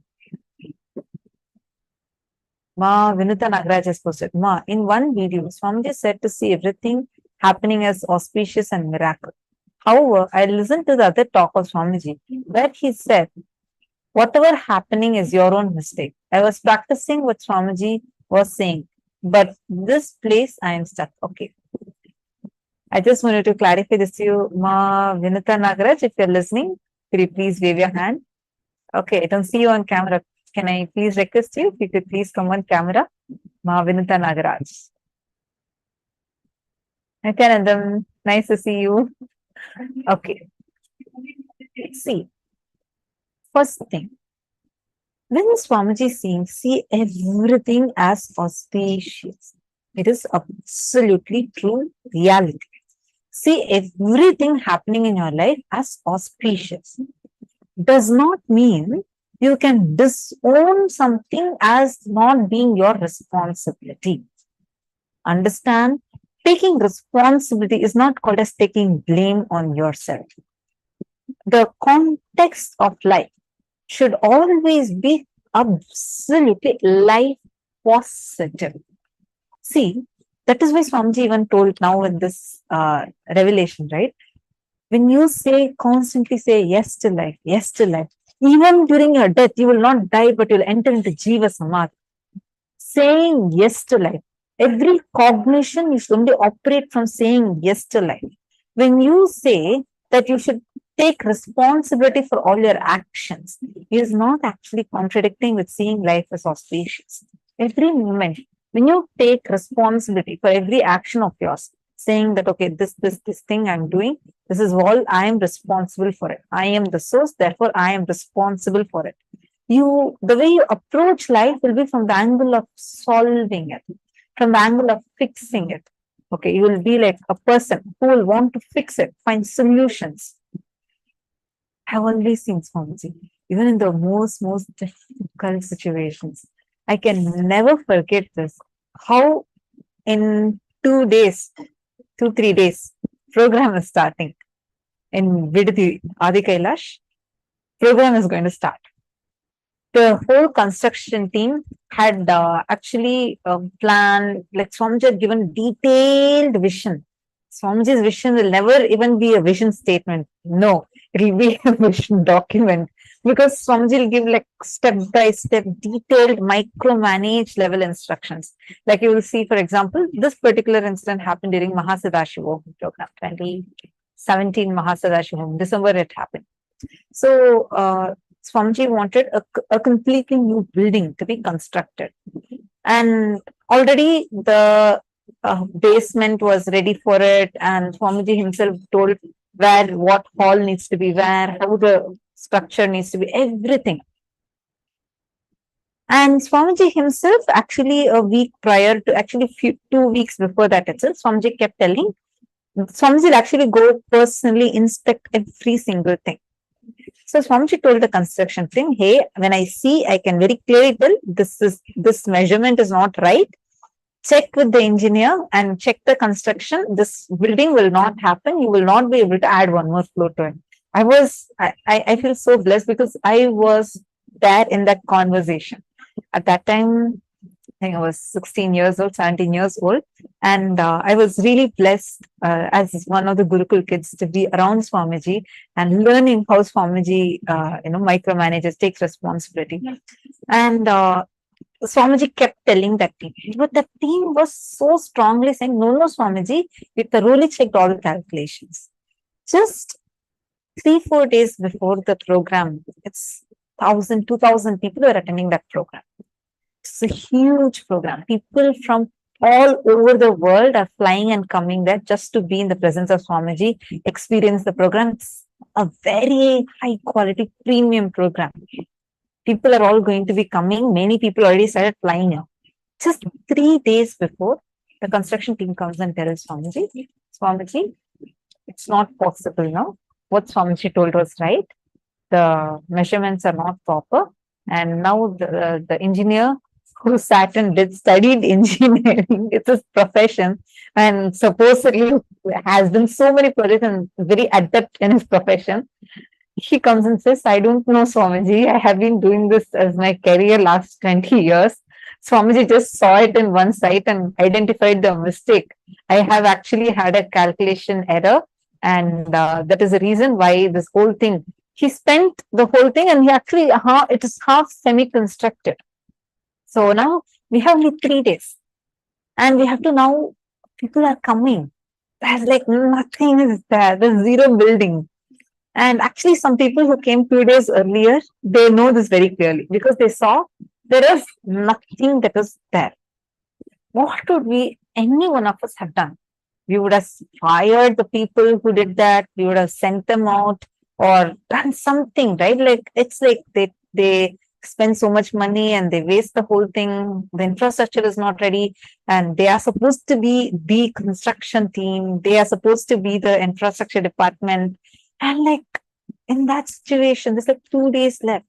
You know what Swamiji did instead? Swamiji went, I remember so clearly. Swamiji just took a plastic chair, put it from the construction site. Swamiji just put it that. Swamiji went and sat in the construction site. Swamiji said, till this whole thing is set up, I am not moving from here. I will sit here day, night, full time, 2 full days. Swamiji sat there and made a huge, amazing, beautiful hall and a museum and the dining area in an extremely high quality ready. 2 days. No one actually, when we all are part of it, was just like spending time around Swamiji, enjoying. Swamiji will be cracking jokes, and it'll actually, you won't even feel like you did any work at all throughout the whole time. But so beautifully, Swamiji got the whole literally manifested, including the AC, including the decorations, and the stand which Swamiji has. It's something else altogether. Swamiji will not be okay with just one hall. Swamiji will want the grandest of Hinduism to be available there, and all the best facilities to be available for people. Swamiji will always be like, even like whether it's getting the coolers, getting the ACs, putting the carpets. See, like a physical program has a lot of things involved in it, right? Swamiji personally sat there for 2 days without moving from that spot. Swamiji made it happen. That is taking responsibility. See, in that situation, all of us would have had a mental breakdown. Like, you'll feel like it's impossible. And there's one more team coming and saying, oh, Swamiji, air coolers are not possible because the vendor is not picking the call now. We have already spoken to this vendor. He's not answering now. Like, I remember I was like, what's going to happen? 2 days program is there. Are they kidding? Like, they're coming and telling this the last minute to Swamiji like this. But Swamiji did not back off. Swamiji said, I'm going to stand here, make it happen. If one vendor didn't pick up the call, come on, call the next vendor. Let us go all out. We have to give the best for people. Swamiji didn't want to compromise on quality even one bit. And Swamiji made the whole thing happen. When something bad is happening, we consider it as auspicious as well. Whenever something bad is happening in your life, tell yourself clearly, Swamiji, I know very clearly this again is also part of your Leela. Right now, I may not be knowing why this is happening to me. Right now, I might be feeling that this is such a bad thing, such a worst thing happening to me. But I know there is an auspicious reason why this is happening. And I'm going to open myself up for it. Be open for it. That's all. Just open yourself up and tell very clearly, this is all. You are just waiting to be showered, auspiciously showered. You know very clearly this is going to be auspicious, whether now you realize or not.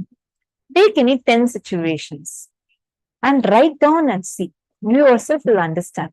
10 situations where while it was happening, you felt it was so bad, really cruel happening to you. This should have not at all happened. But now you see how that same situation actually only became a good for you. Either you learned a great lesson for your life, or suddenly it turned out to be something good, like you lost your job, but you manifested a best job for you. See everything from that context. Identify, if not even 10, at least 5. Then you yourself will start having this as your understanding, and you will recognize how even now what's happening is for auspiciousness. I hope I answered your question, Vinata Nagaraj. Wonderful.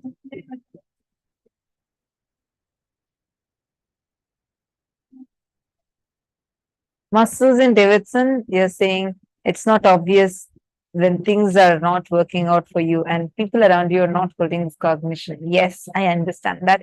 Actually, that is the reason why the ecosystem is too important. Anyone that is here who is looking forward to living these principles as a part of your life. See, like I was sharing one experience, right? Like this, if you want to have all these as your experience, like Ma Susan said, see, one, you yourself need to have this as a cognition as one. But honestly, if this has to be like really emboldened inside you, ecosystem is too important. Only in an enlightenment ecosystem, you will be able to start really living these cognitions as your lifestyle. Whoever wants to be a part of this, whoever feels like I really want to be a part of this, I highly recommend jump up and become a KAILASA. We're actually having opportunity opening up for sannyas. Anyone, whoever wants to take up this lifestyle, you feel like you want it. You may be having some problem, you may be wanting to talk to someone, all that is okay. Even slightest intention or even curiosity you have about sannyas, do let us know in the chat.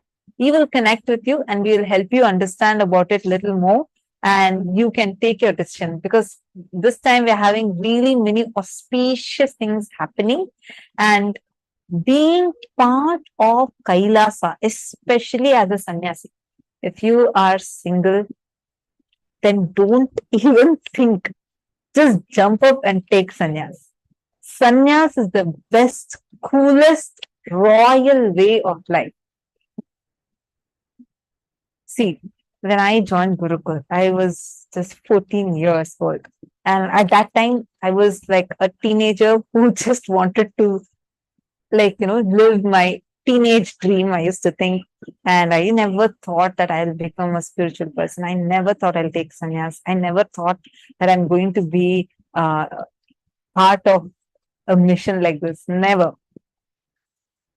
People ask me, but after I joined Gurukul, many people ask me, don't you miss living like this? Don't you miss living like that? But I tell you, really, the way how life around Swamiji is, every moment is so blissful. Like your life is so juicy. You will never miss out on anything else. You never ever even remember. You won't even have time to remember something that you're missing out on, because you'll never be missing them. And your life will be so joyful. Instead of you feeling like you're missing out on things, you are missing out on something, you'll actually be inspiring people to be a part of your lifestyle. Whoever wants to live this, even if you have slight interest, inclination towards it, and you want to know more, do let us know in the chat. Just tell that, yes, ma, I want to know about sannyas, or I want to take sannyas, and we will connect with you and help you further to understand it further. Oh, Susan is asking. Okay, so in the interim of becoming sannyasi, can Swamiji just smooth things out for you? Okay, see, Ma Susan, Swamiji is actually, if you see the initiations, continuously being available to us, empowering us, and every step being with us. All these things that Swamiji is doing is to support us, right? Like giving us these classes, continuously being with us. But whatever said and done, the physics of guru-disciple relationship is living around Swamiji. That's it. It is living around the master. Nothing can be compared to it at all. Anyone that wants, that has even slightest inclination, like you have slight interest, let us know. We will immediately connect with you and help you. Yes, Ma Sarlananda, to be a child of Gurukul is an immense opportunity in life. Actually, anyone who wants to join your kid in the Gurukul, you also can let us know. It is only on invitation only basis. So anyone who is interested in that, please do let us know. We will connect with you and we will guide you further regarding that. Okay, Ma Vinuta, you opened up a new topic altogether.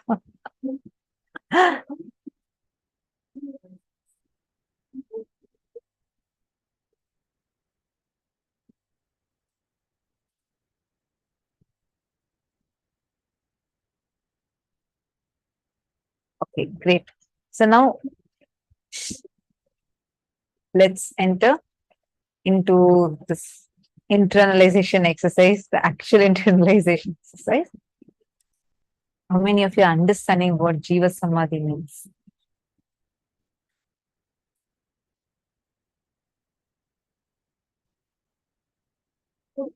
The Jiva Samadhi science is much advanced than the mummification science. In mummification, they're only mummifying a dead person and preserving that body. But in Jiva Samadhi, the person is alive, breathing, and they themselves enter into Samadhi and a whole building is built around them and they still exist inside that building. They'll be meditating, you'll even now find their bodies intact and existing.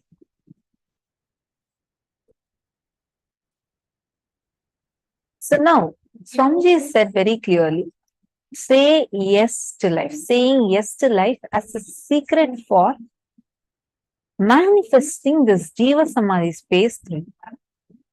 What do you all understand as saying yes to life? Ma Ayena, you're saying you're interested in becoming a sannyasi. Wonderful. We'll actually send you the sannyas sign-up form. You can immediately sign up and we'll connect with you regarding that. Great. Congratulations.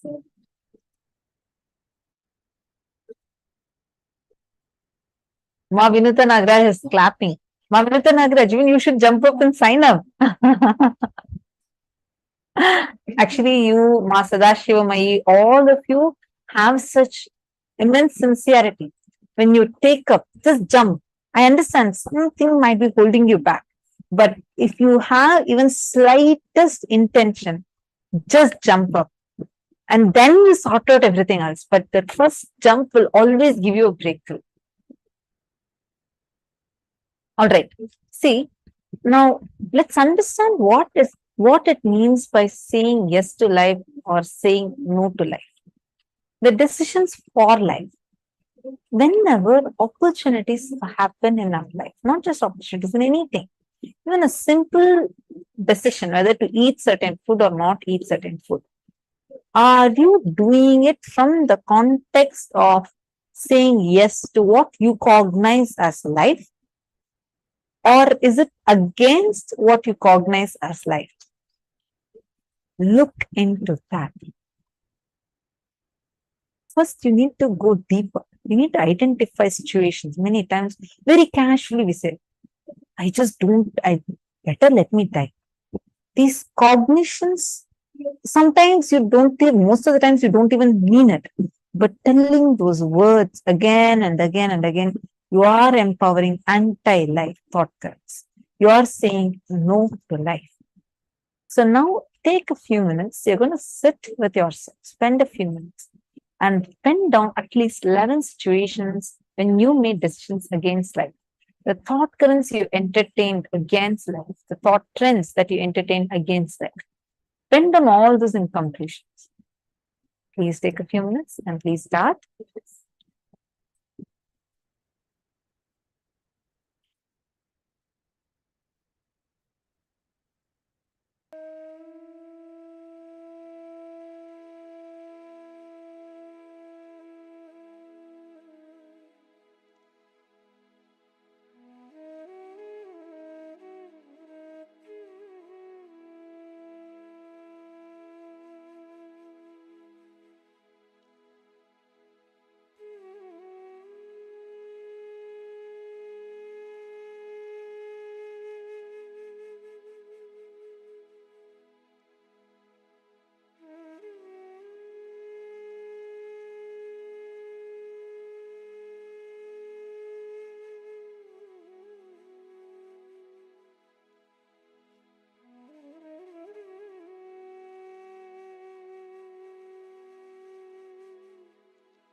Now, take a few minutes and do the completion for each of the incidents that you had.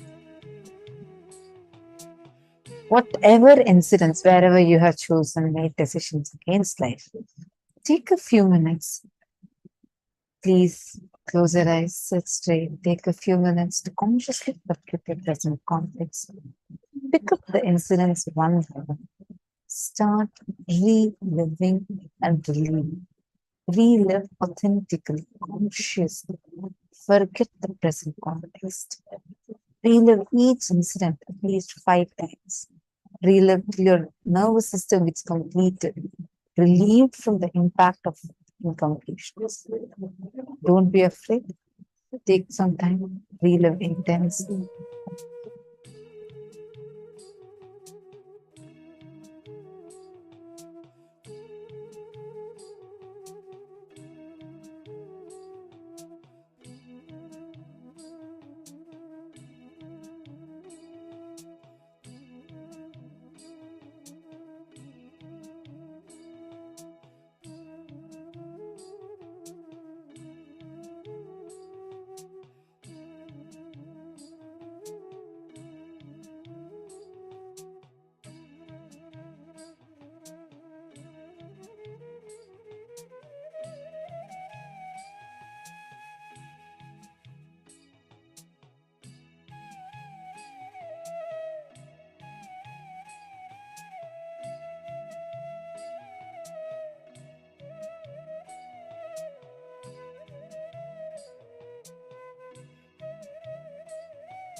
Please relax. Now, all of us did a very beautiful exercise on saying yes to life. One of the key factors, one of the most important aspects of saying yes to life is by manifesting powers, Shakti. Manifesting powers is nothing but you exuding the original state of your conscious existence as Paramashiva, or let's say the space of oneness with Paramashiva. The whole of power manifestation science is nothing but rooting you back to this space again and again and again. We all just learned about Jiva Samadhi, how saying yes to life constantly makes you live even beyond your death, live through your death. Now, today, all of us are going to be manifesting the powers of being able to scan, identify the diseases, disorders in the body, being able to precisely identify what exactly is happening in the system and being able to correct it. And in this round, now all of us are going to be manifesting this power of being able to scan what is happening in another person's body. Each of you here now are going to be connecting to a partner and manifesting this power with them.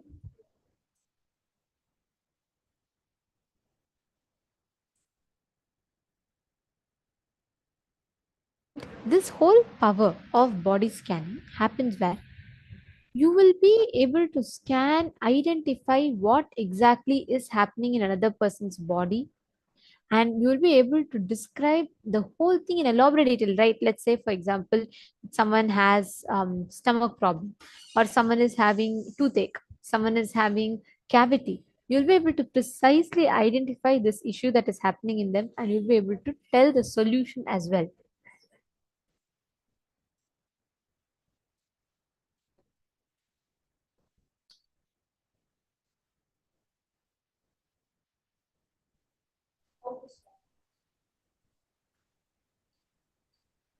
So, Ma Virija, do you want to go ahead and explain how body scanning happens and what do we see it like when we scan another person?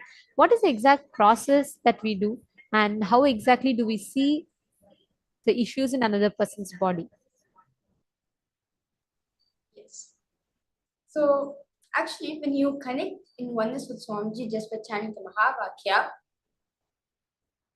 you can actually, for me, how it appears, like for example, I see a body of a person and the places where the person is experiencing illnesses, that will come like red spots, like a red light on the body.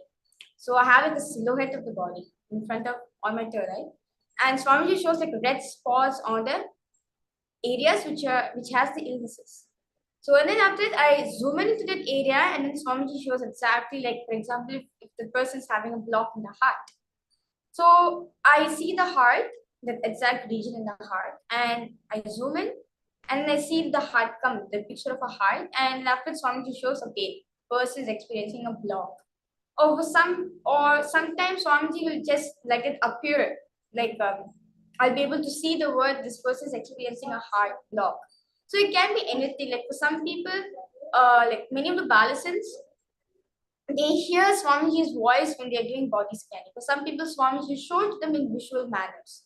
So it depends on which way you feel you are connected to Swamiji. For some people, like when we hear Swamiji speaking, they feel, okay, if Swamiji is telling me this, that means it is Swamiji telling, it's not my intuition. Whereas for me, when Swamiji shows in visual, I feel, okay, Swamiji is only showing me, not my intuition. So it matters based on how you feel comfortable with Swamiji. Like for some people, yeah, it goes like that. Sorry.